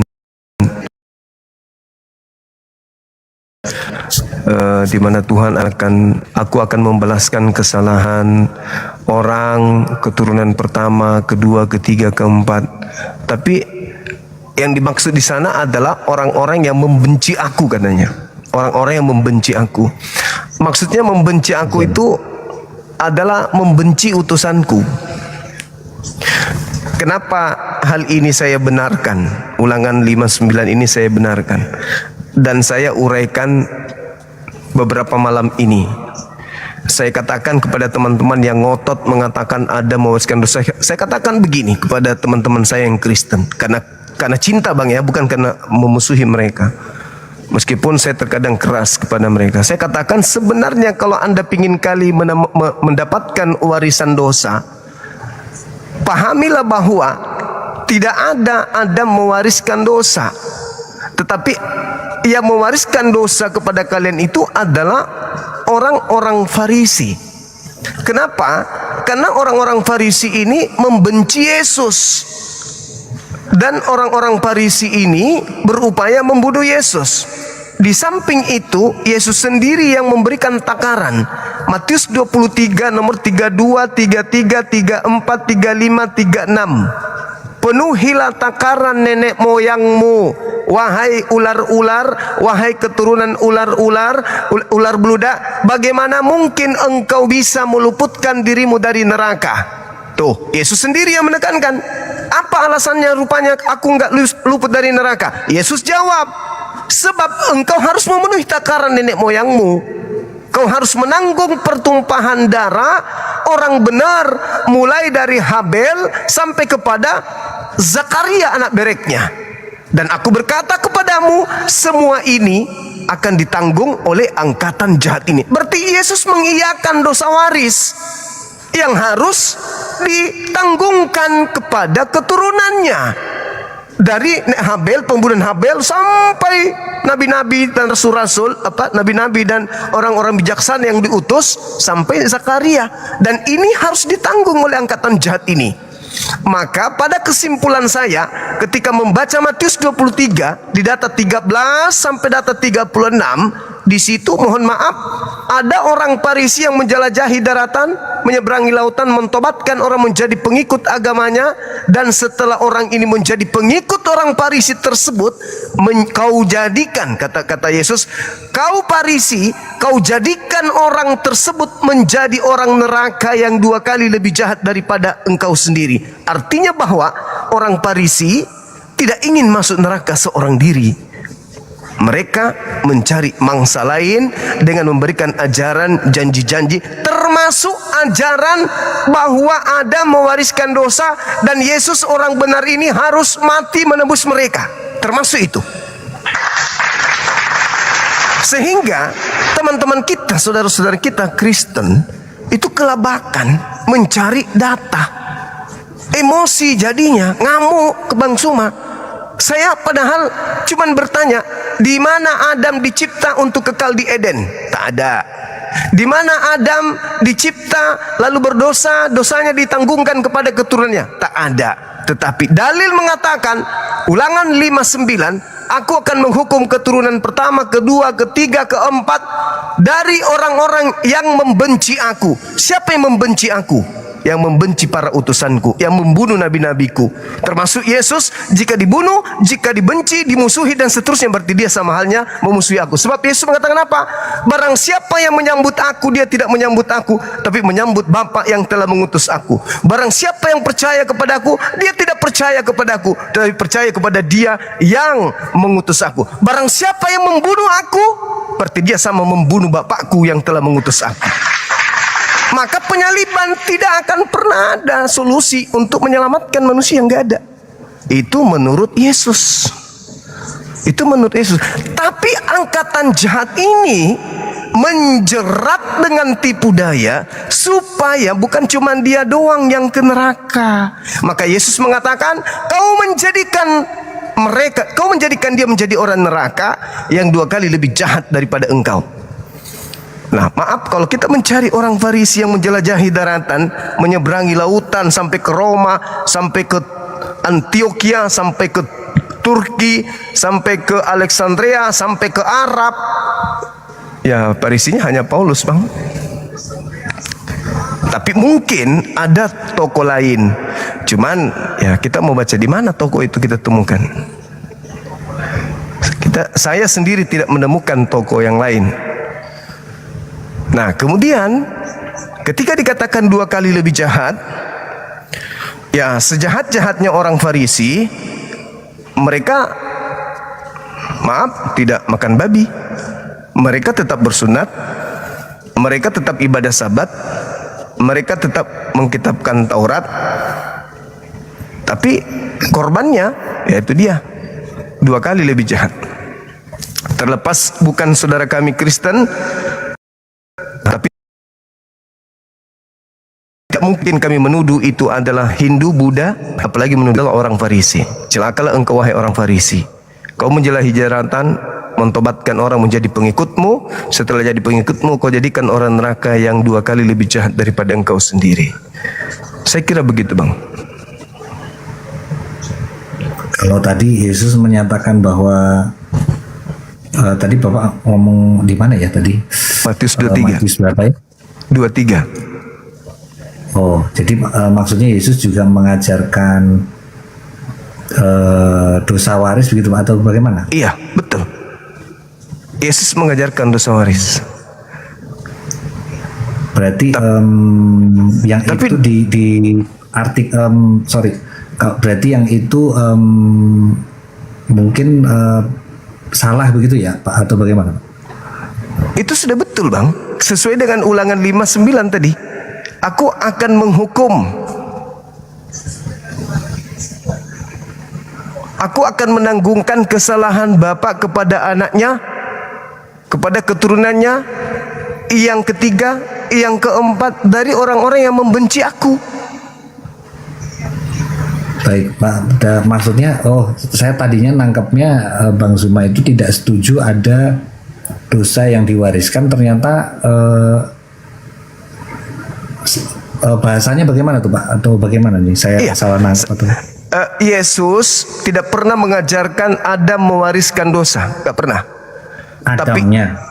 Adamnya. Tapi Yesus mengajarkan bahwa keturunan pembunuh para nabi itu mewariskan dosa kepada keturunannya, yaitu angkatan jahat. Makanya Yesus mengecam, celakalah engkau, wahai ular-ular, wahai keturunan ular beludak, bagaimana mungkin engkau meluputkan dirimu dari neraka? Engkau akan memenuhi takaran nenek moyangmu. Engkau akan menanggung semua darah yang telah ditumpahkan oleh nenek moyangmu, dari Habel sampai ke Zakaria. Dan aku berkata kepadamu, semua yang aku katakan ini akan ditanggung oleh angkatan jahat ini. Dan harus percaya dong kepada Yesus. Makanya di data nomor 37, 38, 39, Yesus kemudian mengatakan, Yerusalem, Yerusalem, aku rindu untuk menyatukan engkau kembali seperti seorang induk ayam yang rindu untuk mempersatukan anak-anaknya di bawah sayapnya. Tetapi kamu tidak mau, kata Yesus. Maka lihatlah, mulai dari sekarang kotamu ini akan ditinggalkan dan menjadi sepi. Dan mulai sekarang kau tidak akan melihat aku lagi, sampai engkau berkata, diberkatilah dia yang datang dalam nama Tuhanmu. Itu akibat daripada itu Yesus mengatakan itu, dan betul. Dan kau tidak mau, kata Yesus, maka kampungmu ini Yerusalemnya akan menjadi kota mati yang sepi, yang akan ditinggalkan. Dan itu terjadi, sehingga mereka harus mengais-ngais dengan cara membunuh, menjajah, dibunuh dan dijajah, untuk hanya menemukan tempat sebidang tanah untuk mereka tinggal sampai hari ini. Baik, itu perbedaannya, mohon maaf Pak, kalau perbedaannya dari sudut pandang Bapak, yang dosa waris yang diajarkan oleh Yesus dan dosa waris yang apakah Bapak menganggap Paulus juga mengajarkan dosa waris? Apakah ada perbedaan atau bagaimana itu? Paulus mengajarkan dosa waris. Roma 5 nomor 12, oleh karena satu oranglah yang menyebabkan kemudian dosa menjalar ke dunia. Siapa satu orang itu? Adam. Tetapi di sisi lain, di 1 Timotius 2 nomor 14 nomor 15, dia juga yang mengatakan, tetapi bukan Adam yang jatuh ke dalam dosa, melainkan perempuan itu. Akan tetapi perempuan itu pun akan diselamatkan jika dia melakukan ketundukan kepada Tuhan. Itu kata Paulus sendiri. Paulus sendiri yang menerangkan itu. Artinya bahwa Paulus benar apa yang ada pada dirinya di dalam Roma 7 yang biasa saya bacakan kepada abang itu, bahwasanya pada diri Paulus itu ada dua kekuatan. Roma 7 ada dua kekuatan yang berperang di dalam dirinya, yaitu kekuatan-kekuatan dosa dan kekuatan-kekuatan iman. Dan yang bekerja adalah kekuatan-kekuatan dosa. Dia tidak berdaya melawan jasadnya yang tunduk kepada keinginan-keinginan dosa. Itu bisa dibaca tuh dari data 13 sampai 28. Nah, kalau kita lihat di dalam 1 Timotius 2, apa kata dia? Tetapi bukan Adam, lagi pula bukan Adam yang tergoda, bukan Adam yang tergoda, melainkan perempuan itulah yang jatuh ke dalam dosa, tetapi akan diselamatkan karena melahirkan anak, asalkan dia bertekun dalam iman dan kasih dan pengudusan dengan kesederhanaannya. Itu kata Paulus. Berarti memang tak ada dosa waris, itu nggak ada. Namun di sisi lain, karena ingin menjual darah Yesus, maka Adam turun ke bumi. Nah, lalu kemudian Paulus tidak selesai sampai di situ. Bukan cuman Adam, tetapi Taurat pun dijadikan sebagai jajanan yang dijajakan kepada non-Yahudi. Galatia 3:13. Bahwa dikatakan Kristus telah menebus kita dari kutuk hukum Taurat dengan jalan menjadi kutuk karena kita, sebab ada tertulis, terkutuklah orang yang digantung di atas tiang salib. Jadi bukan cuma Adam, Taurat juga. Demi apa? Demi untuk membuat saudara-saudara yang mereka ambil ini tertarik masuk ke dalam pengajarannya. Seperti itu, Bang. Itulah yang saya katakan tadi. Mohon maaf, simpul saya dalam kajian ini, Matius 23 nomor 15 itu, orang Farisi menjelajahi daratan, menyeberangi lautan, mentobatkan orang menjadi pengikutnya, dan pengikutnya dijadikannya menjadi orang neraka yang 2 kali lebih jahat daripada dirinya sendiri. Mungkin bukan Paulus, mungkin. Tapi siapa? Karena Yesus tidak mungkin berbohong. Harus ada yang menggenapi itu. Nah, kalau sekarang orang-orang pada membela bukan Paulus itu justru bla bla bla, itulah wujud pembuktian bahwa 2 kali lebih jahat. Karena sudah pada nyata keadaan, Yesus menjelaskan, nyata keadaan itu, Bible menguraikan, tetapi tetap aja dibela. Itulah kata Yesus, pengikut yang kau masukkan menjadi orang neraka itu 2 kali lebih jahat. 2 kali lebih jahat. Nah, kalau percaya Yesus ya harus percaya Yesus, karena rahasianya bila mana percaya Yesus, orang itu tidak binasa melainkan memperoleh hidup yang kekal. Berarti harus percaya Yesus nih, bahwa memang ada orang yang benar-benar disesatkan 2 kali lebih sesat, 2 kali lebih jahat.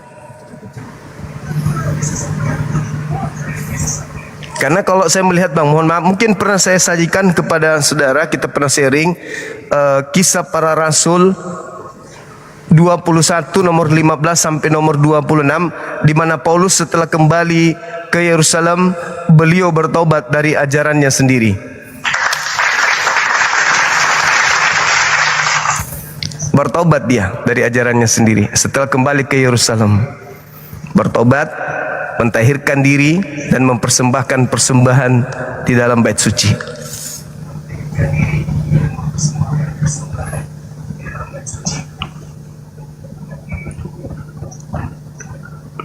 Sekira begitu, Bang.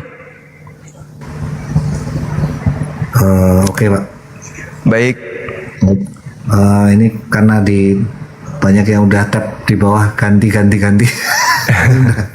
Ini udah bosan sama saya juga ya, Pak ya. Enggak juga, Bang. Kita diskusi lagi, Pak ya. Baik, saudara, baik. Makasih. Makasih, Bang. Makasih, saudara, makasih. Siap. Diskusi lagi, Pak ya. Baik, makasih.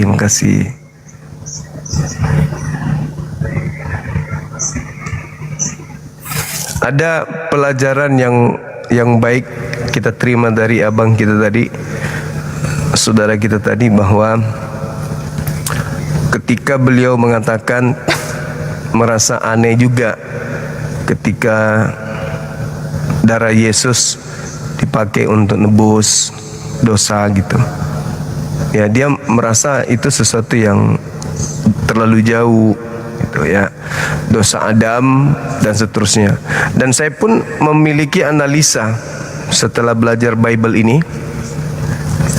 Ketika 4-5 tahun yang lalu pernah saya bahas tema tentang Matius 23 data 15 dan dosa waris yang dianut oleh angkatan jahat. Di situ saya berpikir, teman-teman, kalau darah Yesus sebagai darah orang benar ini tertumpah untuk dosa waris, berarti dari sejak Habel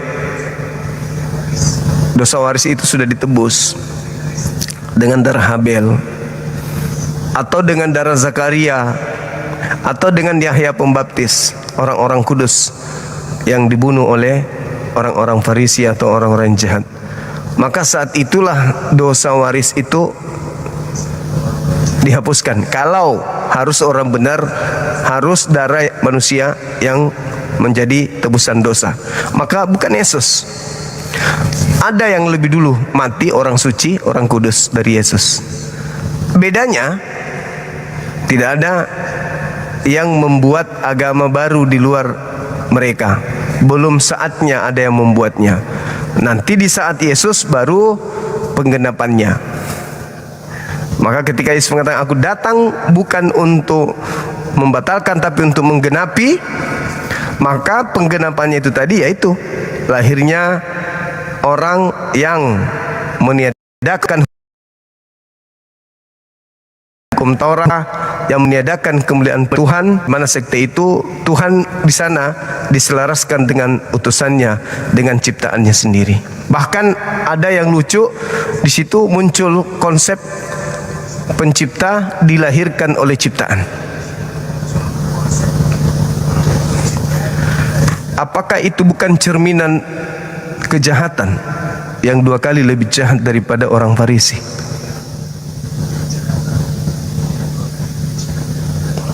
Itulah mungkin.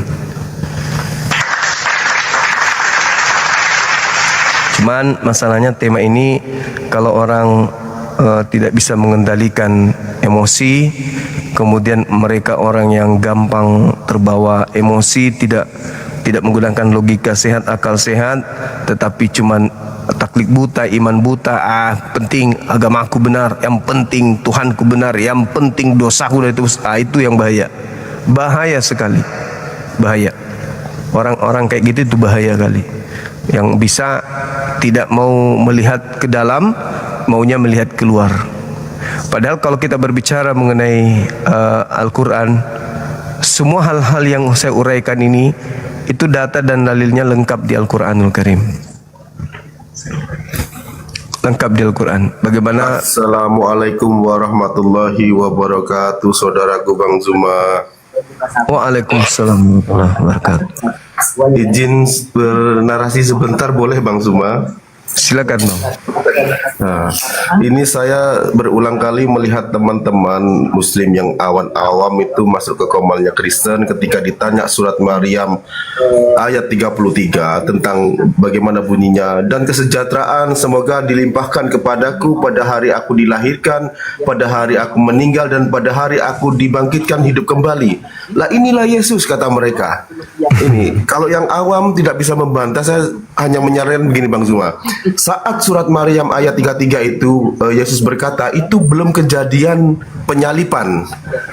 Belum kejadian penyalipannya saudara-saudaraku. Tetapi kejadian penyalipan itu ada di surat An-Nisa 157 sampai 158. Itulah detik-detik keberadaan Nabi Isa terakhir kali. Ya, ada surat itu. Jadi kalau ada oten-oten yang hendak menyamakan surat Maryam dengan penyalipan Yesus, kata mereka, itu salah besar.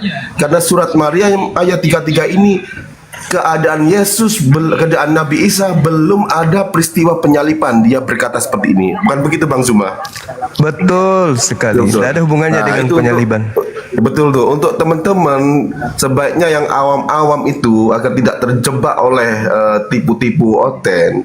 Jadi serahkan itu di surat, bantah mereka dengan ini. Inilah detik-detik keberadaan Nabi Isa alaihi salam, ada di surat An-Nisa 157 sampai 158. Di situ tidak dijelaskan ia meninggal, tetapi diangkat oleh Allah Subhanahu wa taala, Tuhan kita semua umat manusia. Begitu Bang Zuma. Terima kasih sudah dinaikkan. Semoga Gurunda Zuma Allah beri rahmat, kesehatan, ya, lindungan selalu, sehat walafiat seluruh keluarga. Semoga tetap membentengi akidah umat Islam. Terima kasih banyak sudah dinaikkan, merasa terhormat dan tersanjung oleh Bang Zuma. Sama-sama. Izin turun Bang Zuma, semoga mendakwahkan ini terus berlanjut hingga titik darah penghabisan. Amin ya rabbal alamin. Amin, amin ya rabbal alamin. Makasih ilmunya Bang, makasih, masya Allah, luar biasa Bang. Ataupun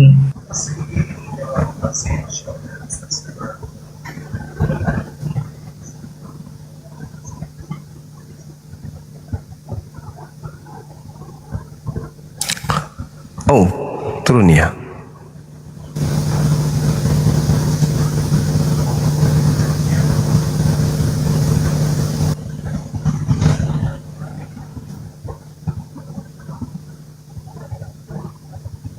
Halo, selamat malam. Malam. Temanya siapa pewaris dosa? Buka kameranya. Lumayan. Intinya bukan ajaran Yesus deh. Buka kameranya.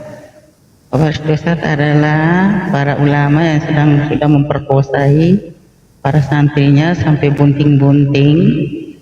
Nah, itulah pewaris dosanya. Dan itu ajaran siapa? Ajarannya siapa itu? Buka kameranya. Jadi yang kau tampilkan di situ kan ke dirimu sendiri. Buka kameranya, Peter. Orang bebas. Nah itu kan pertanyaan. Pelintir.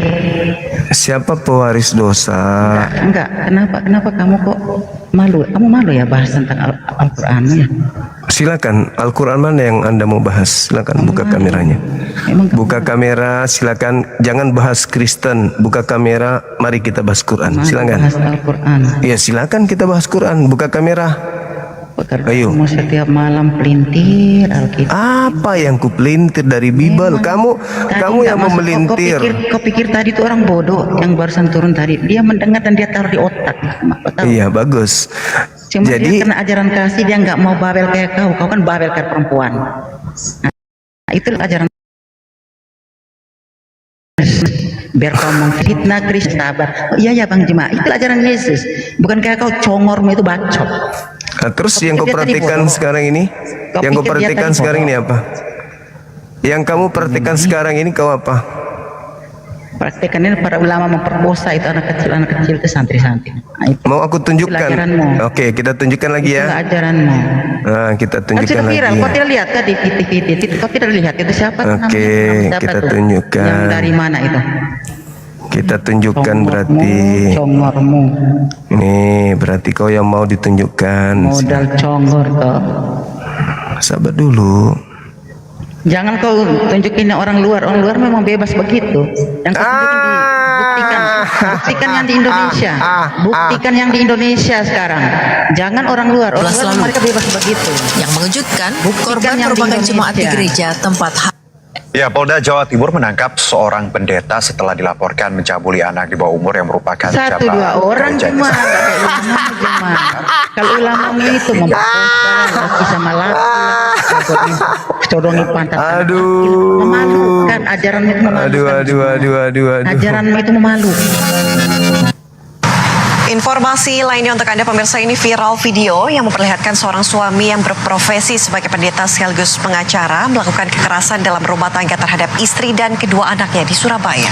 Istri korban mengaku telah mendapatkan kekerasan selama lebih dari 20 tahun. Korban pun telah melaporkan peristiwa ini ke pihak kepolisian.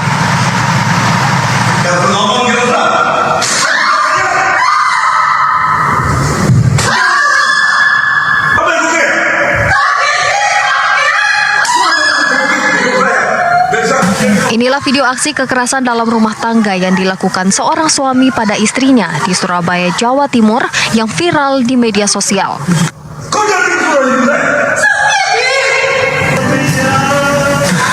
Aksi kekerasan itu diduga dilakukan oleh salah seorang pendeta di salah satu gereja ternama di Sidoarjo yang juga berprofesi sebagai pengacara.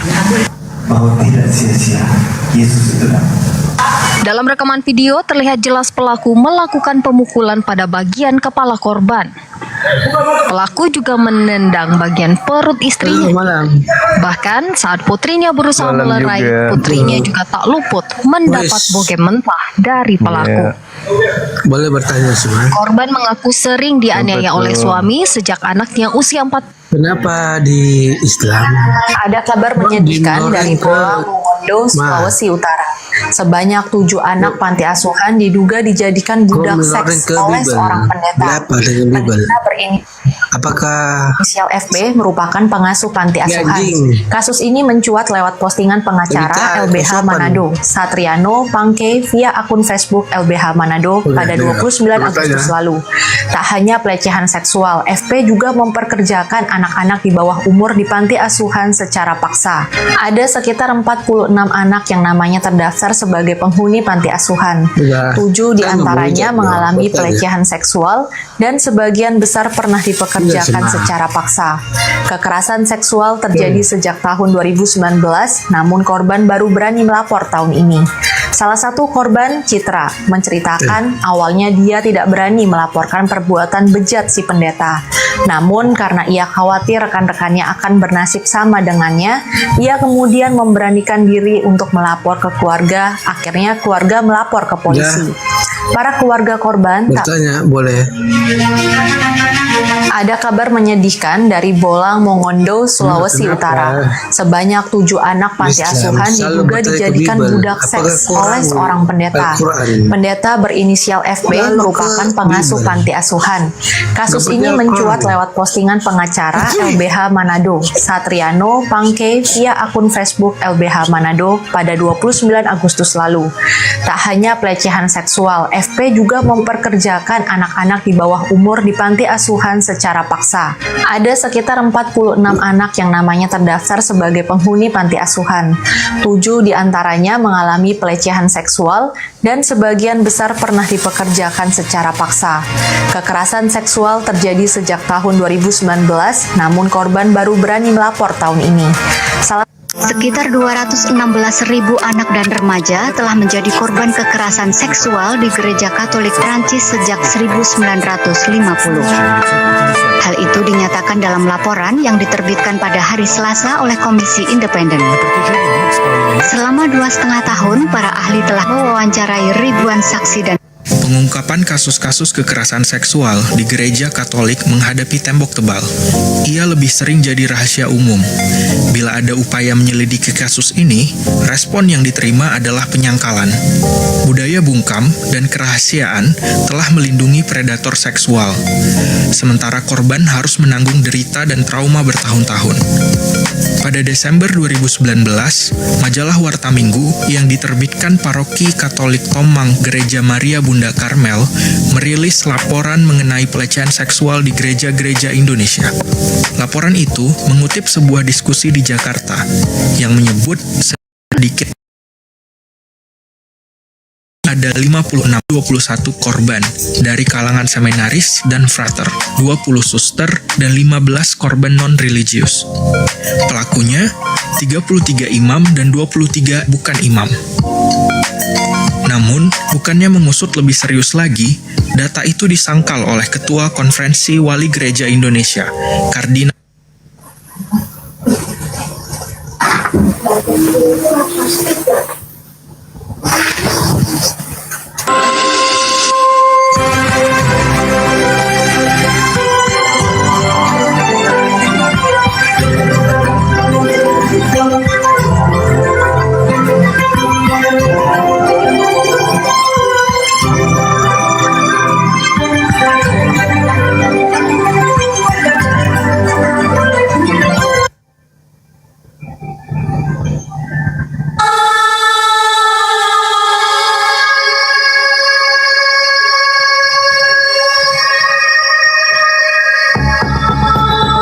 Sahabat Kompas.com, Paus Emeritus Benediktus XVI meminta maaf atas kasus-kasus pelecehan seksual anak yang terjadi di bawah pengawasannya saat menjabat sebagai Uskup Agung di München, Jerman.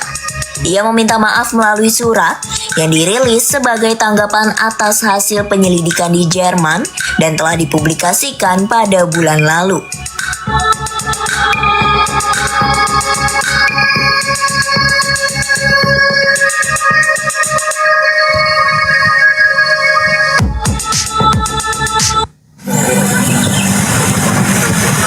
HL, seorang pendeta sebuah gereja di Surabaya, Jawa Timur, Sabtu siang ditangkap atas dugaan pencabulan terhadap seorang jemaatnya. Pencabulan diduga dilakukan sejak korban berusia 10 tahun pada 2005 hingga 2011 lalu. Tersangka ditahan karena polisi menduga yang bersangkutan akan keluar negeri. Polisi juga perlu mendalami kasus ini karena tidak menutup kemungkinan ada korban lain. Kasus dugaan pencabulan oleh pendeta HL ditindaklanjuti setelah keluarga korban didampingi aktivis perempuan melapor ke Polda. Pemirsa, kasus dugaan tindak kekerasan seksual seorang pendeta berujung perundungan dan pengancaman di media sosial.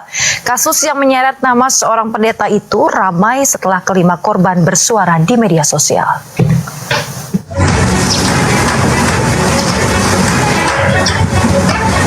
Didampingi tim kuasa hukum, Pendeta Gideon Simanjuntak dan istrinya mendatangi kantor Komnas Perempuan di Jalan Ratu Harhari Menteng, Jakarta Pusat, Senin sore. Dengan membawa sejumlah berkas, kedatangan mereka untuk meminta klarifikasi kepada Komnas Perempuan terkait tuduhan dugaan tindak kekerasan seksual terhadap 5 orang wanita.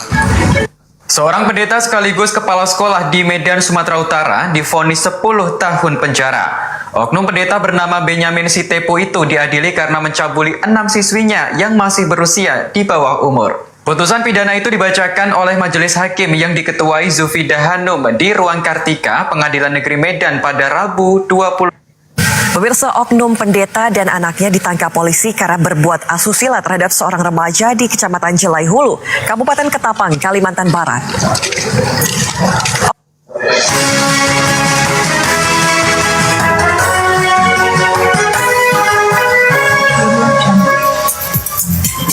Assalamualaikum, beragam berita kriminal, peristiwa aktual dari penjuru negeri, informasi trending dan viral hingga gosip selebriti terupdate kami sajikan dalam Merah Putih Peristiwa.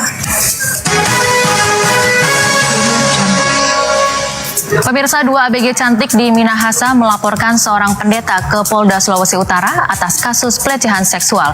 Diduga pencabulan dilakukan di salah satu gereja di wilayah tersebut.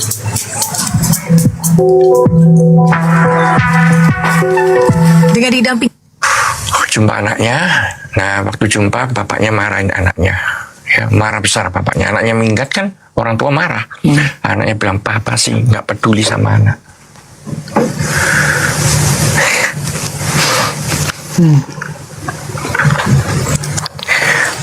Disitulah anak itu mengaku dia dicabuli bertahun-tahun.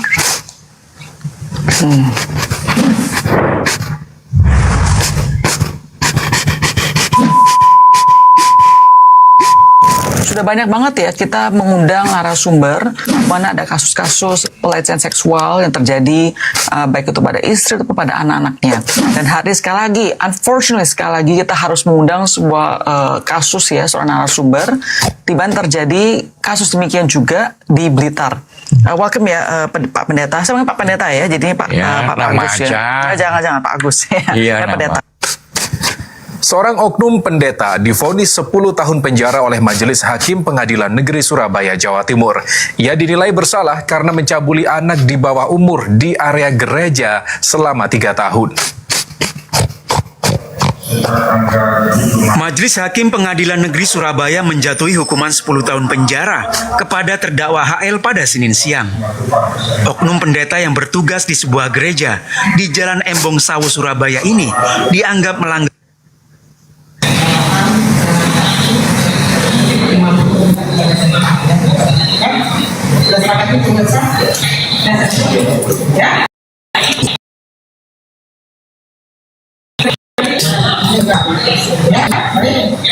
Jadi sebelum saya buka persidangan, saya harap tidak boleh ada yang mengganggu ketertiban persidangan. Jadi diikuti apapun tulisannya. Pengungkapan kasus-kasus kekerasan seksual di gereja Katolik menghadapi tembok tebal. Ia lebih sering jadi rahasia umum. Bila ada upaya menyelidiki kasus ini, respon yang diterima adalah penyangkalan. Budaya bungkam dan kerahasiaan telah melindungi predator seksual, sementara korban harus menanggung derita dan trauma bertahun-tahun. Pada Desember 2019, majalah Warta Minggu yang diterbitkan Paroki Katolik Tomang Gereja Maria Bunda Karmel merilis laporan mengenai pelecehan seksual di gereja-gereja Indonesia.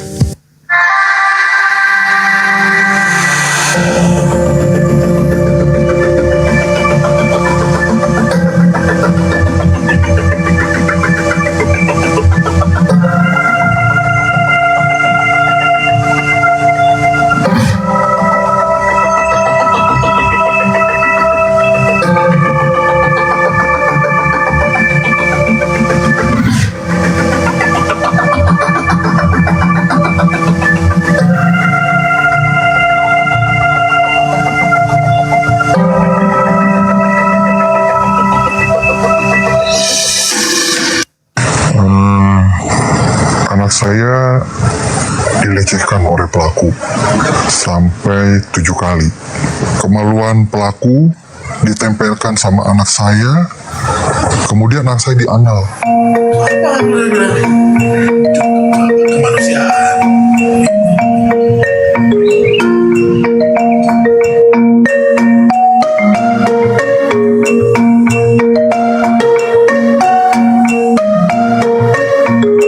Sementara yang melapor secara resmi 2 orang, namun diduga ada beberapa korban yang lain ya, yang dalam proses. Nah, modusnya dia adalah yang diantar pulang terakhir itu adalah calon korban. Sudah yang lain.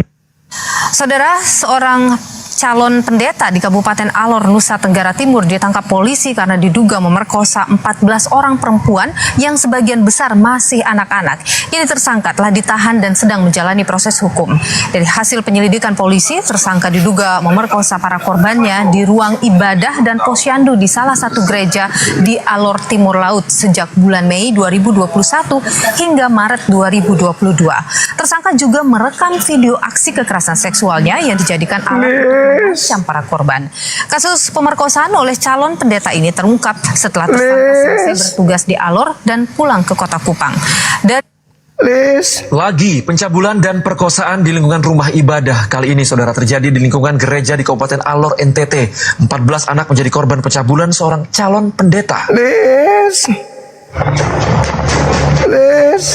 SAS 35 tahun hanya bisa berjalan menunduk saat tugas menuju Polres Alor.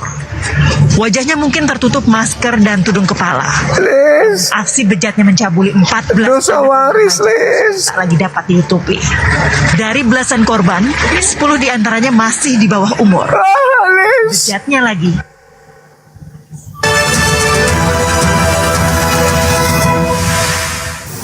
SAS calon pendeta yang menjadi tersangka persetubuhan belasan anak di Alor saat masih bertugas sebagai vikaris di salah satu gereja akhirnya dituntut hukuman mati oleh JPU. SAS yang sebelumnya bertugas sebagai seorang vikaris salah satu gereja di daerah Alor Timur Laut, kasusnya sudah masuk dalam tahapan tuntutan. Calon pendeta tersebut menjadi tersangka karena telah terbukti melakukan persetubuhan belasan anak di wilayahnya saat bertugas sebagai vikaris untuk melayani jemaat di sana. Kasus ini terbongkar ketika SAS selesai bertugas dan kembali ke Kupang untuk persiapan ditabiskan menjadi pendeta. Namun keluarga korban dan korban yang hampir sebagian masih sekolah ini melaporkan kejadian ini ke polisi. Penuntutan hukuman mati oleh JPU kepada SAS di Kabupaten. Sidang kasus pencabulan anak-anak panti asuhan yang dilakukan seorang oknum biarawan gereja di Depok, Jawa Barat kembali bergulir. Kali ini sidang beragendakan pembacaan pembelaan kuasa hukum terdakwa. Sidang pledoi kasus pelecehan seksual terhadap 3 anak di bawah umur di sebuah panti asuhan anak milik salah satu gereja di kota Depok, Jawa Barat digelar. Terdakwa LN yang adalah biarawan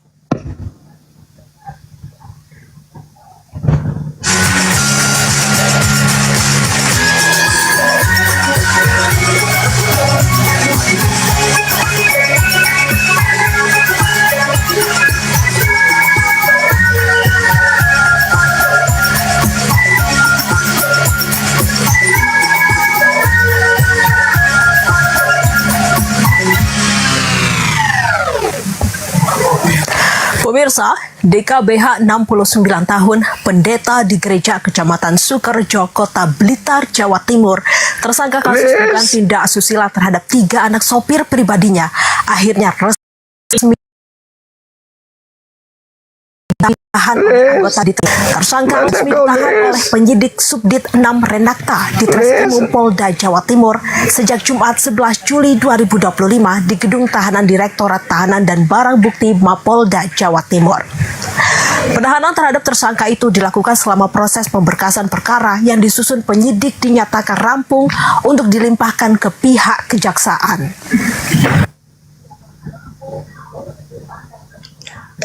Pendeta bernama Daniel Ki Bagus Heryono ini biadab banget. Dia dengan tega mencabuli 4 anak sopirnya sendiri yang berinisial FTP, GTP, TTP, dan NTP. Dia ini pendeta senior sekaligus ketua Gereja Jemaat Kristen Indonesia Mahanaim di Blitar, Jawa Timur. Semua kejadian itu diceritakan ayah korban yang adalah sopir sang pendeta berinisial T ke tim kuasa hukum Hotman Paris. T cerita dia pertama kali kenal Daniel di bulan Desember 2021. T pun ditawari pekerjaan sebagai sopirnya Daniel. Pendeta itu juga udah siapin kontrakan di belakang gereja untuk tempat tinggal T dan keempat putrinya. Pada 2022, T dan 4 anaknya ditawarin buat tinggal di rumah belakang gereja bekas tempat tinggal penjaga gereja. Sejak itulah Daniel melancarkan aksinya. Kasus ini terungkap pada 12 April 2024 setelah FTP anak sulung T kabur sama temennya ke Kediri dan gak mau tinggal Pendeta Kristen Kota Semarang Adi Suprobo divonis 7 tahun penjara dan denda 1 miliar rupiah dengan pidana pengganti 4 bulan kurungan penjara dalam kasus pelecehan seksual. Putusan vonis tersebut dibacakan oleh Majelis Hakim Pengadilan Negeri Semarang di ruang persidangan Mudjono, Selasa, 12 Agustus 2005. Vonis yang dibacakan oleh Ketua Majelis Hakim Noerista lebih ringan dari tuntutan jaksa penuntut umum. Pendeta di Semarang ini bisa-bisanya cabulin anak di bawah umur. Modusnya diajak doa bersama. Kacau nggak tuh? Namanya Adi Suprobo, asal Semarang, Jawa Tengah. Korbannya sebenarnya ada beberapa dan tersebar di berbagai daerah. Ada yang dari Semarang, Temanggung, Kudus, sampai Ambarawa. Tapi yang lapor cuma 1 korban aja. Umurnya 10 tahun. Kasus yang lagi viral ini terungkapnya pada Mei 2024 lalu. Korban ngaku ke keluarganya kalau dia dilecehin. Dan terungkaplah semuanya. Adi ngajak korban ke kamar dengan alasan ada gangguan yang harus dihilangin. Bluetooth disconnected. Liz, di mana kau, Nek? Masih kau bawa-bawa isu-isu itu, Dek?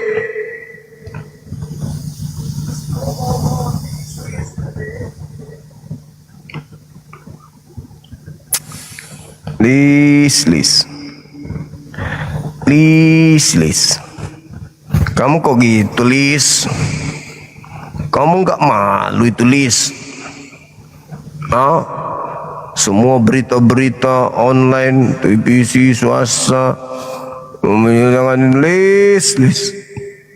Ayo teman-teman non-muslim, kalau masih ada silakan naik ke atas, kita diskusi. Silakan. Ayo, Liz. Istrinya Gumasa. Kau kemana Gumasa, istrimu? Apakah sedang mempraktekkan Amsal? Masih mau aku datang besok? Masih mau? Orang lagi dialognya baik-baik. Oh, mancing-mancing makanlah itu. Naik. Liz, jangan-jangan kau salah satu pelaku, Liz.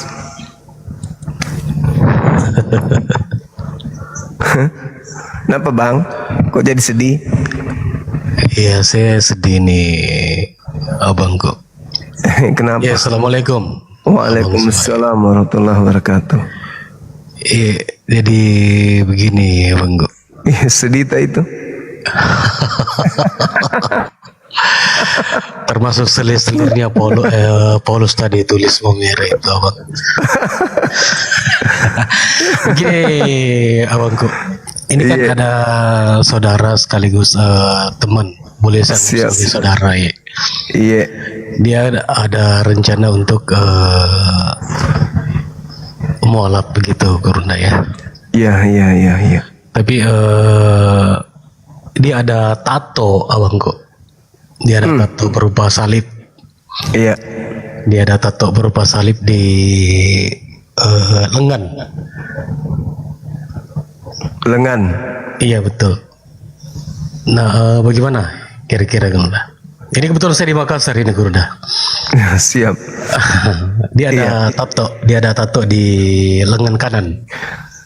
Iya, sebenarnya kalau tatonya itu dibuat sebelum dia meluk Islam, ya sebelum dia nggak waktu apa-apa. masih Kristen itu, Gurunda.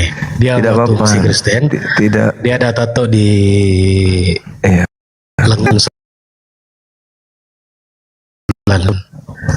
Tidak masalah. Sekarang dia ada pikirannya untuk memeluk agama Islam. Iya. Bagaimana kira-kira, Gurunda, ini mengenai masalah tato yang ada di tato salib itu, Gurunda, yang ada di lengan kanan. Itu bukan penghalang untuk memeluk Islam.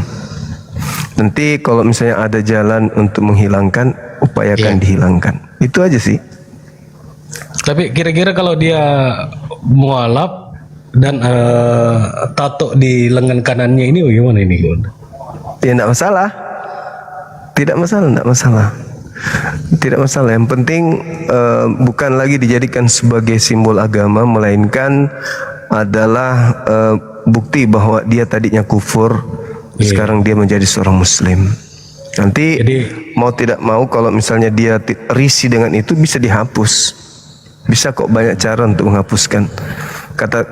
Kata kawan kita juga termasuk potong lengan kalau memang betul-betul mah. Tidak seperti itu.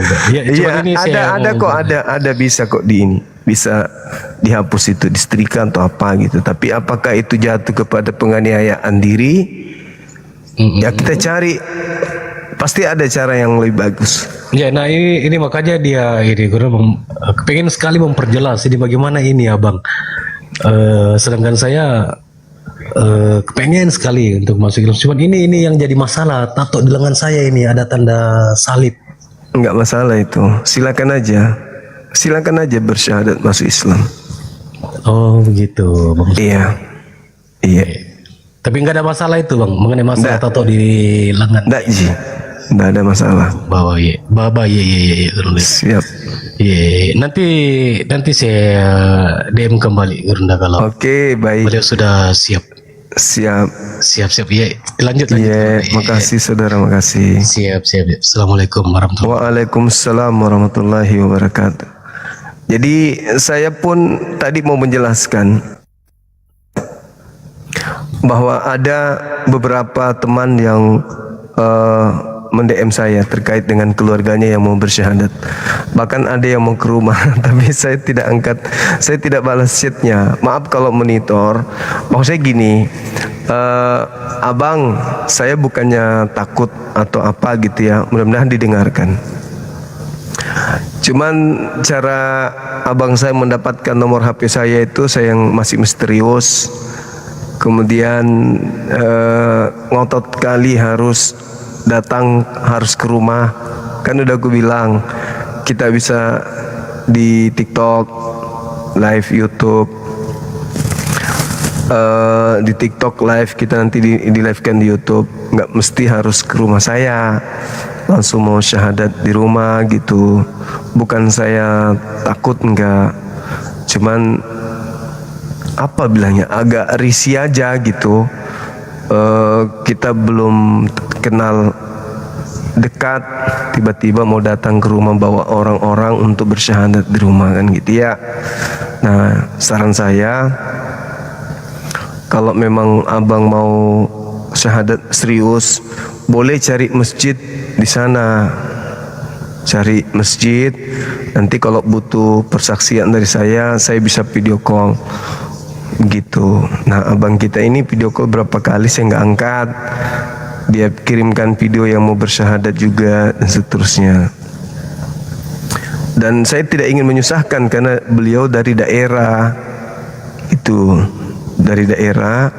Terus dia ceritakan orang tak mampu, malah menyusahkan kalau dia harus datang jauh-jauh ke kota ini untuk bersyahadat, padahal kan bisa diadakan di sana. Kemudian teman saya yang nge-DM juga terkait dengan bininya yang bersyahadat mau diajarkan.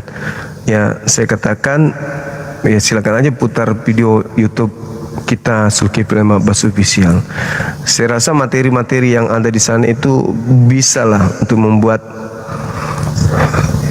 orang yang mau belajar Islam untuk sampai kepada Islam gitu, teman-teman. Banyak yang mend-DM saya tentang mau pindah ke Islam.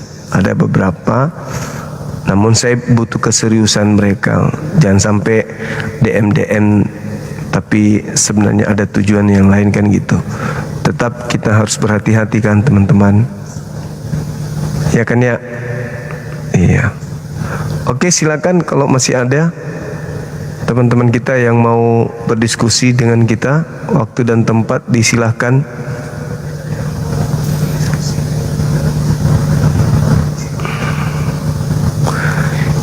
Ibu Karona, Ibu Karolina suka karo-karo. Waduh, saya diterima toh. Apa ini? Saya tadi apa namanya itu blockchain itu ngapain di atas ya tadi itu? Apa itu?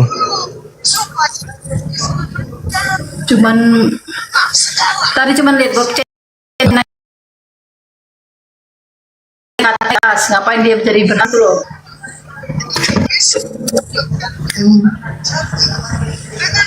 Gimana Bang Juma, apa kabarnya? Baik. Oh, puji Tuhan. Iya. Apa yang dibahas ini? Itu pewaris dosa waris. Terus kenapa dengan dosa waris? Kristen itu menerima dosa waris. Sayangnya dosa warisnya bukan dari Adam, tetapi dari orang Farisi gitu. Mana ayatnya? Di mana ayatnya Bang Cuma? Itu Matius Di mana 23. ayatnya? Matius 23. Matius 23. Iya. 23 ayat 15. Ayat 15. Iya. Oke. Matius di 23:15 berisi kecaman keras terhadap kecaman keras Yesus terhadap ahli Taurat dan orang Farisi yang munafik. Mereka giat mencari pengikut hingga ke seluruh dunia, namun pengikut baru tersebut justru dijadikan anak neraka yang 2 kali lebih jahat dari mereka. Jadi Tuhan Yesus itu mengecam keras orang-orang Taurat ini. Yang orang-orang Taurat ini ingat ya, ahli Taurat ini dia pinter dengan kitab Musa, dia tahu tentang kitab Musa, tetapi dia hanya ditopeng saja, tapi hatinya jahat, lakuannya jahat gitu. Dia beribadah di depan jalan, di pinggir jalan supaya dilihat orang dia beragama, tetapi kelakuannya jahat, itu yang dikecam Tuhan. Itu kenapa tidak ada yang mewarisi dosanya dari orang Farisi, tidak ada. Nah, sekarang orang Farisinya ketika menjelajahi daratan mentobatkan orang di luar dirinya, itu siapa pelakunya? Orang Farisi ini tidak ada. Orang-orang Farisi ini aja dia terbatas sampai situ aja. Orang-orang yang munafik rohani, dia menganggap dia itu beragama, dia beranggap dia itu orang yang alim, sehingga dia berdoa di pinggir jalan, dia tetap melakukan kejahatan. Sehingga kata Yesus, justru orang-orang yang melihat orang ini jadi batu sandungan. Orang kan menjadikan orang itu lebih jahat karena melihat orang yang bersoalim tetapi kelakuannya jahat gitu. Jadi orang yang melihatnya itu jadi batu sandungan gitu. Iya. Lebih jahat daripada. Iya, itu udah benar itu. Udah nggak salah. Iya. Sekarang agama yang dibentuk oleh orang-orang Farisi ini agama mana? Tidak ada agama Farisi, nggak ada agama. Orang Farisi membentuk sekte di luar agama Yahudi. Orang Farisi yang Jadi tidak ada. Paulus ini bukan orang Farisi. Dia orang Yahudi, bukan Farisi. Filipi Dia orang 3. Yahudi, keturunan Yahudi dia. Filipi 3 nomor 5. Dia orang Yahudi. Dia tidak menerima Mesias, dia tidak menerima Yesus berawal Paulus itu. Coba Filipi 3 nomor 5 coba dibaca. Hatiku gembira, riang tak terkira. Filipi 3 nomor 5. Filipi 3:5 mencatat latar belakang keagamaan Paulus. Keagamaan Paulus yang sempurna menurut hukum Taurat. Disunat hari ke-8-nya, kepercayaannya tentang Yahudi, agama Yahudi, percayaannya. Terus baca dong. boneka cantik. Paulus yang sempurna menurut Taurat disunat dari 8. Bangsa Israel Tulen, suku Binyamin. Bangsa Israel Tulen, suku Binyamin, orang Ibrani asli dan seorang Farisi.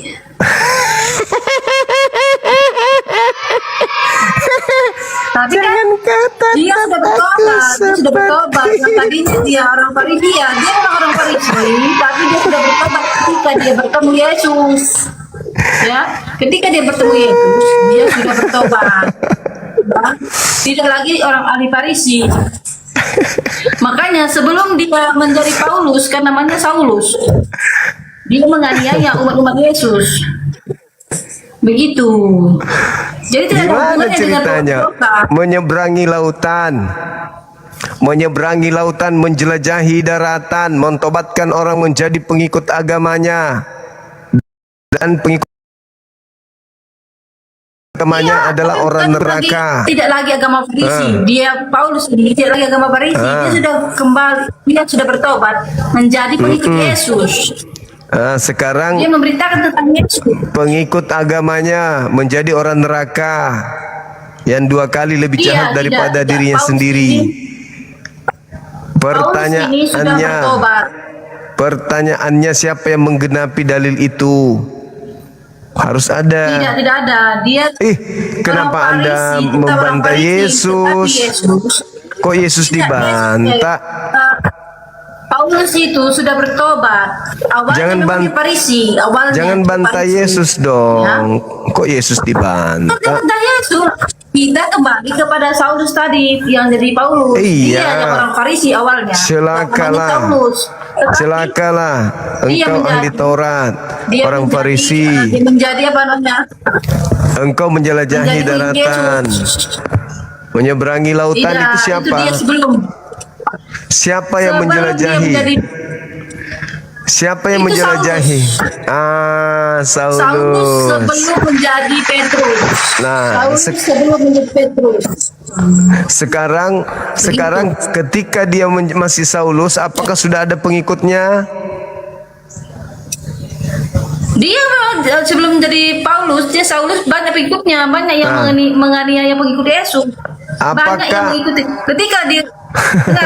Ketika dia bertemu Yesus di Damsyik, dia banyak orang loh bersama dia, pengikutnya banyak. Apakah dia sudah mentobatkan orang setelah dia masih sama Saulus? Apakah dia sudah menjelajahi daratan? Apakah dia sudah menjelajahi daratan? Sudah. Makanya dia menganiaya umat Yesus. Apakah dia apakah dia menyeberangi lautan? Ya, tidak ada dikasih tahu. Ya. Tetapi ketika dia sudah bertobat, dia menjadi pemberita tentang Yesus. Bagaimana caranya dia bersama Yesus? Bagaimana caranya dia menyesatkan banyak orang kalau dia tidak bertobat?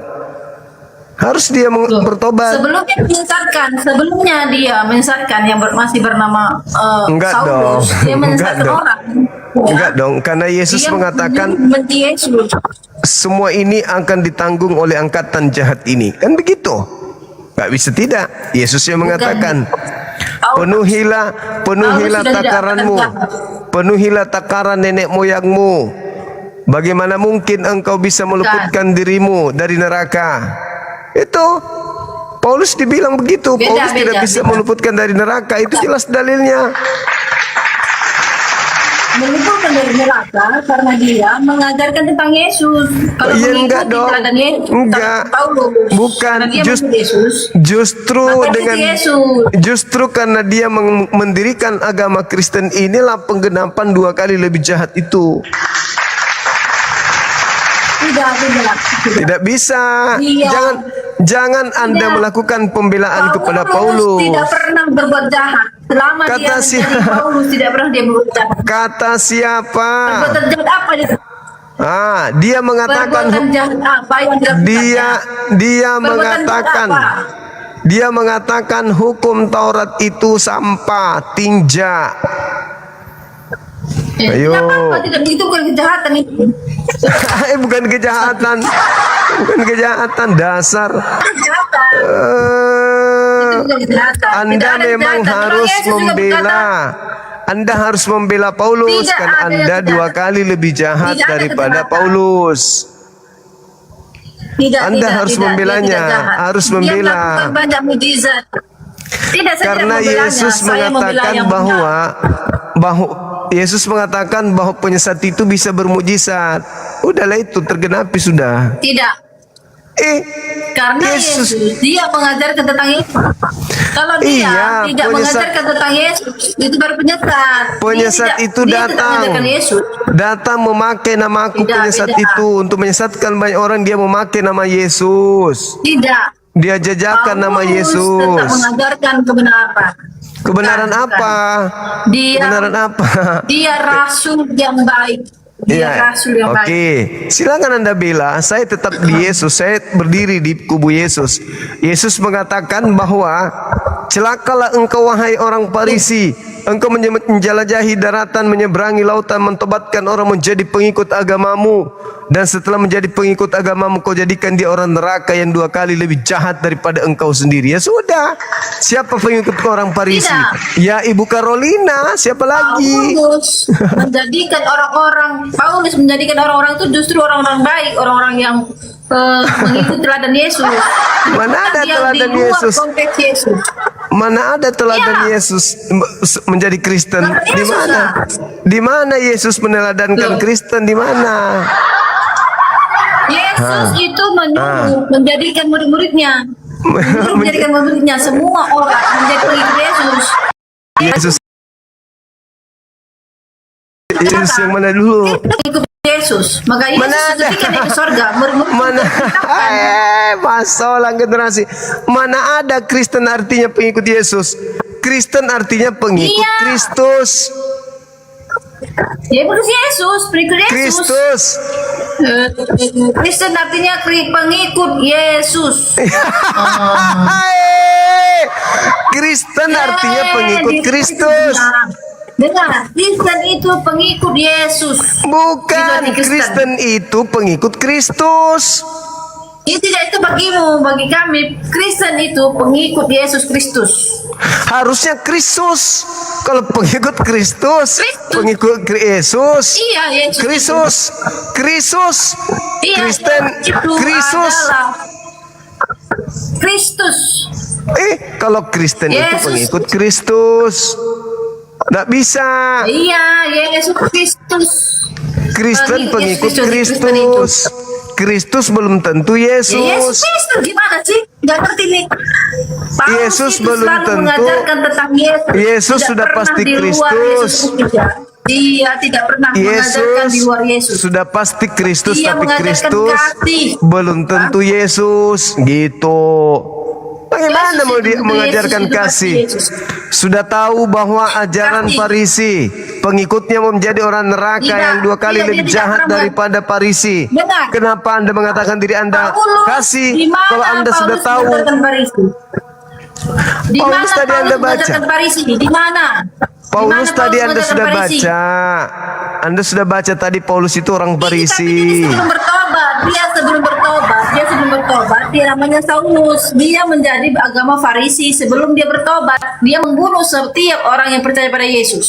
Tetapi ketika dia di Damsyik bertemu dengan Yesus, dia bertobat. Dia meninggalkan kejahatannya membunuh orang Kristen atau pengikut Yesus, menjadi pemberita tentang Yesus. Ya. Jadi dia yang beritakan dari Korintus itu, dia semua memberitakan tentang Yesus. Tidak pernah di luar itu. Yesus berkata di dalam Lukas 21 nomor 8, waspadalah kepada penyesat yang datang kepadamu memakai namaku dan berkata akulah dia. Jangan kau percaya. Tidak. Nomor 12-nya. Namun sebelum dia penyesat itu datang, kamu terlebih dahulu disiksa, disesat, dipenjara, ditangkap, dianiaya, dibunuh dan dimasukkan ke dalam rumah-rumah suci. Sekarang pertanyaannya, siapa yang melakukan itu terhadap murid Yesus? Loh, tunggu. Sementara Paulus yang ditangkap loh. Paulus yang dianiaya. Saya ulang lagi. Oh. Siapa yang melakukan penangkapan penganiayaan terhadap murid-murid Yesus? Orang-orang Yahudi. Siapa? Orang Yahudi. Iya, siapa yang menganiaya murid Paulus, murid Yesus siapa? Tapi bukan Paulus. Dia belum.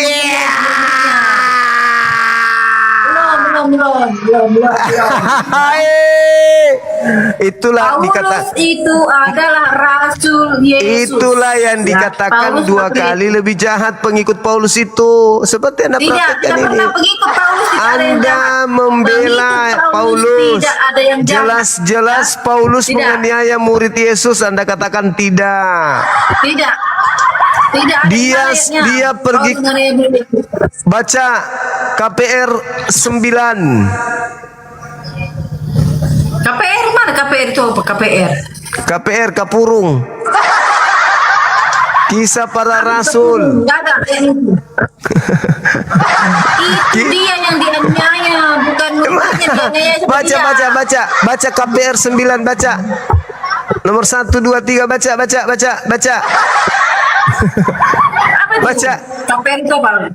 Kapurung. KPR itu apa? Kisah para Rasul, KPR. Baca. Inilah kalau dua kali lebih jahat dari Paulus. Ini kayak Carolina ini. Jahat itu orang yang suka menghina orang lain itu jahat. Menghina orang lain. Saya menunjukkan data. Silakan. Bisa paruh berapa? KPR 9. 9 ayat. Baca 1, 2, 3, 4, 5, 6, 7, 8, 9, 10. Baca. Nah. Baca 1, 2, 3. Nah. Kisah para Rasul 9. Sementara itu berkobar-kobar hati Saulus untuk mengancam dan membunuh murid-murid Tuhan bukan murid Yesus ya. Dia menghadap imam besar murid Tuhan. Begitu Yesus ya. Dia menghadap imam besar dan meminta tapi itu dia kan masih jauh. Dia memang bertobat. Saya ulang lagi.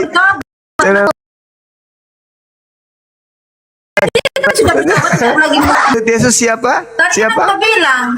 Tadi kan aku udah bilang dia itu Saulus adalah penganiaya murid Yesus atau pengikut Yesus.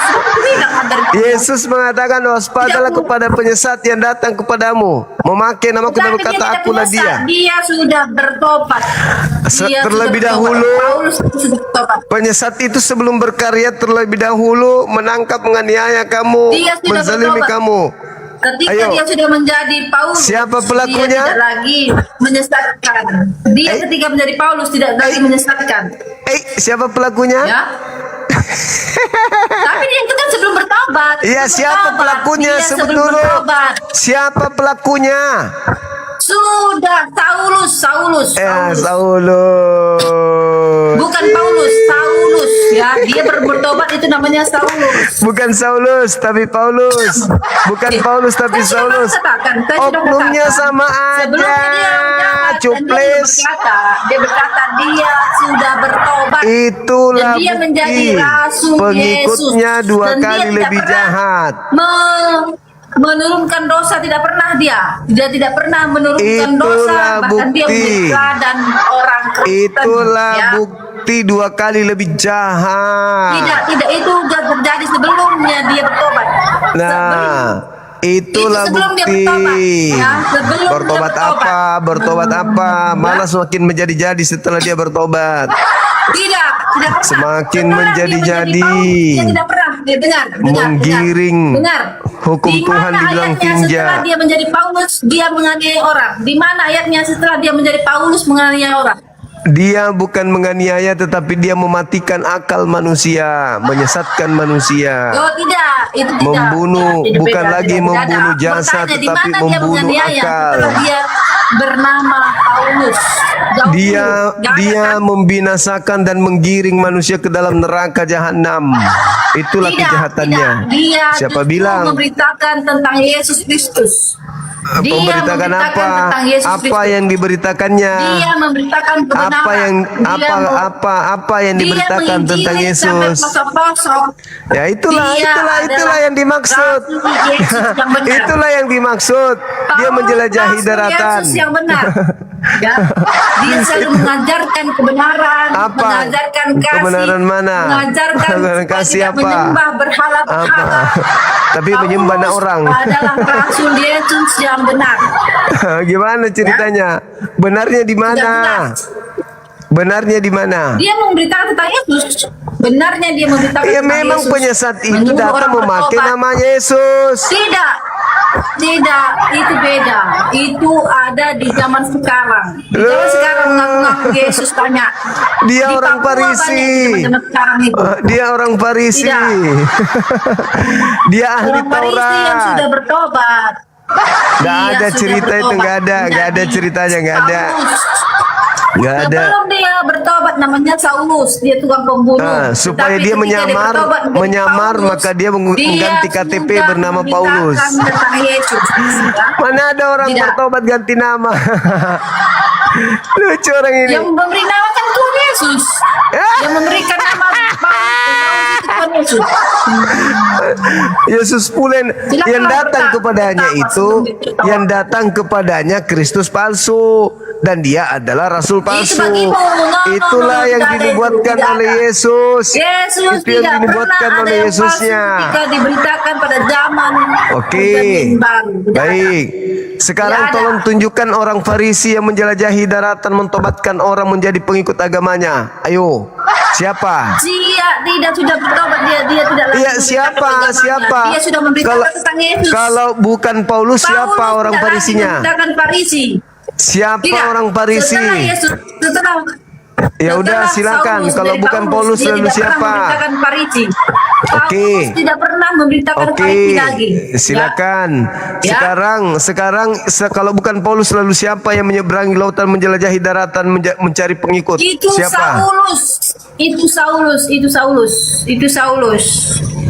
Ya. Saulus ya. Setelah dia menjadi Paulus, setelah dia menjadi Paulus tidak pernah memberitakan tentang Farisi, tentang Di mana agama dalilnya? sebelumnya. Di mana dalilnya Dia Yesus sudah mengatakan bahwa dalilnya penyesat itu bertobat? Paulus memberitakan tentang Yesus. Di mana Paulus itu dalilnya? sudah memberitakan.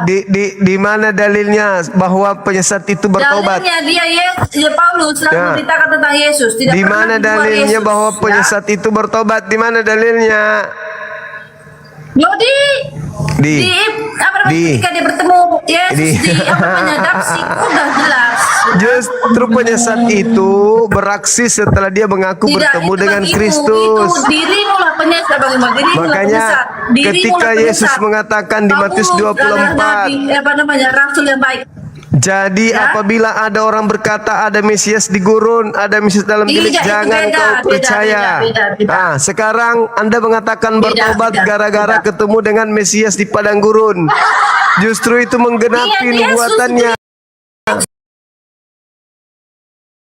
Asli. Dia Berkata kepada muridnya, Ananias juga apabila murid Yesus. ada orang Ananias mengaku bertemu. bertemu dengan Mesias, jangan kau percaya. Itu murid Yesus. Jadi Paulus ketika mengaku-ngaku bertemu dengan Saulus, bertemu dengan Yesus, maka pesan Yesus jangan kau percaya. Tidak.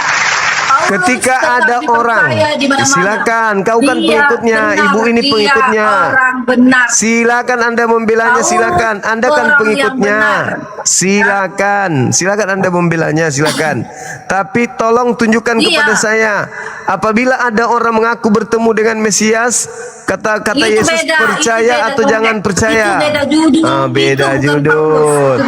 Anda harus selalu membantah dan membantu Paulus. Harus. Karena Anda pengikut Paulus. Menjadi Saul Paulus, ya. Kalau begitu, di mana Saulus? Ya, kisah para rasul 9 ayat 119. Di mana Saulus yang menganiaya pengikut Yesus mengalami perjumpaan dengan Yesus dalam cahaya terang. di perjalanan ke Damsyik dan Yesus menjadi buta mengatakan selama 3 apa? hari. Ia kemudian Kalau ada ditemukan orang dan mengaku dibaptis. bertemu dengan aku dia udah percaya. dibaptis. Percaya atau jangan percaya? Saulus sudah dibaptis. Saulus sudah dibaptis menjadi Paulus. Saya ulang Ya, lagi. dia dibaptis. Tandanya Kata dia Yesus pengikut kepada Yesus, muridnya, dia sudah dibaptis. kalau ada orang yang mengaku bertemu dengan Mesias, Paulus percaya sudah atau dibaptis jangan dia. percaya? Ayo. Kata Yesus, kalau adalah ada yang pengikut mengaku Yesus, bertemu ya. dengan Mesias, percaya atau Itu jangan beda. percaya? Itu beda, Kenapa beda? Bukan Paulus. Kenapa beda Bukan konteks? Paulus itu bukan yang dimaksud Yesus. Siapa? Itu adalah Siapa nabi-nabi yang palsu. mengaku? Siapa yang dimaksud mengaku? Yesus adalah nabi-nabi palsu. Ya, siapa Sementara nabi Saulus palsunya? bukan nabi. Siapa nabi palsunya yang Paulus mengaku bukan bertemu nabi. dengan Paulus Yesus? bukan nabi. Paulus bukan nabi. Paulus itu adalah rasul, bukan nabi. Bukan nabi palsu dia. KPR 13. Dia rasul. KPR 13 Dibilang nomor Yesus, 1. itulah nabi-nabi mengaku bermujizat, mengaku KPR namanya, 13 nomor 1. melakukan Itu Paulus mengaku kejahatan. nabi. Ya, tidak. Dan bertemu dengan Yesus Tidak itu pernah tidak mesti nabi, nabi, dia kata rasul. Yesus. Dia mengatakan rasul itu. jika ada yang berkata kepadamu ada Mesias di gurun, ada Mesias, Iya, itu jangan nabi kau palsu. percaya. Nah, Itu Paulus lah itu. nabi palsu, bukan. Siapa yang bertemu? Paulus bukan nabi palsu. Siapa yang bertemu Paulus ketika dia ke bukan Damsyik? nabi palsu. Siapa yang mengaku bertemu Tapi dia bertemu bukan Yesus nabi, ketika dia ke Damsyik? rasul. Beda.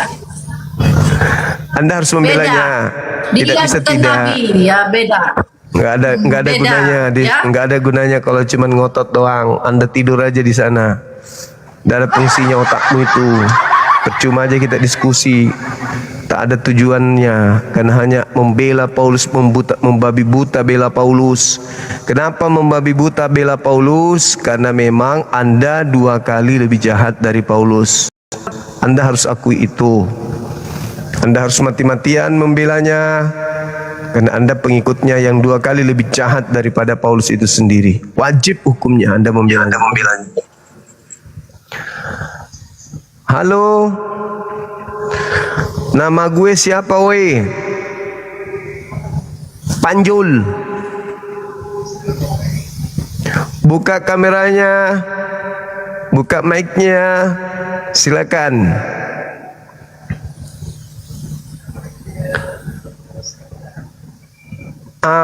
Mantap.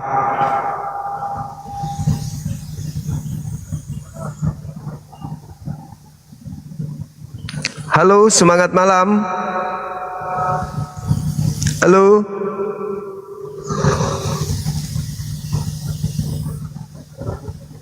Halo. Halo.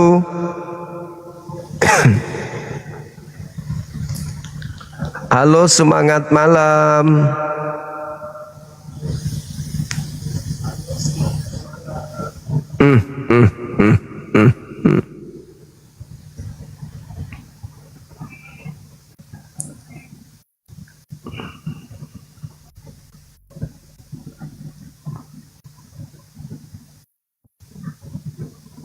Silakan teman-teman, ajukan permintaan naik. Wih. Oh,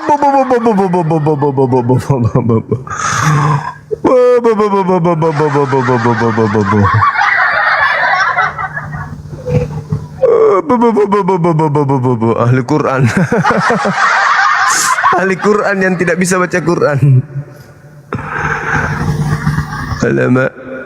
Ayo teman-teman, silakan naik.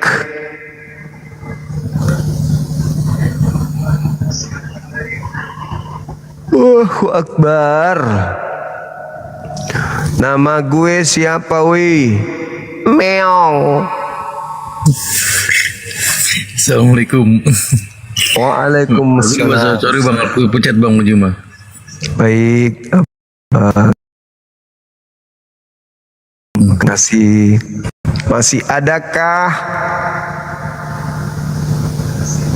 Mana list tadi ya?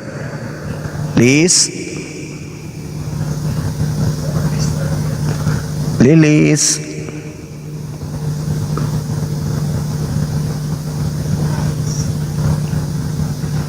Lilis, Lilis, Lilis tak ada lagi. Lilis jadi malu kawan. Halo, semangat malam. Wah, tembus 3M. Thank you teman-teman. Luar biasa. Halo, Travel. Semangat malam.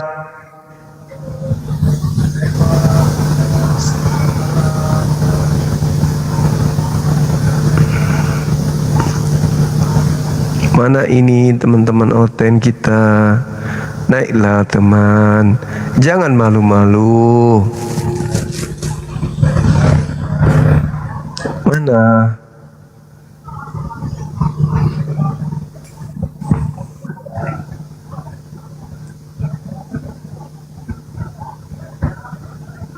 Ayolah teman-teman, silakan naik, jangan malu-malu. Halo, semangat malam.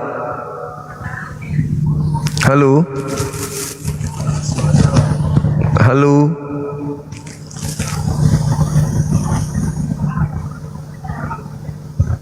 Halo Bang. Gak bisa dia teman-teman. Hilang lagi. Kita turunkan. Tak bisa dia diskusi lagi. Oke teman-teman, udah 1:30, 1:30 di sini.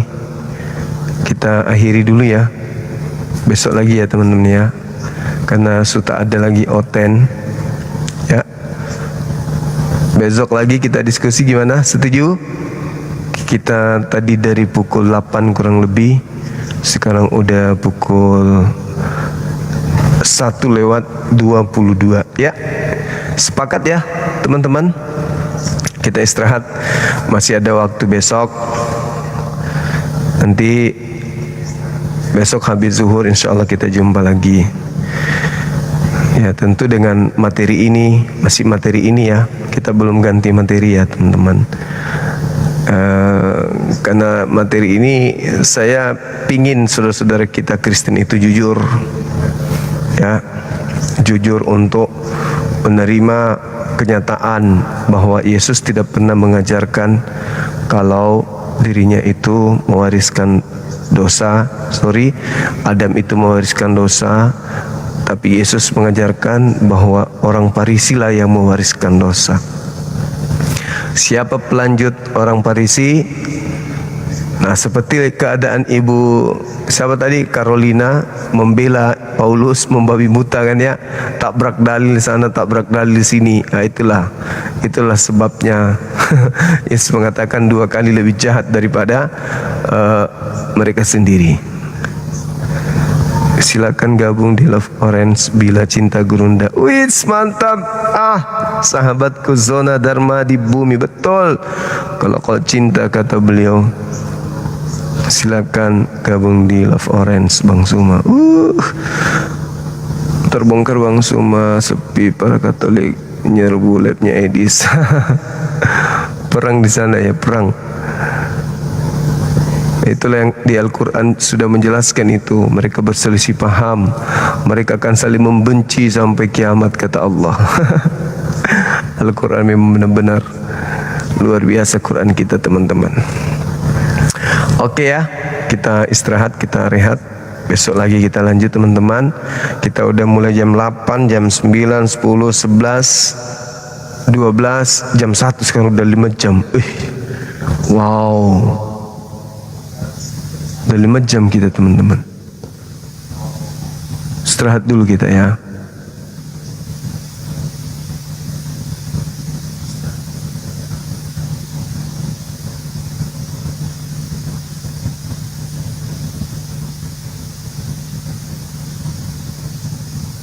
Oke, baik teman-teman sekalian, sekali lagi satu lagi teman-teman, bahwa apa yang kita sajikan ini itu berbasis data ya. Kita tidak serampangan kemudian memberi pendapat tanpa ada dukungan dalil. Tadi teman kita ada seorang guru mesianik kalau nggak salah ya. Dia mengiyakan kok dia agak sulit, dia sulit menerima, akalnya sulit menerima kalau Adam mewariskan dosa kan gitu. Seingat saya sih gitu. Oke, teman-teman, untuk itu silakan kita dalil tolo. Jadi apa Ji? Masa dalil Bible mau kau bilang dalil tolo? Kan aneh. Aneh itu di kitabmu itu yang menjelaskan, bukan aku buat-buat. Itu benar-benar tertulis, kan saya bikin-bikin. Tutup gereja pendeta kalau khotbah enggak jujur dan jemaat cukup iman saja. Betul sekali. Betul sekali. Silakan gabung di Love Orange Bang Suma. Ada tadi yang mau ku baca. Apa itu? Dia mau nantang saya tapi dia mau apa? Oke. Dia minta di ini habis ini ya. Baik teman-teman, kita tutup dulu. InsyaAllah besok jumpa lagi kita. Terima kasih udah mempersamai Bang Suma, udah mendukung Bang Suma, Love Orange-nya, terus kemudian tap-tap layarnya, posting ulangnya, yang typing juga, gift-giftnya. Terima kasih banyak. Panjang umur kalian, itulah bukti kalian ikut berjihad dalam metode yang kita pakai, cara kita yang kita pakai, metode yang kita gunakan untuk menyampaikan ilmu sebagai amal jariah. Thank you, kalian luar biasa, Masya Allah. Kita tutup teman-teman. Namun sebelumnya saya mohon maaf kepada teman-teman saya non-muslim jika kebenaran yang aku sampaikan ini ada yang menyakitin hati kalian. Maafkan saya, itulah agama saya yang harus saya tegakkan, yaitu menyeru kepada yang ma'ruf, mencegah kepada yang mungkar. Jika kemungkaran itu adalah hal yang kamu senangi dan ternyata itu diluruskan oleh saya, maka saya minta maaf. Saya minta maaf dan tolong renungkan. Saya doakan semoga kalian bisa mendapatkan hidayah. Oke, dan teman-teman muslim saya yang ada di TikTok dan yang ada di YouTube, Masya Allah luar biasa. Terima kasih atas kebersamaannya. Insya Allah semua yang kita lakukan ini akan mendapatkan berkah di hadapan Allah, ya, menjadi berkah di hadapan Allah dan akan menjadi pemberat timbangan amal kebajikan kita, insya Allah. Amin amin ya rabbal alamin. Kita tutup. Subhanakallahumma bihamdi, asyhadu an la ilaha illa anta, astaghfiruka wa atubu ilaih. Salam tauhid, salam satu Tuhan. Jayalah Islam kita, jayalah Indonesia kita. Assalamualaikum warahmatullahi wabarakatuh. Takbir. Allahu akbar, Allahu akbar, Allahu akbar. Terima kasih, Masya Allah. Bye. Tadi si Lilis mau menghina, ditunjukkan data, bilang jangan ambil data dari luar negeri.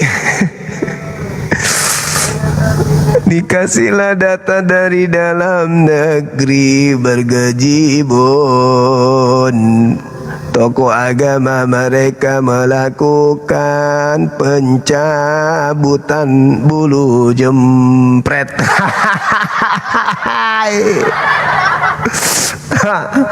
Lucu Lis. Banyak kali berita, satu kali ku ketik pendeta melakukan pencabutan bulu ketek. Muncul, wih, Masya Allah, Masya Allah, Masya Allah, Masya Allah. Subhanallah, Subhanallah, Subhanallah.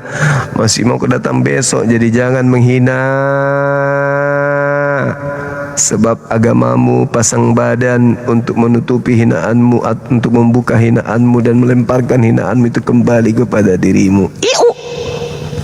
Bye teman-teman, makasih.